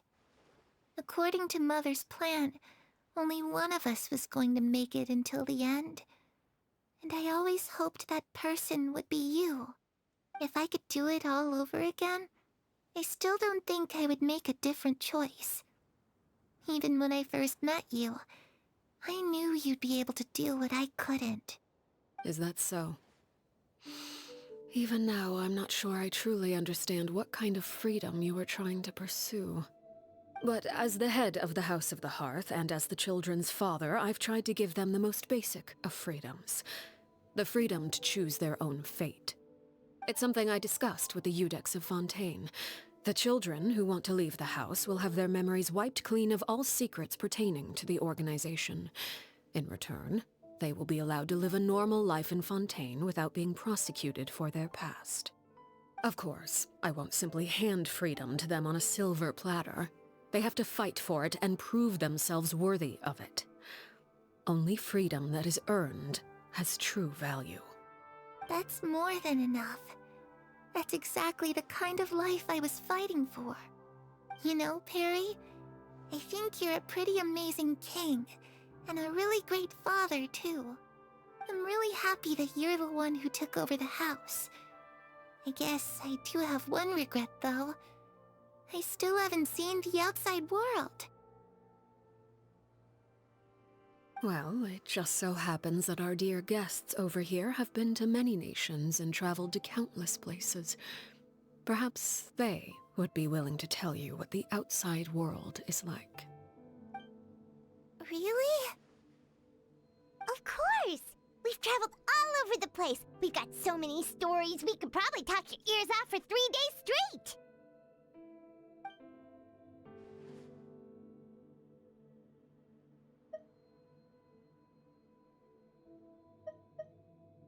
I was always too afraid to skip Mother's fighting lessons. But at the academia, I bet you could do all sorts of secret things in class. Things that have nothing to do with studying. I'm just kidding. Being able to study whatever you want without having to fear for your life actually sounds pretty great. You know, I used to dream of being a bard. Playing the lute while singing into the winds of freedom? Even if there was no one there to listen, I would have continued to sing no matter what.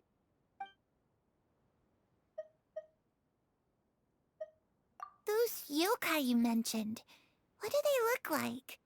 I once saw a drawing of this one guy with horns on his head and a super scary face. Are there any yokai like that? Oh, sounds like you're talking about an Oni. Yep, we've met one, and let Paimon tell you, they're not nearly as scary as they look. Ah, that's where Mora comes from. I never knew that before. If I had some Mora, I would buy 3 new dresses. One for me, one for Perry, and one for Mother. It's just too bad Perry doesn't like wearing dresses. And Mother, well, she probably wouldn't accept something like that either. I guess I'd just have to keep them all for me then. I could wear a different one every day.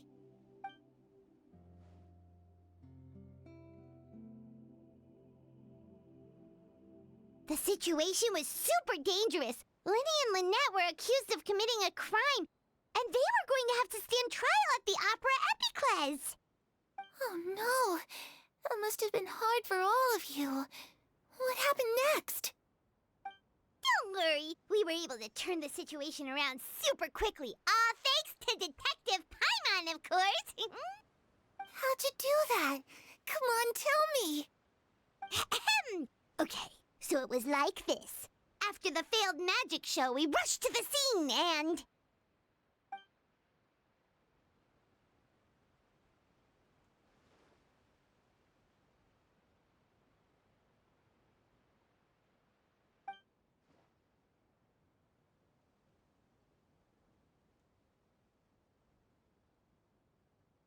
Shadows don't have the capacity to learn or grow. Any new information they encounter is quickly forgotten over time.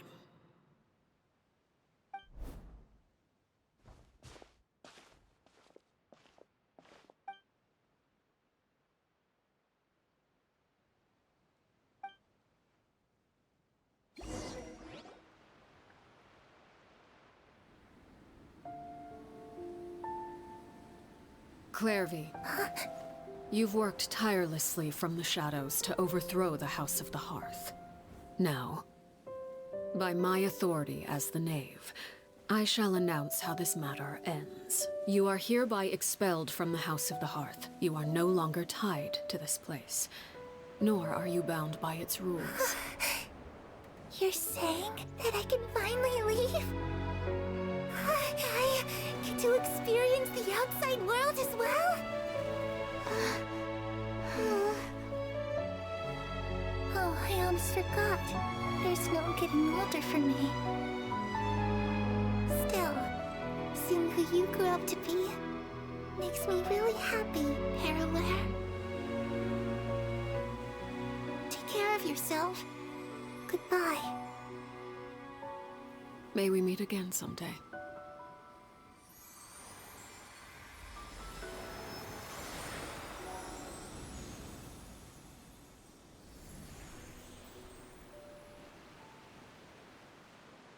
Clairvy. She left so soon. Paimon didn't even get to finish her story. I also have certain sentiments left unsaid. I wanted to tell her that the aurora I saw in Snezhnaya was just as beautiful as the ones in the pictures. But a shadow's memories reset at dawn. Had we delayed any longer, we wouldn't have had the time to say goodbye. Whatever regrets may linger, let them be lost to the coming of a new day. Father? It's Linny! Hey, Linny!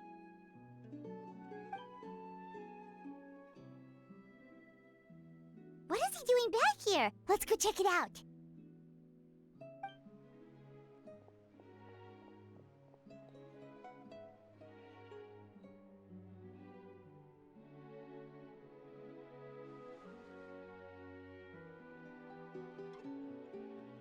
Father, the bottled flames have been administered. Filial and the others have left the house. And you? What have you decided? Thank you for giving us that choice, Father. But we never wanted to leave the house. It's the only home we've ever known. Lynette and Fremine feel the same way. They're recuperating back at the Hotel Bouffe d'été. But I decided to come back and tell you where we stood. I'm sure you're well aware of the expectations I have for you. I want you to follow in my footsteps and become the next king of the house. Yet you seem to have different ideas. I must admit, I'm rather surprised by your decision to stay. There's nothing wrong with choosing to live a quiet life. Leading this organization is a heavy responsibility, one not so easily carried by someone forced onto the throne. I just never understood what you saw in me. What made you believe I was deserving of that throne? You're brave, talented, and, most importantly, you cherish your family. You would do anything to protect them, even if it costs you your life.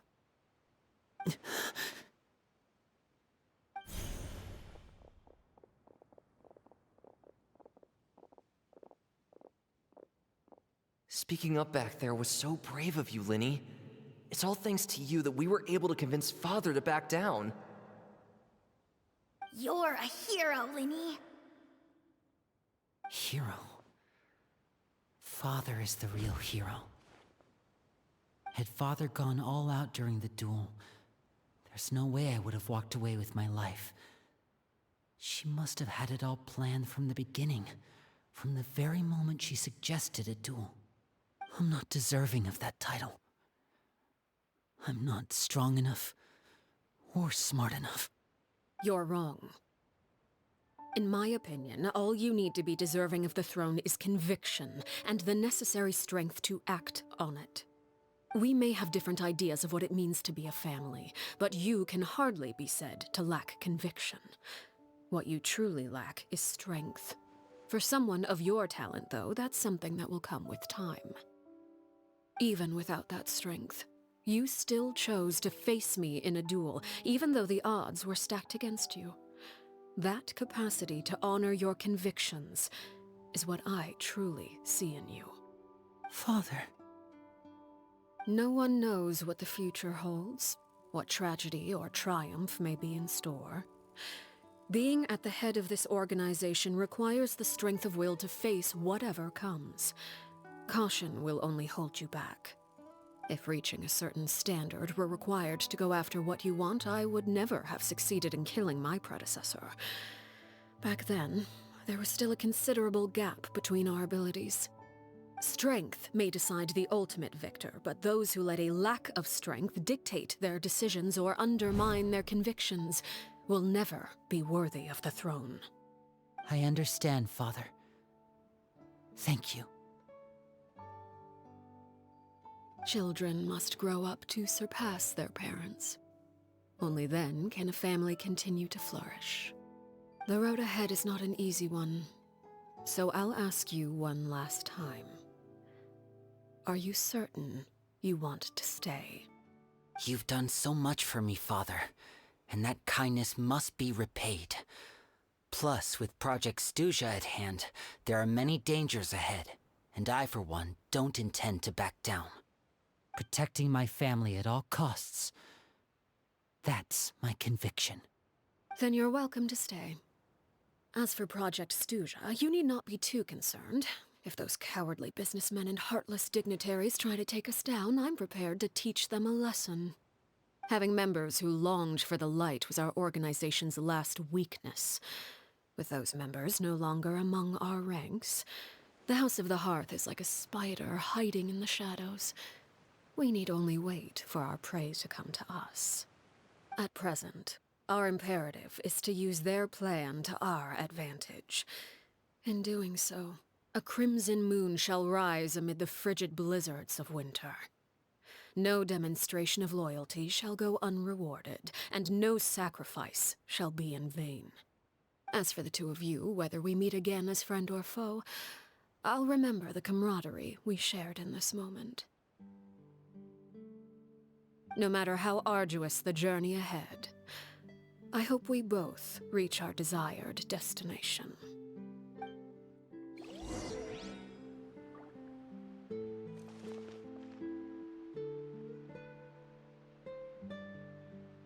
Just a reminder that this whole situation began because they were like, oh, we're gonna have to take part in this whole operation where we will die if we do it. And she's just like heartlessly going, like, literally, if you die, you die. And it's like, what? What the fuck? That's pretty fucked up.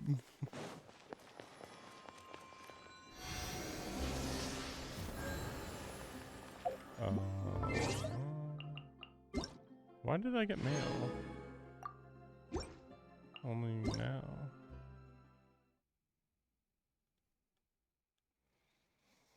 Oh yeah, maybe. No, I guess not. Nothing.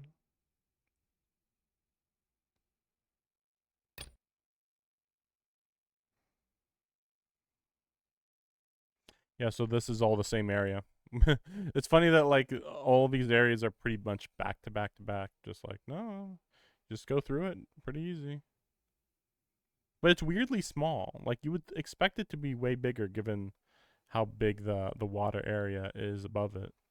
Yeah, that's right. So, Wander is going to be available again because he's so popular.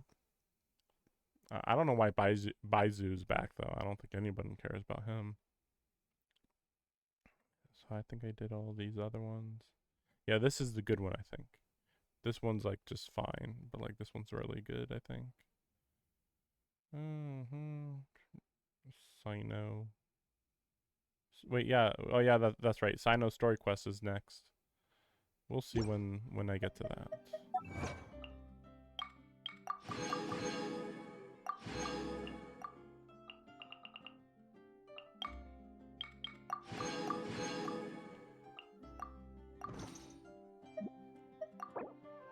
Oh, right, because of the new characters.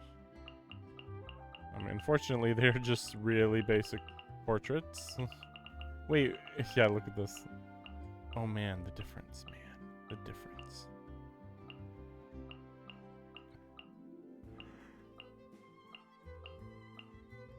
So ridiculous. Just the minor difference.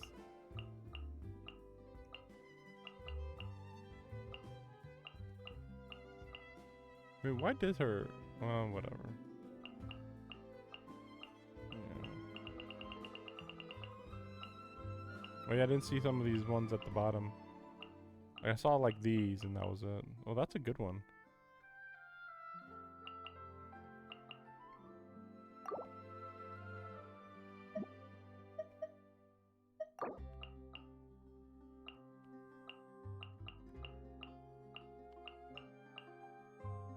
I'm surprised I got her.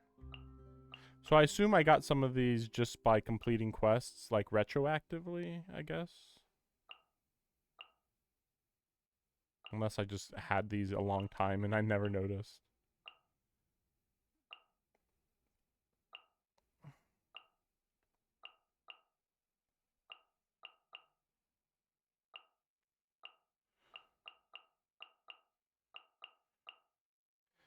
I mean, that one's a good one too. But yeah, I think that's okay. So 2 days.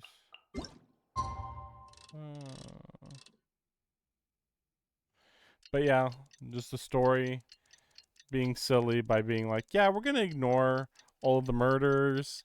We're gonna ignore that you don't have to do this. Like, Arlecchino can run the house however she wants. She's just making excuses like, no, I gotta follow principles. I gotta follow these rules. Like, no, you don't. You make the rules. Didn't Linny say that Lynette and Fremine were recovering at the Hotel Bouffe d'été? Oh, Paimon wonders how they're doing. Maybe we should go check on them. And like, she also said like, well, she respects the rules that were made. So it's like, well, there's that, but still called bullshit. I respect Lynette, harsh, Fremine, intense, how are you feeling? life-threatening death on family Much members. Whew, what a relief. What about you? Are you feeling all right? Wait, yeah, that's right. Remember the part where... Well, okay, so it's funny. So, like, because Arlecchino's like, oh, children have to surpass their parents. Okay, then why don't you surpass your previous parent by not having... I mean, like, you could say, like, oh, she did surpass him by not killing family members, instead, you know, wiping their memories. But it's implied that she killed traitors in the past. So, you know, only now are things changing. How convenient.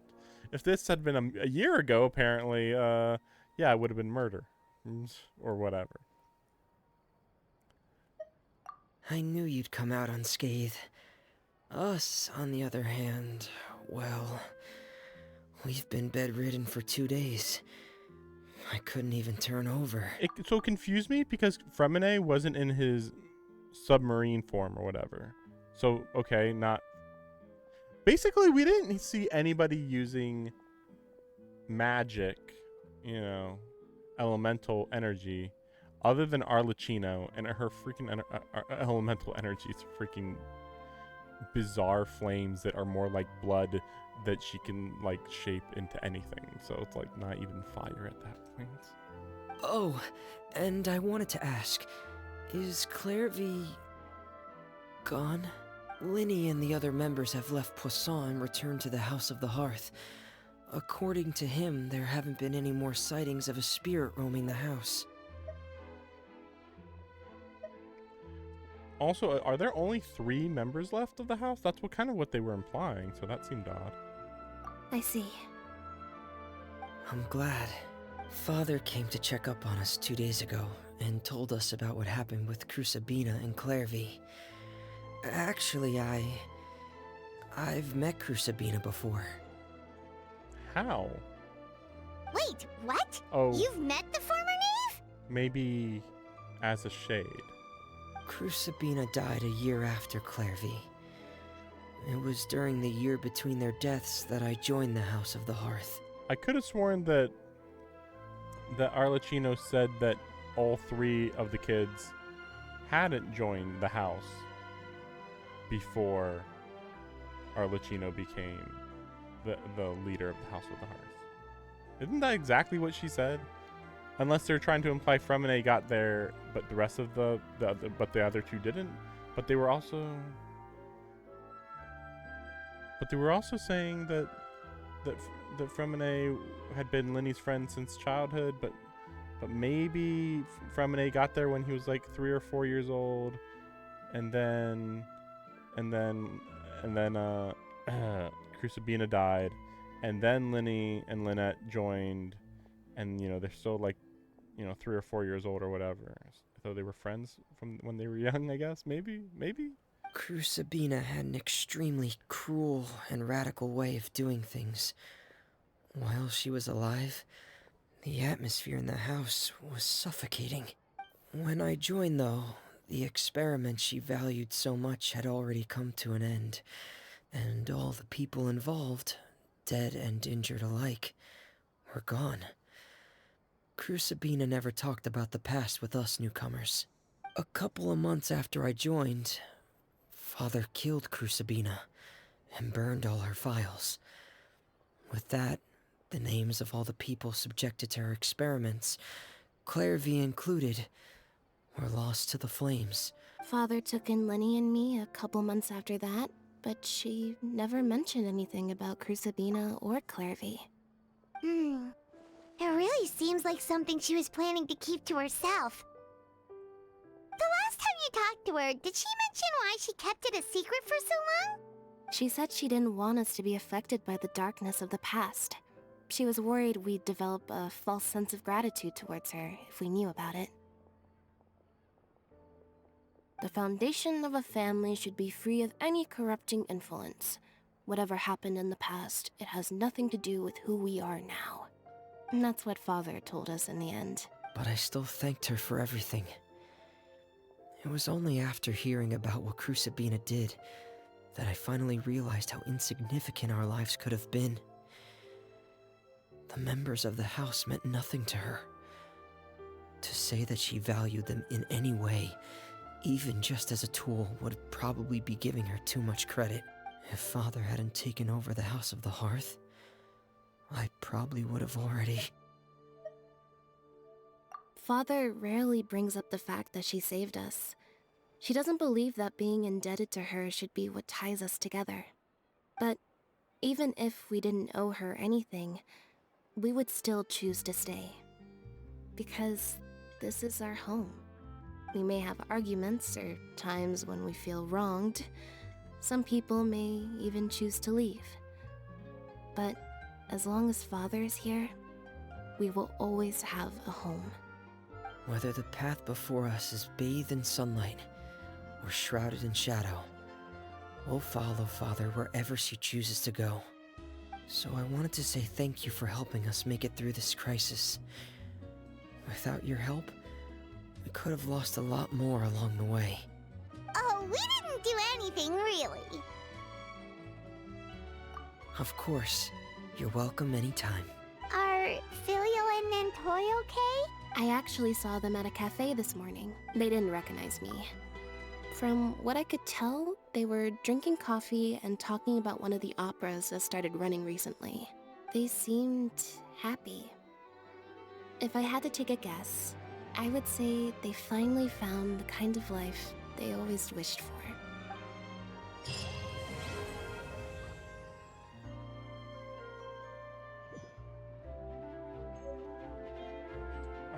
Wow, what a happy ending. Anyway, back to assassinating. Business as usual.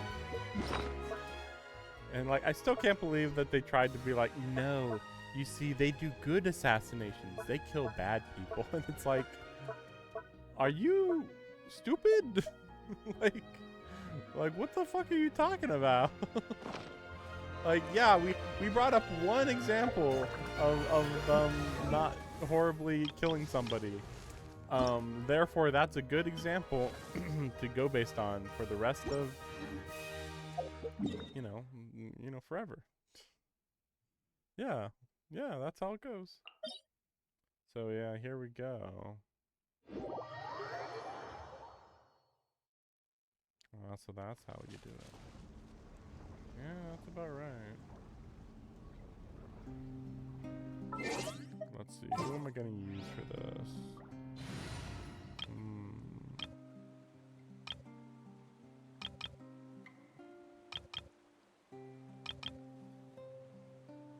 Well, hopefully the healing works fine. Well, you know what? No. I still haven't really gotten the kinks out of Chi-Chi, really.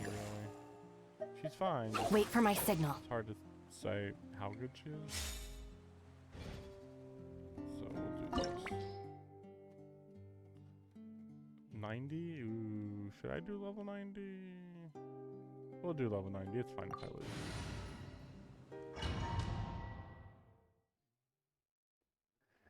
I'm just wondering just how much, you're right. Charged attacks.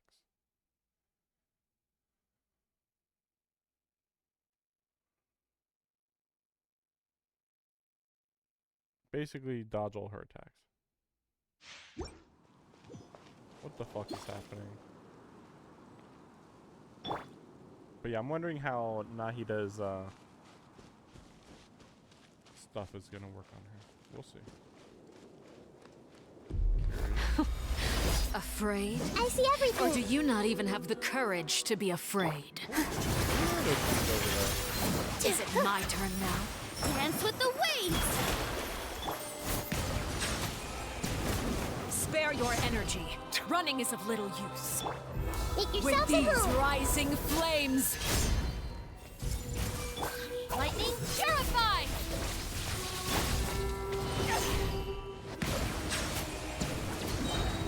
Closer now.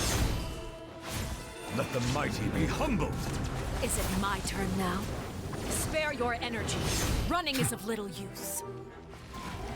With these rising flames.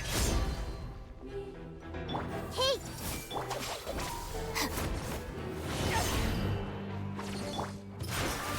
Yeah!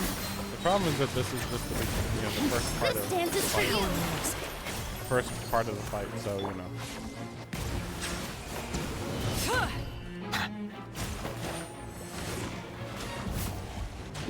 With the fall of darkness, destruction shall rise. Have a taste of purgatory.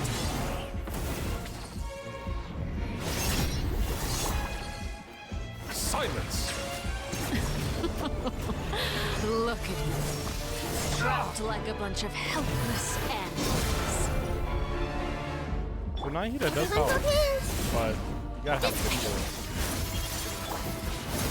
How elusive. But it poses no Who's threat. next? I don't know how that got. I don't know what I did wrong. Also, it's pretty hard to Is it my turn now? to go through Nahida's HP. Close in with me. But yeah, as long as you just do the same strategy as normal and just dodge her attack. Look at you. Trapped like a bunch of helpless animals. I see everything. Have a taste of All eyes on me. She found that weirdly well. Spare your energy. Running is a little.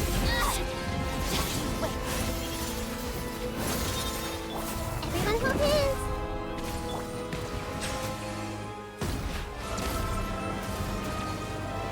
Is it my turn now? Justice is blind. So part of the reason why I'm doing this right now is because it's Sunday night, so I had to do this before. But no, I think this is already the end of the fight. I just can't do enough The countdown has big begun. big healing. Like a fly tangled in a web. Spare your energy. Running is of little use. With these rising flames, Our bond is strong. The Temple of Wisdom. Bow your head. is it my turn now? Be sanctified. I wonder what that's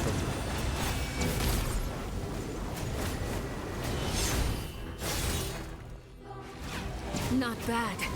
You've proven to be a worthy opponent after all.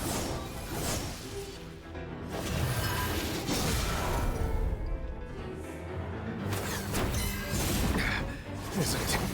Hands with the wings! Committed to memory. Is it my yeah, see, because I need to be healing everybody else.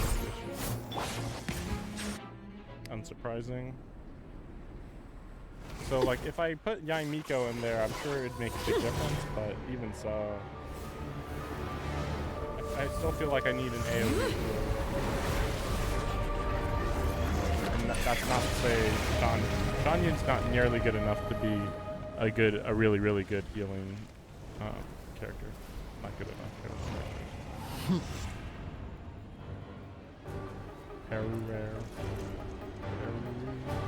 So why she got the strings though? Like, so she's got fire powers, but then she can also make fire strings. Like, really? Kindness has been seared away. My blade is all that remains. So you know what? We're gonna do this. You know, let's try to win this time. Actually. Let's see.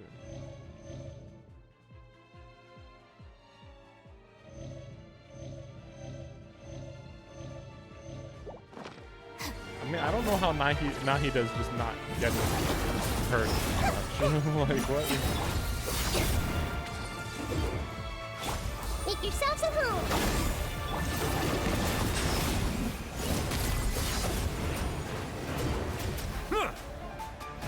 Everyone hold hands. Dissipate. Let's see how strong you resolve it. Here. So, who's next?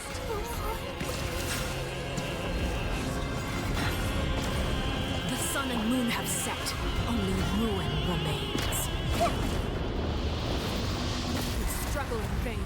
Oh, I got lucky there. Hey! Just perfect dodging. Our bond is strong. So yeah, this worked way better in the second phase.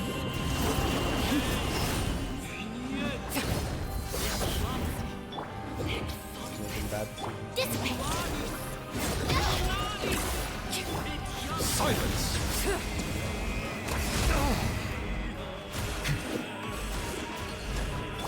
The Temple of Wisdom.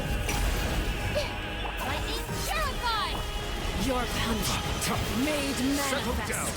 It's really weird.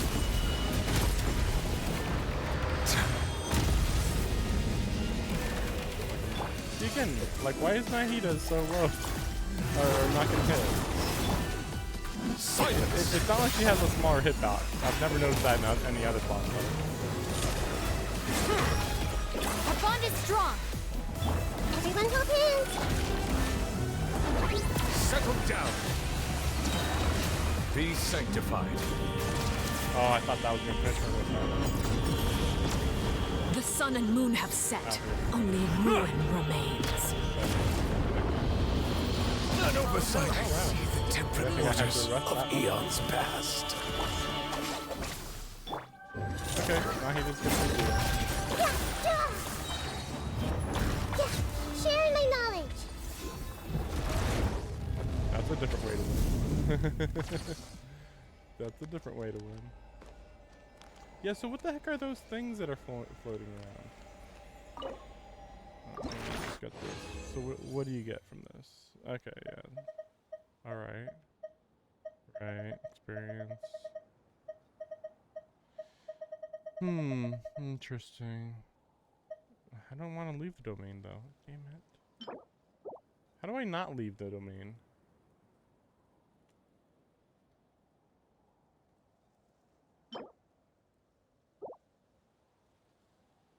Yeah, I shouldn't have pressed this, I guess. Yeah, I wanted to look around before I left.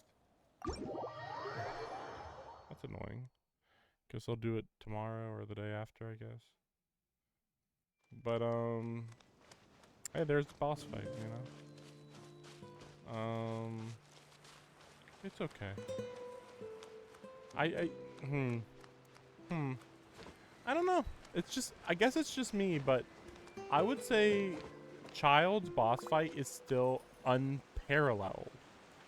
And this one came close. It's just, I suppose part of it is that she didn't use Foul Legacy, which, I mean, presumably every single member of the Fatui, or Fatui Harbinger, has a Foul Legacy transformation, presumably, but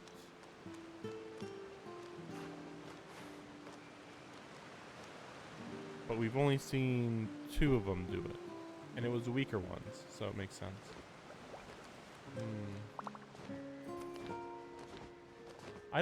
The weird part is that I didn't even think that, yeah, not the best team to fight that. The weird part is that I didn't even think that,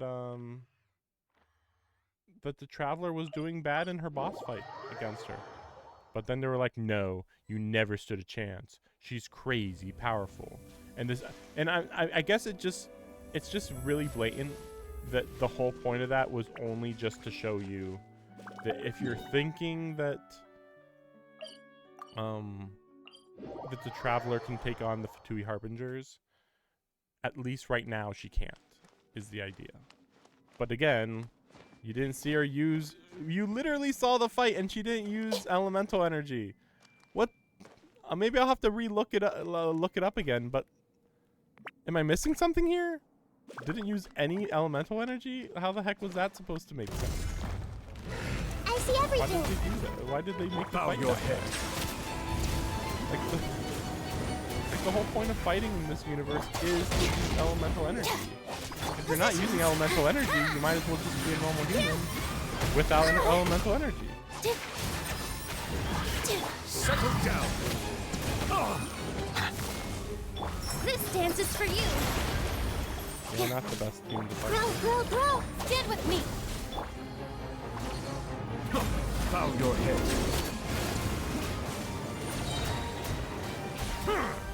Let the mighty be humbled. I'll settle this. That was going to be pretty major effect.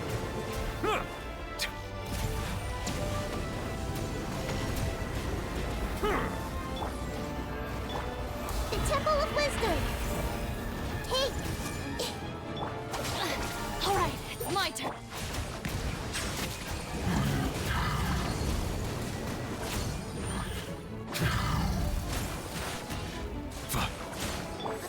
Yeah, I just wanted to get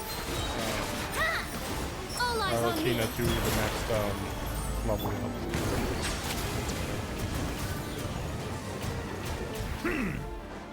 But yeah, this is very suboptimal. Everyone hold hands. I just want to keep using Nilo, but the problem is that it doesn't quite work with well, I mean, unless you want to fight, unless you want to literally just farm against people, farm against smaller enemies, it doesn't really make sense. Sharing my knowledge. Our bond is strong. This dance is for you. Well, you can do that type of thing where she hurt, again, hit everybody around her, but like... Admittedly, I have seen that her, Committed to memory. her ultimate should be a bit stronger, and so I'm not making her optimal. So there's that. So. Okay.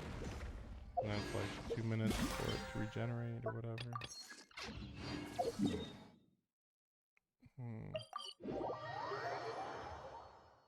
So, but yeah, Arlecchino's number 4, so it's like, well, it's just like Bleach, really.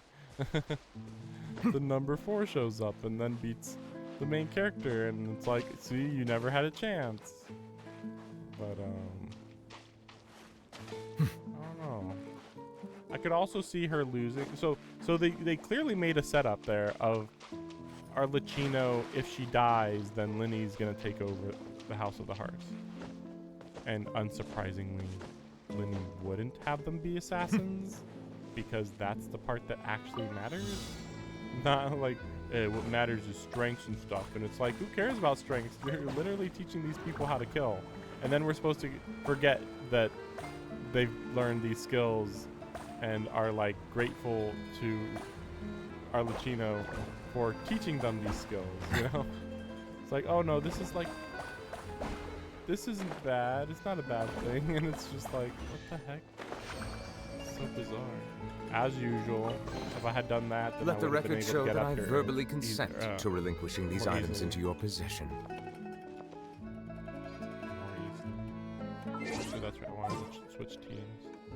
Let's see. Maybe you switch to the Arlecchino team. Yeah, but Charlotte's not... I don't know. Technically, he does work really well. But there's no healing.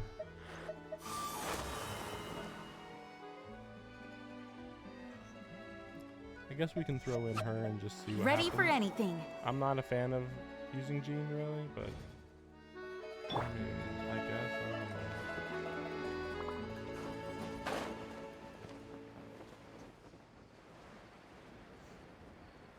Oh, that's right, I wanted to go over there. Wait a sec. I was like, what is it? What else is there? See, they don't have a timer on it though. That would imply that you can fight them right now, but I bet you won't be able to. Oh, really? So maybe just teleport out, teleport back in, and that's it? That would be weird if that's true. That hasn't been how it works before. Emerge. Right here. Illusion shattered. Transfixed.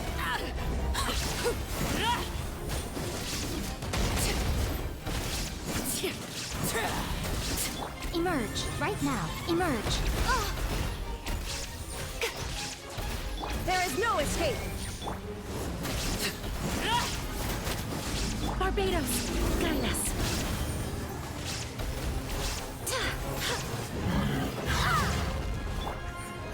Right here, right now. I'm always watching. Right here, emerge.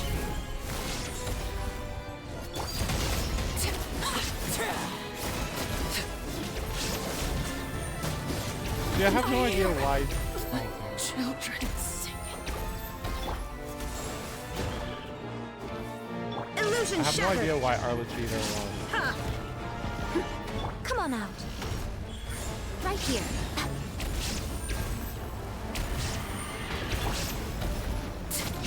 Laid bare. Yeah, I didn't even get her ultimate. I just really... I swear by my sword. Go as one. There is no escape. Emerge. A sight to behold. Yeah, how is Arlecchino Right now. going to Right here. His earth bar or whatever? Illusion shattered. Torn to oblivion.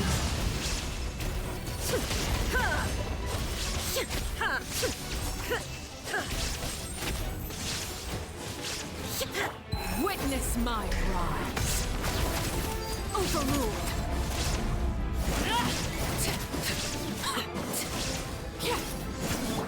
Inazuma shines eternal.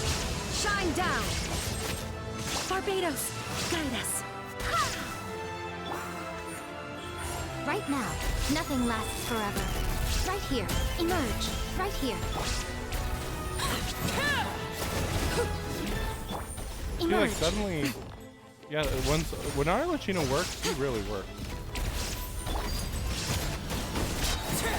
Like, underpowered, but even so, this is what she's doing. Like, it's crazy.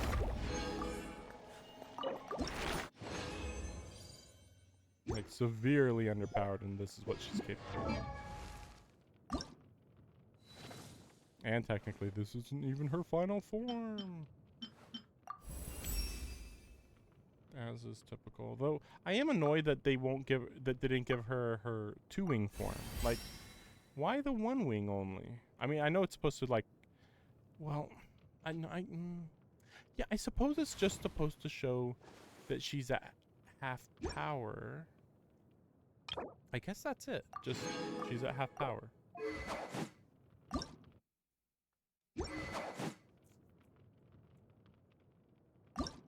Maybe I should do that. I have to beat those guys.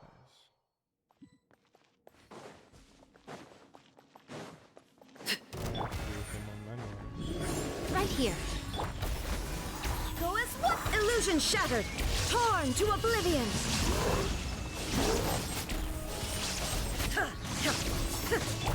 Transfixed. Everlasting as the moon. Again, I know that technically was not a good play, but I wanted to do it. Inazuma shines eternal. There is no escape. Yeah, them two work really well together. Take them. Really, really well. I have no need. Okay, so... Oh, that was... No. Okay, good. Oh, wow, he dropped 5? What? I thought I was surprised because I had like 11 and then it said I had 17. I was like, oh, that's a little surprising, but maybe I beat more of those than I'm thinking. But no, they just drop a lot, I guess. There we go. So, grinding, yay. It'll probably be like kill. I mean, pretty much just run through this whole thing. Just run the whole gambit. Like, I don't know how many are in town that you can fight, but at least down here you can just run through. Kill. Something like that.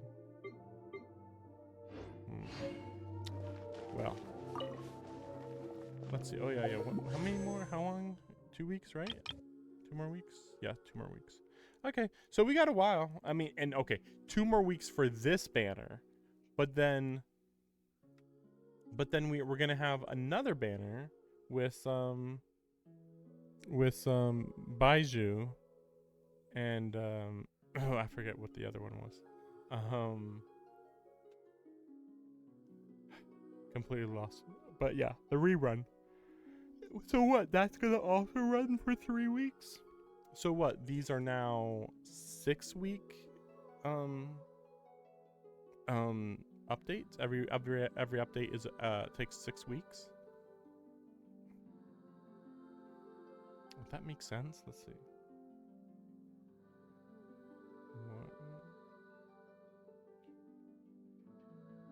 1, 2, 3, 4, 5, 6, 7, 8. That makes sense. Because supposedly they do go up to 0.8. Because it starts in August at 0. And then every 2 months, or every 3 months is 2 updates. Because, you know, month and a half plus month and a half is 3 months. So 0.1, 0.2, 0.3, 0.4, 0.5, 0.6, 0.7, 0.8 for 12, you know, for a full 12 months, you know. Although, no, wait, no, that doesn't make sense because that would imply the 0.8 update would be on the anniversary, on the 1-year anniversary. So sometimes it's shorter. But yeah, 0.8-ish. That makes sense. But yeah, we'll see what the next character I'm gonna draw is. I think it will be far in the future. far, far, far in the future. But yeah, Arlecchino will be built up. And maybe I'll do something with Raiden, because I haven't really done any. I haven't built her at all. I think I just put some random artifacts on her. Or wait a second. Probably crit rate stuff. Yeah, see crit rate.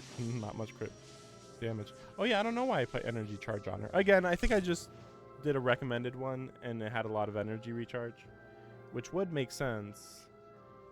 Except that technically, she's a support DPS for me, because I'm giving her, I'm leveling up this one more. Well, yeah, unfortunately, I was thinking at one point that this one was more important, but no, now I'm going to be focusing on this one, because this is the main one I'd be using. I don't know if that means I should use a different...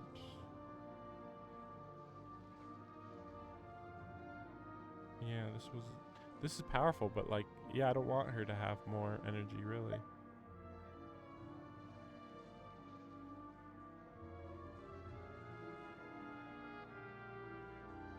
I mean, I guess I might as well give her that one,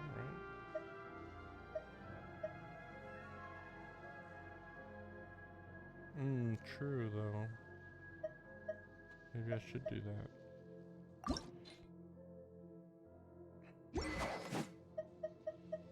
Yeah, unfortunately, I don't even have the Dragon Banes leveled up.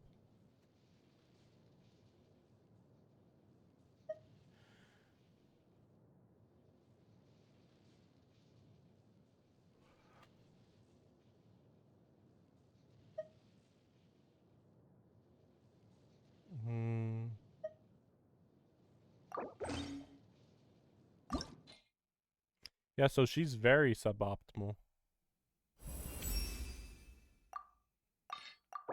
Luckily, I can level these up easily, but the materials are where the issue is. Actually, I don't think there's any issue with the materials on this, right? Yeah.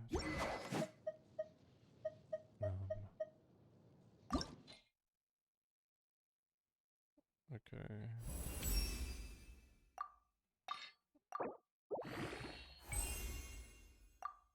Yeah, the only thing is that she's not really good at elemental mastery, but I don't think it like hurts at all. Just thinking who else would have these. I mean, you can see all the other lance users here. Oh, I forgot she's a lance user. Candace. Yeah, I guess I'll just continue, right? Because this really is like one of the best lances. Like, this one's also good, to be fair. Just, I'd probably put that on... well, okay, so this one... So, her and Zhongli both have really good elemental bursts. So, they would both do well to have a good Favonius lance.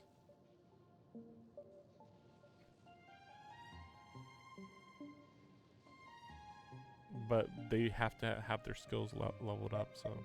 And neither of them are really that leveled up. I mean, they're both good. I mean, okay, I say that, but like, isn't Raiden at like level 8 out of 10, and he might be 8 out of 10 also. So,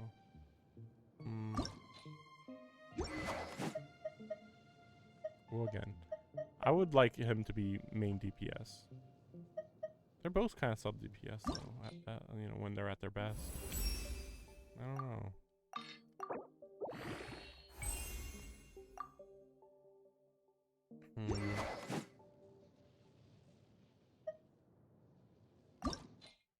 A lot of stuff to do.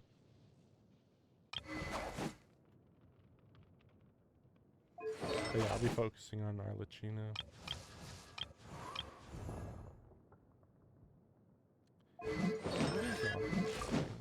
Oh, good crit damage, bad crit rate. I'm pretty wishy-washy with her. Oh, that's right. Can't I level up Arlecchino actually? For talents? Yes. So Again, I would say this is by far the most important, right? Yeah, yeah. Without a doubt, yeah. The only problem is that I wouldn't want to use these. That's the thing, like, ooh, but I could level these up right now, but like, no. Let's make sure these get to level 10, and then I can worry about the rest. Sorry about the cat breathing. He really wants me to go to bed. Yeah, that's right. I never finished her stuff. Wait, what was that one? Oh, right. Yeah, there's a lot of unbuilt characters. So, it was an okay story, but at the end of the day, I don't know. I don't like that the writers are like, evil can't be purged completely, even though it could be. Just stop assassinating people. Like, they don't have to work under Snezhnaya. Now, admittedly, if they did, like, suddenly quit, they would be hunted down by Snezhnaya, presumably? I don't know. She didn't have to take control of the organization. But I guess it's like, well, if it wasn't her, it'd be somebody else. And she can't fight the Tsaritsa. So it's like, okay. But yeah, when she's in her full wing form, then she has the string control. So that's why they can't have her in full power. Because then it's like, how would you do string fighting combat type stuff? And it's like, the devs are just like, I don't know. And I don't want to know. We're not dealing with this bullshit.